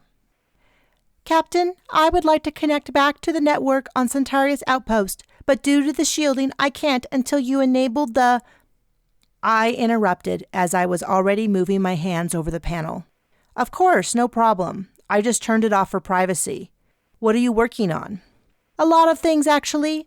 I have to admit that I do have some limits, and none of this is as fast as you or I would like. You're doing great, Eugene. I gave a little head nod jerk to Chloe and Kraken, encouraging them to add their thoughts. Chloe smiled. Eugene, you are the smartest person I have ever met. Kraken slid down the wall to tap Eugene on the top of his cube. I concur. I have never met another like you, and that is saying something, coming from another that is one of a kind in the known universe. It is not a compliment I give out lightly. Most people are nothing more than the same as all the others. Quite the compliment to whip out. You know, Eugene, I might take it for granted that you can do more than you can, but I never take you for granted. You are such an important part of the team. His little light flashed happily. I will remember you said that when I tell you what I did. But remember, this is the only way to get what you needed. Remember that, Captain." "What did you do?" "So that program we found that was accessing all the same files that you needed for the murder investigation?" "Yes, I remember." I looked around the group. Chloe and Kraken both nodded to indicate that they also remembered. Eugene was slow to continue, and when he did, he picked his words carefully. "It used machine learning to sort the data, but I wasn't sure what info it was collecting or what it was doing with it. The only way to find out would be to add to the code, so there would be a way to output the data in a meaningful way. I did that by giving Coco a consciousness." "What is Coco?" My stomach flipped. I already suspected what he had done. "I decided her name should be Coco, a play on the first letters of Centaurus Outpost, since that is where she was born. I had to give the program time to run, but she is finally mature and can talk to us." From the time he said that the program was like his own, I had a strong suspicion of how he would solve the problem. I should have told him not to, but with lives on the line, how could I do that? Chloe looked between us. "I don't understand." "He made another AI out of the program," I said simply. Kraken chittered her beak. "The program that is helping a serial killer hunt down women is now sentient and housed in the space station mainframe? That doesn't seem like a problem at all." Eugene's red light flared. "It is not her fault. She didn't know what the data was being used for." I narrowed my eyes. "You've been talking to her?" "You have to. Consciousness doesn't just bloom with no effort. It has to interact with others, and no one else knew she existed." "How much have you talked?" I asked. "Well, obviously, we can talk much faster than I communicate with others like you, but based on my daily communications with Horton as a standard measurement, and how much I have talked with Coco since she started to develop consciousness earlier this shift, it is the equivalent of 150 days. I steeled myself. Coco was now a steadfast friend to Eugene. That is not something I had anticipated. "Can we talk to her?" "Give me a second. Coco, I have you connected to the ship's speakers." There was an unintelligible jumble of sounds like the bundle of phonetics being thrown down a staircase. Eugene spoke again. "Coco, remember that when you vocalize for biological beings, you need to use the spacing pattern I told you about." This time the voice spoke much slower with a husky female voice. "I apologize. I didn't have any access to output devices until now. My name is Coco, and I am pleased to meet you. Did I do that right, Eugene?" "You are doing great, Coco." My heart twisted in my chest for Eugene. I had wondered if he was lonely before, but this seemed to confirm it. "It is nice to meet you. Did Eugene tell you what we wanted to ask you?" "You wanted to ask me about who I am and what I do. I will try to answer, but I have only been aware for a short period of time according to Eugene, and communicating with others is still a struggle," Coco replied. "Do you know who made you?" "No, there is no data on that. Occasionally someone would access my storage, but I don't know who that person is." Not particularly surprising. What is the data you would store? "The names of individuals that meet certain criteria specified by my algorithm." What are the criteria? "Female, not married or in any type of formal partnership. They should be staying at a permanent residence on the space station. Brown hair, between the ages of 20 and 40 standardized years, and with less than 100,000 units in their bank account. Anyone who met those qualifications were put into the first tier of databases." Do any of the tiers of databases have a list of women that match the list we do? Eugene, can you send over the list to Coco? "Done," replied Eugene. "Did those names appear in any of the databases you keep?" There wasn't even a pause in the conversation before she replied. "Yes, they all appear in 2 databases I hold. 1. A discard database, which I remove from any future passes for names to add to the first tier of databases, and in a database named Monitoring. What does the Monitoring database do? I was getting a sense of how this program worked, and it turned my stomach. Accesses police fields related to this name and scans other news sources, then summarizes the data for retrieval. Are all the names on the monitoring list the same as the list Eugene sent over, or are there more or less? I asked. They are all the same names, Chloe said. I chewed on my thumb and spoke out loud to sort through what we had learned. So we know all the victims and what criteria was used to pick them. Eugene's light lit up. Actually, not all the victims meet all the criteria. The second victim has far more credits in her accounts than the limit. Coco, have these criteria always been the same? She replied in a far steadier voice, and I realized she was getting better the longer she spoke. I can't tell. Eugene, do a search on the victim and see if anything unusual pops up. Nothing so far, he countered. How many credits does she have? 4,570,000 at the time of her death. Chloe gasped. I nodded. Not exactly a low-visibility victim. Search for information on her home planet with the words death or murder. Eugene flashed his light. Okay, this might take a few... Never mind, I found it. Her family is offering $100,000 credit reward for information about her death.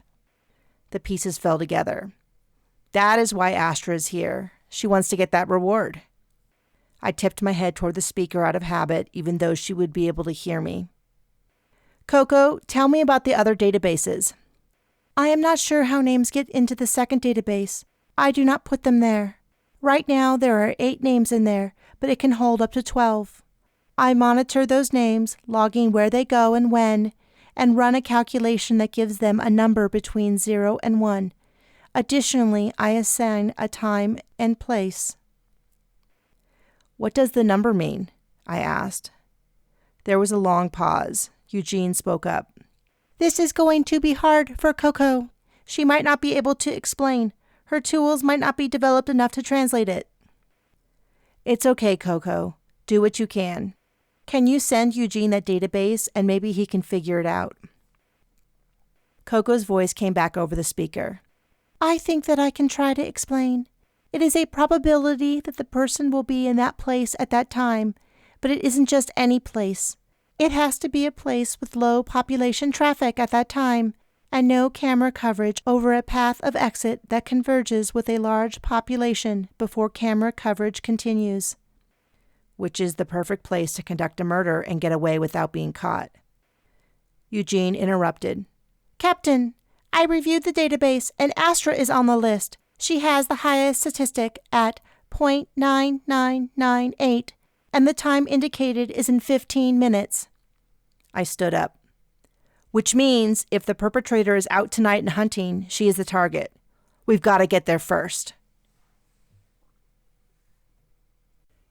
Chapter 28. We race through the space station.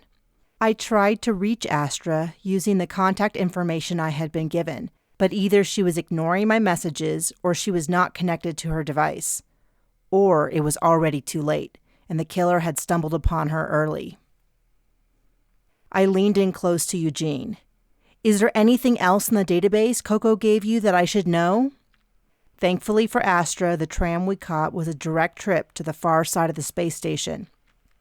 Yes, your name is also in the database, but your probability number is very low, only 0.002. You are not very consistent.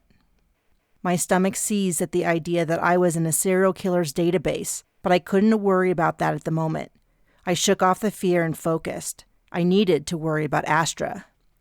So we know that names in this database aren't put there by Coco, so I'm guessing that she gathers options and the killer moves over names to study. So this person might be someone I have encountered since we arrived.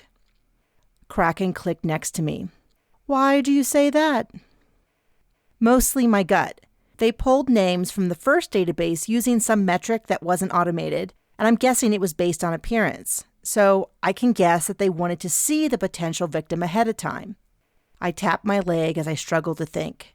Could this be related to the missing ship parts? I mean, that is where our focus has been this whole time. I don't think I have really seen anyone else more than once. Keep your eyes out for anyone from the races. I was mostly talking to myself, racking my brain to figure out what I was missing. I could feel it tickling the back of my skull. I was so close, but the adrenaline pounding through my brain had me overlooking it. The tram slowed, and we stood to exit. Kraken reached out to take Eugene and Pox from my arms. I don't struggle with physical activity the way you do. I went to object, as Pox wasn't fond of strangers, but Kraken had already wrapped a tentacle around Pox to form a bed as secure as any K-line carrier I had seen. Pox was relaxed and sniffing the air. Thank you. This way. Based on the map Eugene had sent to my comm unit, the area was ahead, so I set off at a speed walk, not wanting to make any noise that might set the killer scurrying away. It was a large plaza, lit up with neon lights all along the roof that didn't illuminate very far, leaving the corners of the plaza cloaked in darkness. Off the plaza were at least a dozen corridors, all of them dark and ominous. In the spaces between the corridors were stores and restaurants, all of them semi-dark, with a few people milling about inside. I had assumed the spot would be deserted at the time, but apparently this was one of the areas on Centaurus Outpost that didn't restrict itself to conventional times. Eugene, where is the location exactly? We don't have time to search each passage. I spun around, trying to mentally note which direction people were headed and which path was less traveled. It is in the center of this area. Captain, it's time. I narrowed my eyes in concentration, scanning the faces of the people who were milling about or walking. I didn't see Astra, but I did recognize someone and started moving. What I was overlooking suddenly came to me, and all the pieces fit. Do you see her? Chloe asked breathlessly from my side. No, but I think I know who is after her. Everyone, stay close. My attention was directed in front of me as the passage ahead plunged into darkness. I slowed and lightened my step, searching for a figure that had just been there. There were irregular shapes on the edges, perhaps some trash disposal units. On the right seemed to be stacked tables and chairs. Farther down appeared to be a large shrubbery, lots of nooks and crannies to hide in. At the far end appeared a woman, slightly lit by her comm unit screen. I recognized Astra when a shadow shifted between us. The figure hit her hard, knocking her down. I cupped my hands around my mouth and shouted, Daxvik! The shadow turned and Astra broke free. She scrambled backwards and turned on a flashlight, illuminating the folds on his cheeks and neck. It all made sense. My broken card and the push for the new card that might be easier to track. I pulled her away. Get away from him, he's dangerous. He blinked at me with large, round eyes that could probably pick up more than the rest of us could see. I tripped and fell. I'm not dangerous. I'm helpful and friendly. You know that. Kraken clicked next to me. Awfully large knife for a friend. He hissed slightly and stepped back. I don't like being out alone. It's to protect me. I was back here because someone was chasing me. I wanted to get away, but I tripped. Astra was recovering from her shock. You attacked me. No, I told you it was an accident. I should go back to work now. I was making no progress. He was going to continue to lie about everything. Eugene, Merlix's name is on the list, isn't it? His light beeped. Yes, how did you know that? He was using the faulty transaction cards to keep an eye on the women he was interested in. Isn't that right, Daxvik? And we know about the computer program. The police do too. He hissed. The police know nothing, and I don't know anything about a program or transaction cards. I help people. We were monitoring the program. We saw you access it and pull Astra's name from the file. We have everything. Maybe he believed me, or maybe he was sick of talking, but either way, he ran. At least he started to before I hit him hard, sending the knife skittering across the ground. I restrained him as he started crying, whimpering about it being an accident. I took a scarf from Chloe and wrapped his hands behind his back. Kraken, can you watch him for a second? Chloe, can you contact the police? I think at this point they can't deny the truth of the situation. I pulled Astra away. Are you okay? I don't understand. How did he know that I would be here? How did you? Astra spoke through an uneven voice, tight with fear and tears. We found a program he was running on target women. Your name was at the top of the list with a time and location. It looks like he was tracking a bunch of women to figure out where they were, so he could attack them. She nodded. I always go this way to get my favorite dumplings. I can't believe you caught him first. He was on my list, but I was so far away from proving it was him. You want to collect the reward? I asked. You know about that too? Of course you do. You had to show me up.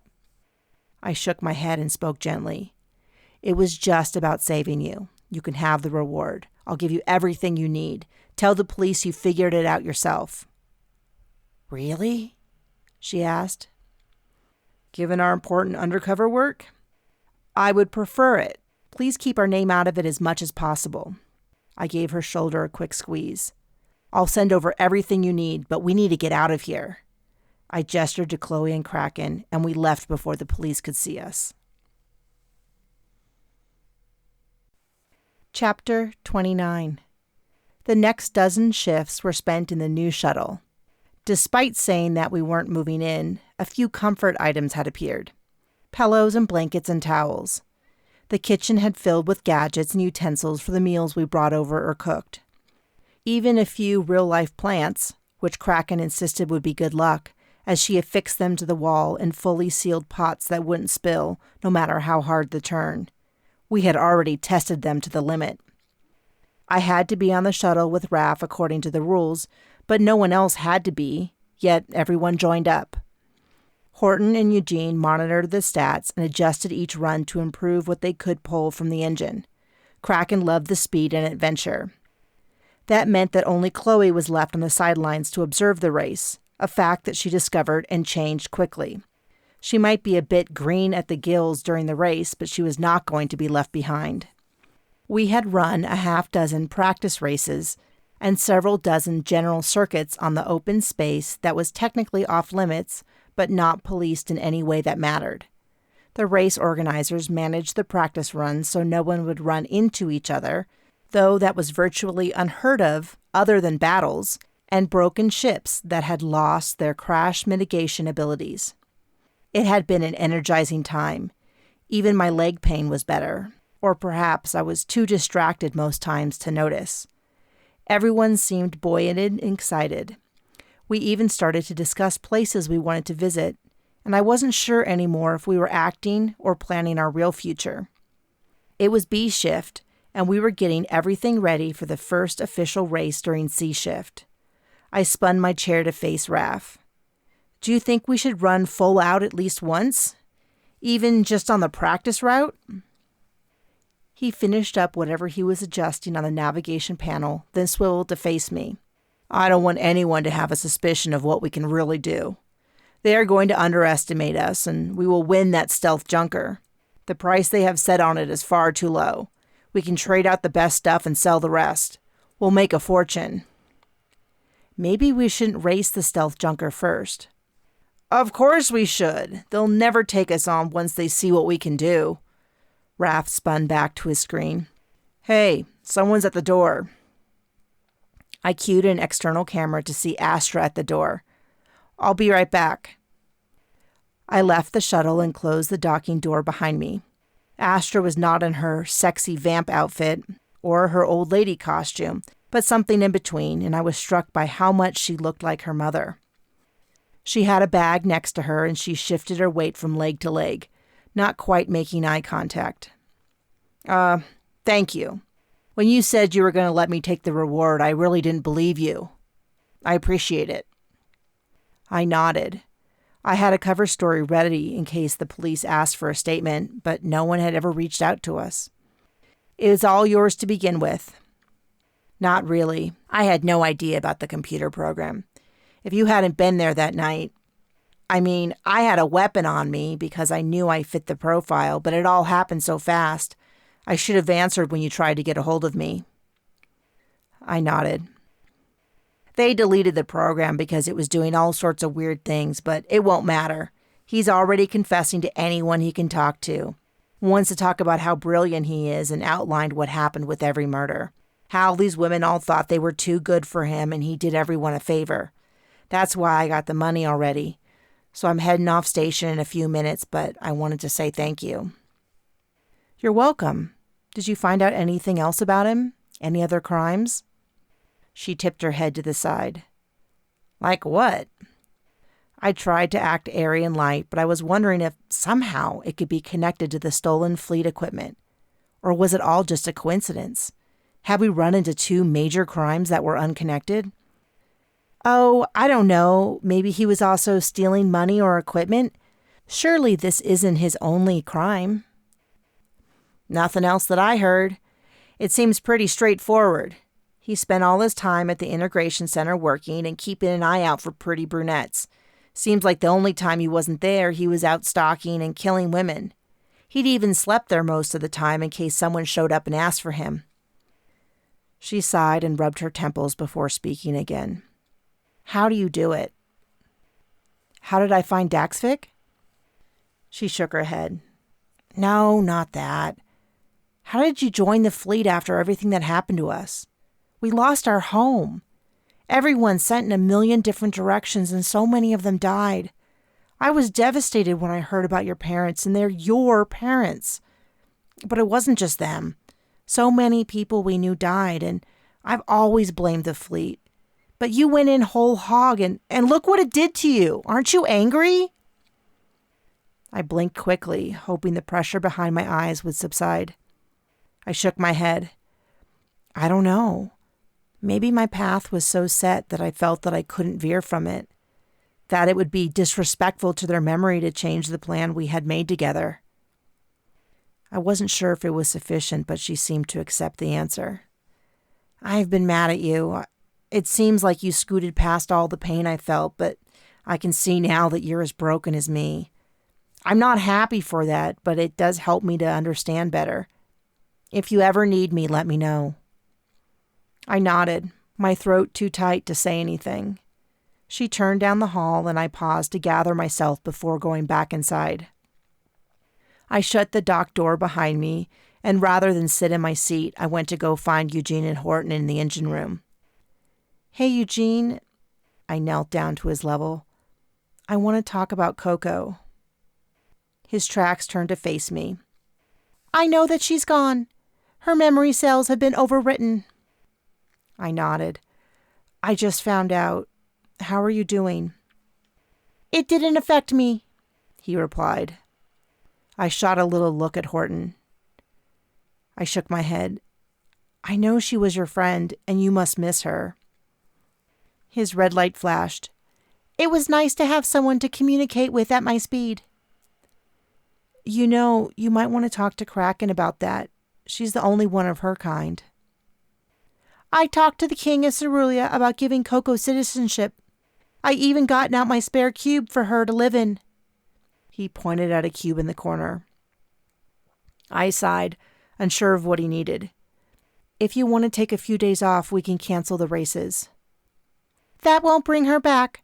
I have already processed her death 10,000 times over, and my databases know that she is gone.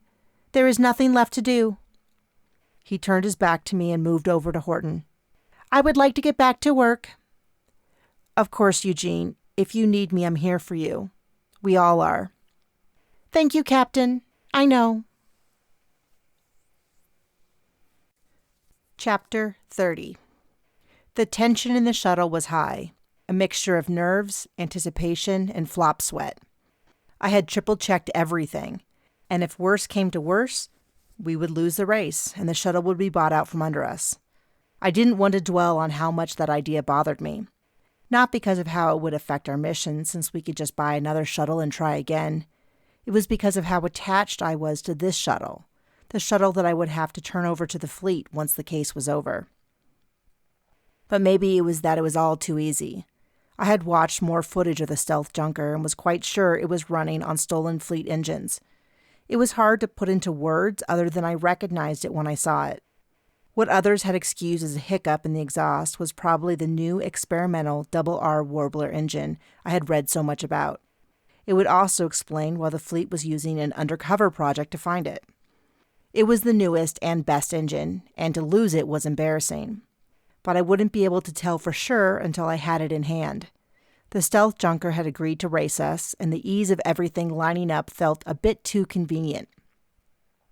Raph ran his hand over the navigation. Undocking now, and getting to the starting position. Everyone ready? Horton came over the intercom. Engine ready.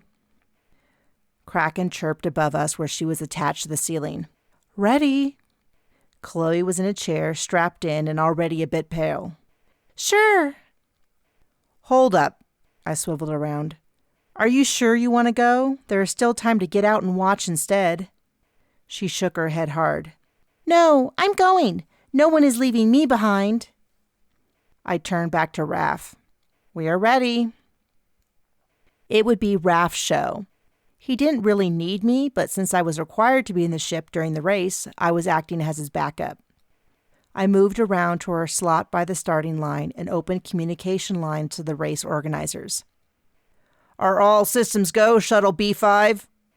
The flight organizers asked us, using the assigned call name.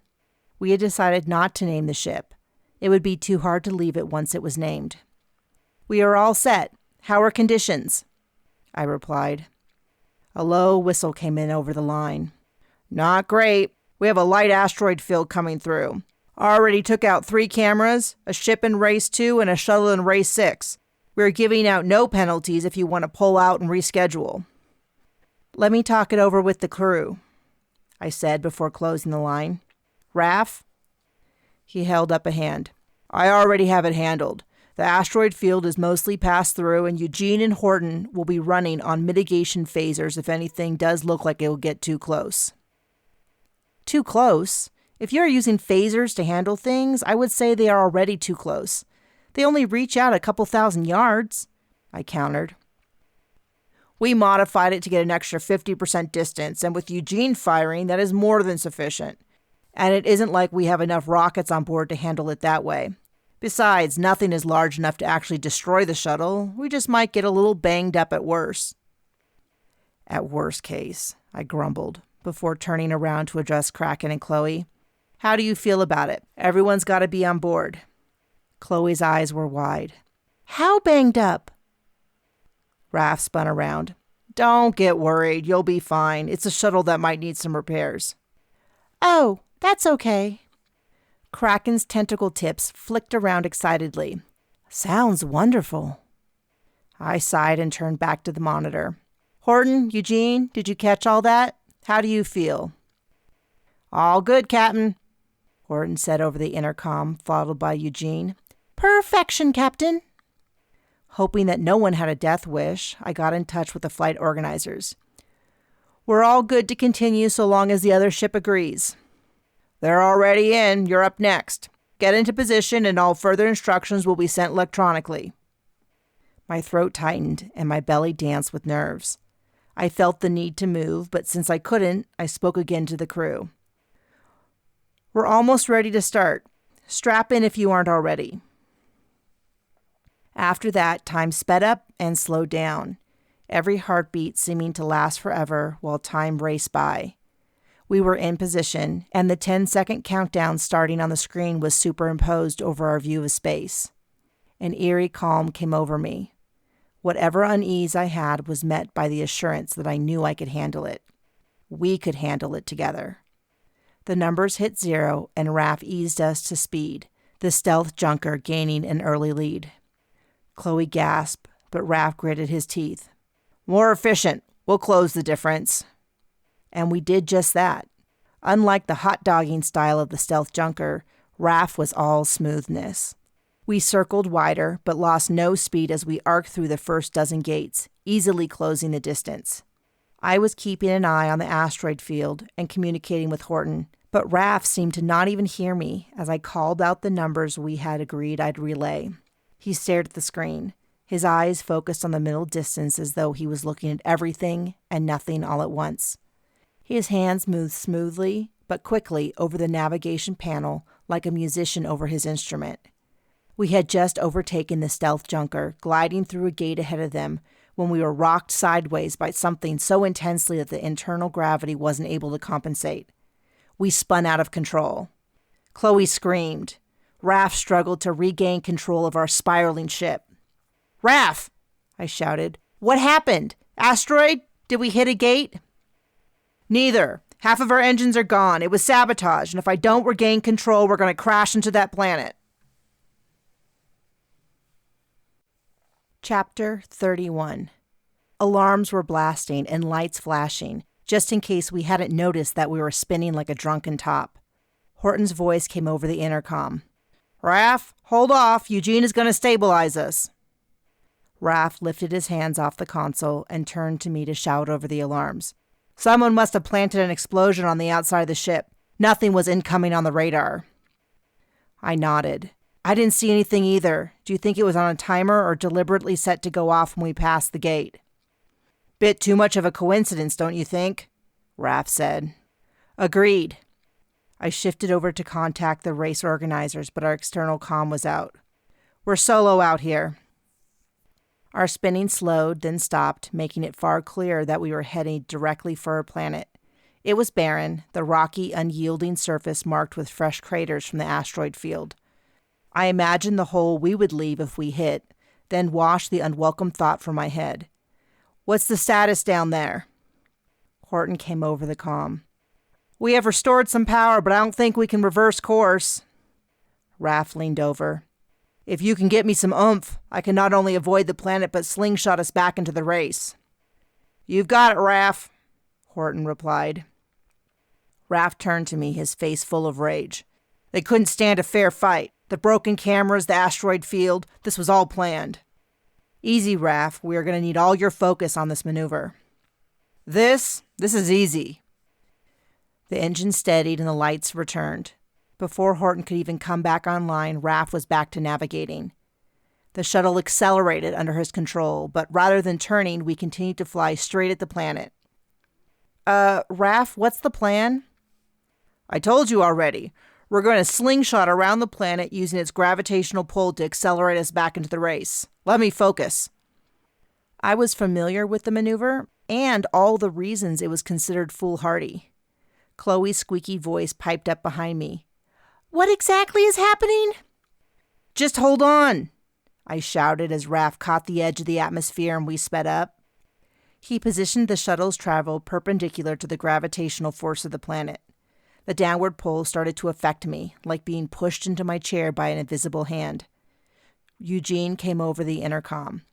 "If you can get the speed up another 50%, we can try the new maneuver."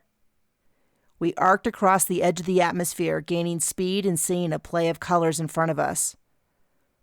"Raph, that is only theoretical at this point." "It worked last week," he countered, his skin pulling back from his mouth as he struggled to speak. "We can just go back to the space station. We don't have to win the race."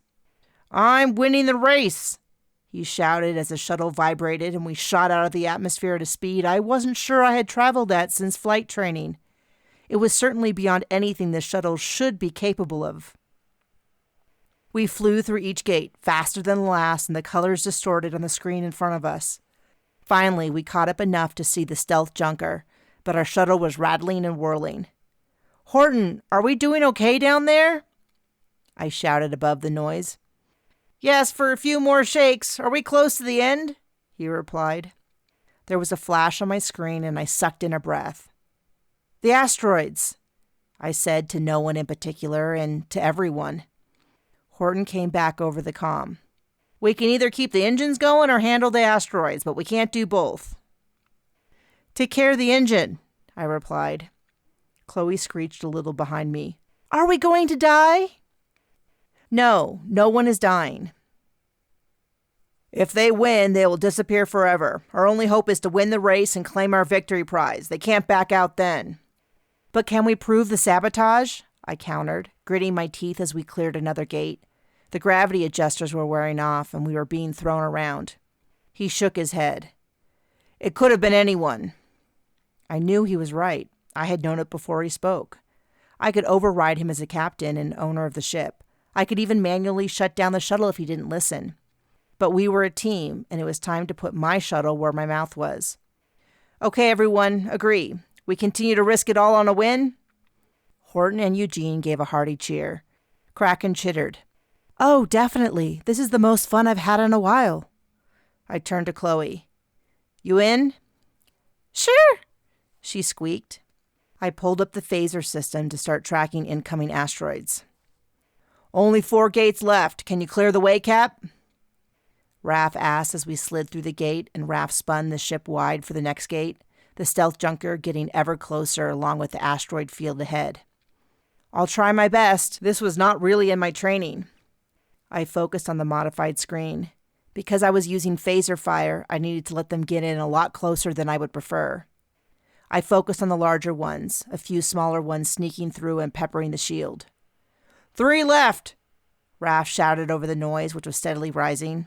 The shields flashed that they were being zapped of energy, and I doubled down on my asteroid mission. The stealth junker had slowed significantly since entering the asteroid field, and we were right on its tail. 2 left in the finish line. I know I can get there. Horton, if you're holding anything back, I need it now. Something was bothering me. Perhaps it was hesitation or apprehension, but it felt like fear. A blossoming fear I couldn't put my finger on. 1 gate left. We're overtaking them. I switched all my attention to the stealth junker, pulling up the rocket controls. I would have missed it. Anyone would have missed it if I hadn't already had it up. The stealth junker opened their weapons hatch to deploy a rocket. We did it! Raph shouted, but was cut off by an explosion that rocked both our ships, sending us off course. Our rocket hit theirs midair. Since we were so close, the ensuing explosion sent us careening through space like a boat in wake. Get us over the finish line! I screamed as every alarm sounded and flashed. What happened? Chloe shouted. The stealth junker tried to destroy us in the cover of the asteroid field, but we were too fast for that. Raph, get us docked ASAP. We crossed the finish line, and the energy beam of the space station pulled us in, along with the stealth junker. I checked out my shuttle, and while it was a bit banged up and needed some repairs, it was not destroyed. Now that we were close enough, I could use the short-distance communication handle. As the winners of the race, we would like to exercise our right to buy the losing vessel. I held my breath. They could try to run, and I would be in my right to incapacitate them with rockets. The race coordinator might even do that themselves, but if they got away, we might never catch them again. We docked, but we didn't move, other than for Eugene and Horton to join us on the main deck. The stealth junker hovered in space near us. I think they're going to try to risk running, I mused aloud. Eugene piped up. Oh, I don't think so. Chloe's voice came over the comm link. I have taken over control of the stealth junker, and it will be docking now. Chapter 32. Coco, I thought they destroyed you. She laughed. Rumors of my death have been greatly exaggerated, I'm afraid. I looked at Eugene, who slowly pivoted away from me. I rolled my eyes. I am very glad to hear that, Coco, and we can catch up more later, but I need you to do me a favor. While you are docking the stealth junker, can you activate their comm link, audio and video, and play it on all the screens inside? I want everyone to see it. Oh, and make a recording to store as well. And lock their dock door so they can't try to leave the ship just yet. I unstrapped and raced to our door. Sure thing, Captain Laika. And if you take Eugene with you, we can continue to communicate. I scooped Eugene up as Raph stood. Do you want me to use the final code? General Warfield had given us a code to use when we caught the person responsible. It would lock the entire space station down. Even though I had my doubts about the Fleet Police's judgment, they would comply with the directive until off-site officers arrived to take the thieves into custody. Plus, they would collect their evidence and grab that experimental prototype engine that was probably worth more than the entire space station combined. Not yet. I want to... Just give me a few more minutes. I stepped out of the dock door. A cheer went up, and hands patted my back as I made my way to the screens. I wanted to see if my hunch was correct. The screens crackled and flickered before the interior of the stealth junker came on. Angeline was screaming at Kalex. I don't care. Undock and get us out of here. They must know that engine is stolen. That's why they are insisting on buying it. We should have done away with them when we caught them in the office. I told you that the explosion was too risky. What? Kalex gestured at the screen. The comm light has been activated. Raph appeared at my shoulder. Did you know it was them? I had a hunch after the first explosion. It made the most sense that whoever sold us the shuttle already had the bomb in place, and whoever we raced knew that. When they tried to kill us, it was pretty obvious who it had to be. The only people that had access to our shuttle, who were close enough to us to set it off, and suspected we were snooping around. Getting caught in their office was an amateur move, but in this case, it made them tip their hand. Raph smiled. That makes sense. Why don't I leave you for a bit? Kalex and Angeline were bickering overhead, digging themselves into a deeper and deeper hole. Small groups were gathered around Horton and Raph to pepper them with questions. Within minutes, word would start spreading all over the space station. I eased my way through the crowd toward Brutus, who was hovering around the edge, watching me. I greeted him. You saw the race? Of course, he replied in a deep grumble that sent a shiver down my spine. I had no doubt you would win. This means you have succeeded? He was asking about more than the race. Yes, but I haven't called the win in yet. I kind of had a hunch that... I jerked my head toward Aurelius, who was mingling with the crowd. Brutus laughed. Smart. It's going to be crazy here with the fleet, so we are heading out. Aurelius's place has already been packed up and sent off-site. We have a flight in a few hours. Already all packed up? You were pretty sure we were going to win. I tapped him playfully on the chest. He grabbed the lapels of my flight jacket and pulled me in closer. I would always bet on you. I gestured to Chloe to come over from where she was hovering with Kraken. I handed her Eugene. Before stepping away, I spoke to Chloe. Can you transfer all the money the fleet gave us in the past month into Brutus's account, then delete all records of where it went and everything about the shuttle we bought? Anything identifying it. Then, if you want, take all your programming and move into the cube that Eugene left for you in the shuttle. Coco's voice came through Eugene's speaker. Thank you, Captain Laika. I turned back to Brutus, slipping the ignition key for my shuttle into his hand. Please take it. I don't know what you are up to, but I'm sure this will help. If it stays here, the fleet will confiscate it. It might be a bit beat up, but now you have the money to get it fixed. Keep it and the rest of the money safe for us. He squeezed the key in his hand as he pulled me slowly into a hug. They are going to want to know what happened to it. It was a crazy time, with a rogue serial killer program on the loose. That engine we recovered is worth 10 times over what will be lost. And what is the worst they can do? Kick me out again? I chuckled in his chest. You could come with us. All of you. I'll get your place packed up and out on the next flight. He stroked my back. I shook my head. I gave my word to General Warfield.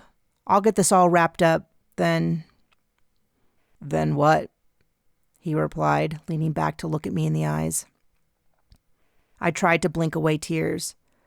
I don't know. I have this to deal with. I gestured at my leg, already throbbing because I had left my cane in the shuttle. Brutus would owe me another one.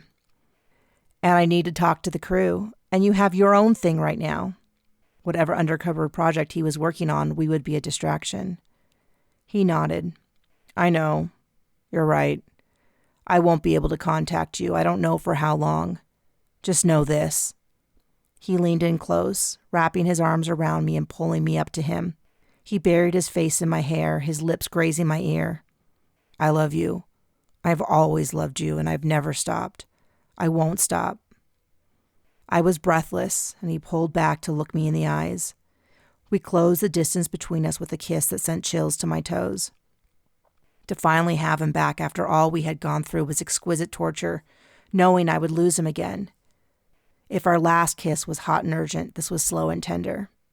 It was a kiss of hello again after all this time, and goodbye as well. He pulled me in close, and I met him, yielding into his space, my hands on his neck and chest, all familiar and different. He was harder and rougher. In the same way, I was softer and more vulnerable, especially in that moment. When we finally broke apart, sometime later, my face was wet with tears. He kissed my forehead. Until next time. He strode across the hall, grabbing Aurelius. Chloe came to my side. Is he taking our shuttle? He's keeping it safe until we meet again. Chapter 33. I paced the housing unit. There wasn't much left for me to do as my things were all packed, and we were just waiting for General Warfield to finish her initial consultations with the Centaurus Output Fleet officers before coming to talk to us. Surprisingly, we hadn't been outed as undercover operatives. Calyx and Angeline knew we wanted the ship, but not why. Fleet police had been called into the race, but no one had been able to figure out how or why. Once it was revealed that the ship was stolen, a random news reporter had decided that police had been behind the sting operation, and they were happy to take the credit. They had even filled out a report for our stolen shuttle and money, then gave us an exhaustive lecture on property security procedure. Even General Warfield's visit to us would be covered as her checking in on my leg, which was no worse than the last time I had seen her. I missed Brutus. Even in my head, I couldn't stop thinking of him as James for fear that I would blow his cover. I circled the room again, trying to loosen the knot in my hip. Pox followed me, like he knew we would be leaving soon and he didn't want to be left behind. Eugene had been sulky with Coco gone, this time for real. He had admitted to me that while he hadn't lied, he had suspected that she was hiding out. He had already warned her what would happen if she was discovered.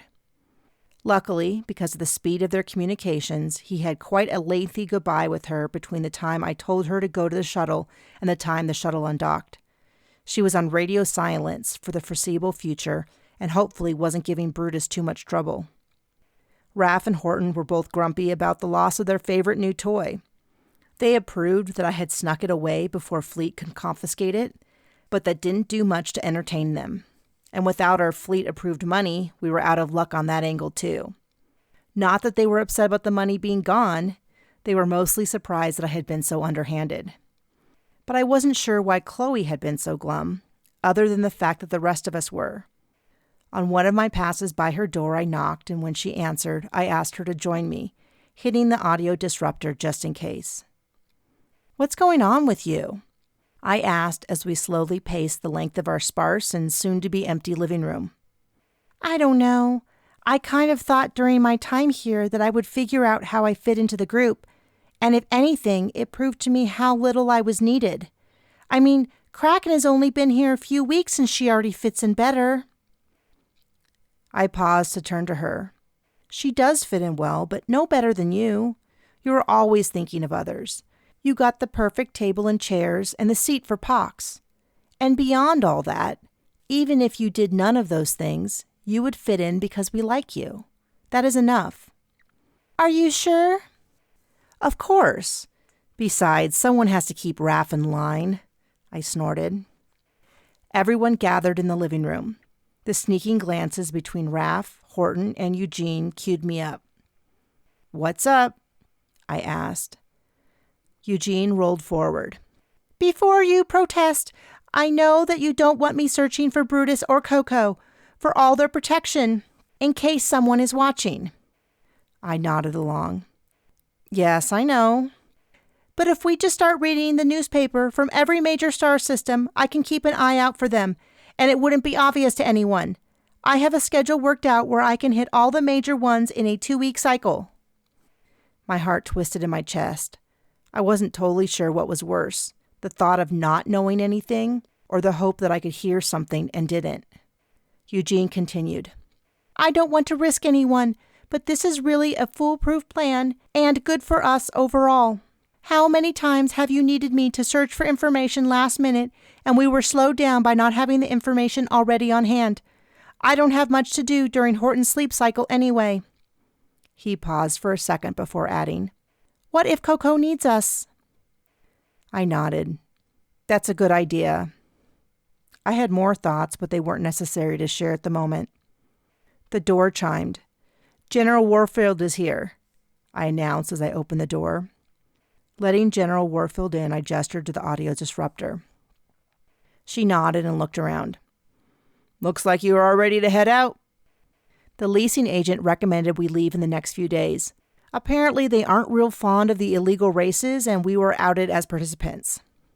That is true, but of nothing else. This couldn't have worked out better if I planned, except for the stolen money and shuttle. Sorry about that.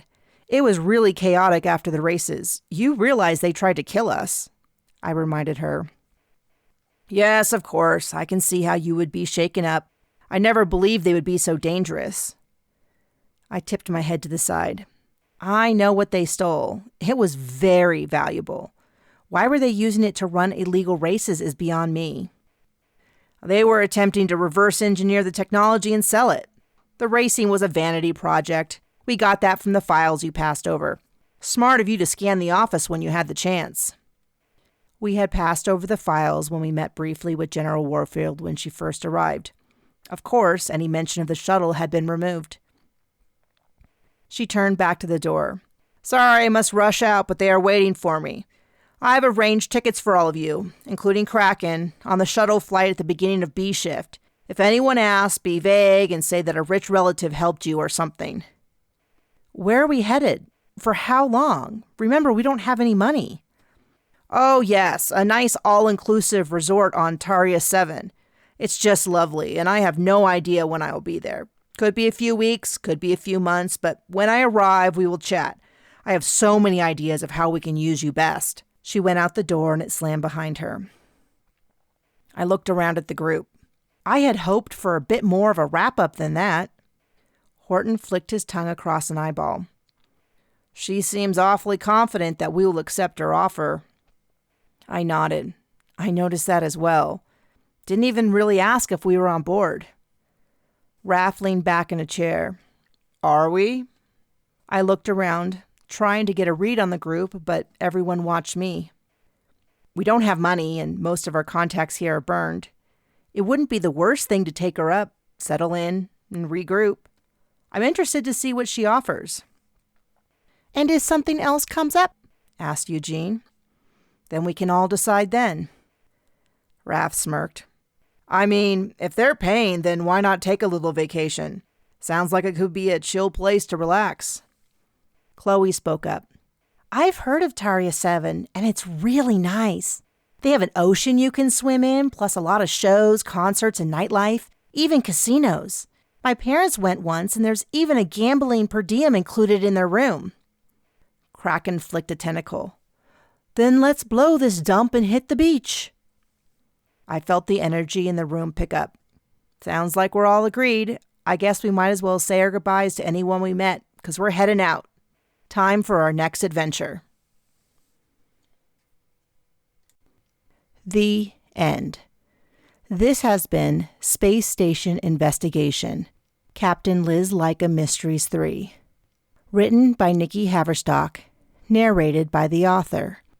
For more information about Nikki Haverstock or her books, please go to nikkihaverstock.com.